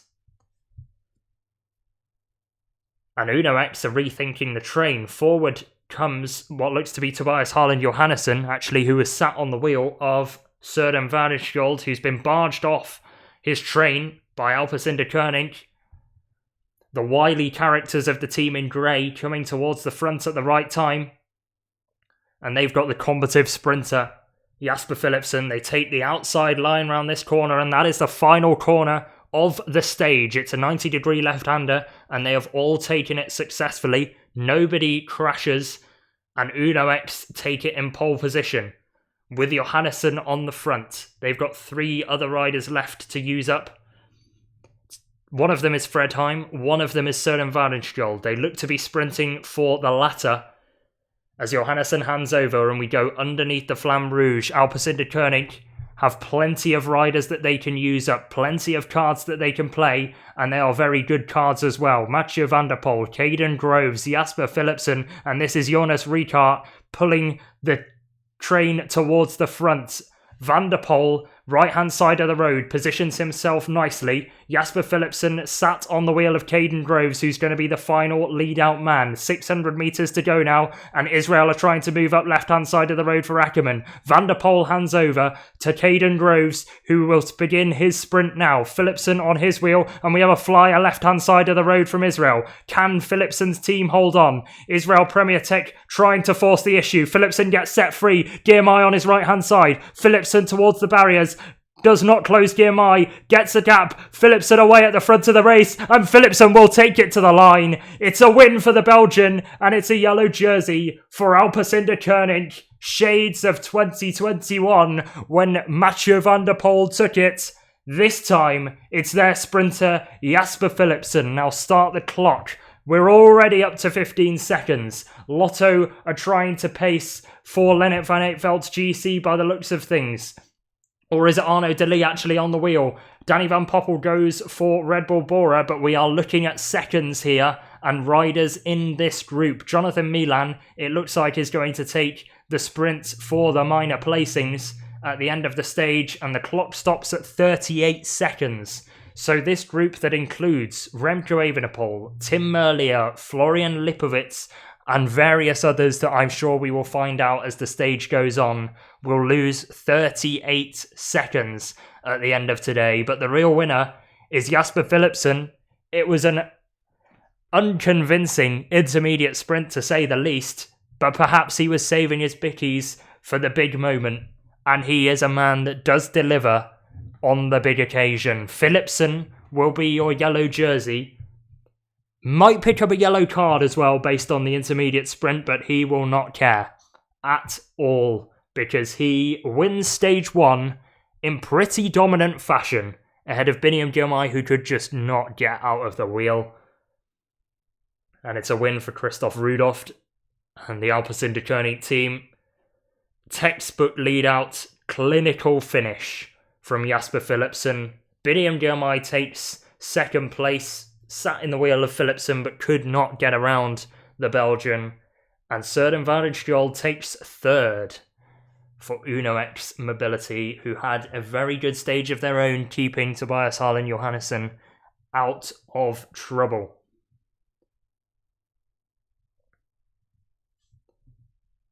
Ben O'Connor, I'm sure, will cross the line later on with Marijn van den Berg. They will have the same time. Matteo Trentin also up there sprinting for Tudor. And Total Energy with a rider in the top 5 as well, with Anthony Turgis in 4th. Groupama FDJ might be thinking, what if today, because Clément Rousseau 6th, Paul Penaway 7th, it looks like they got the lead out wrong at the end of this stage. But Jasper Philipsen takes the yellow jersey, and the first yellow jersey of this tour. I will not be back tomorrow because I'm at work, so there will be no stream tomorrow. However, there will be a stream on Monday, as we get the confirmed result in. Philipsen wins the stage, Girmay second, Vadenskjold, Turgis, Trentin, Rousseau, Penaway, Jorgensen finishing 8th for Visma Lease-A-Bike, with Meyerhofer for Tudor in 9th, and Sam Watson of Ineos Grenadiers rounding out the top 10. And that is going to be huge for Jasper Philipsen's green jersey aspirations, with Jonathan Milan getting no points and winning the sprint behind, but Philipsen winning the stage and taking a clear advantage in the green jersey. So, Philipsen with the stage win. I will be debriefing fairly shortly on a podcast with my friend Lucas. So, at this point, I will wave my goodbyes and I will see you on Monday, hopefully, for the next stage, which will be stage 3. I'll be keeping an eye on stage 2, I'm sure, even though I do have a job to do. I appreciate you being there, Mist. We had plenty of people in the chat, which was really useful, especially during the middle of the stage.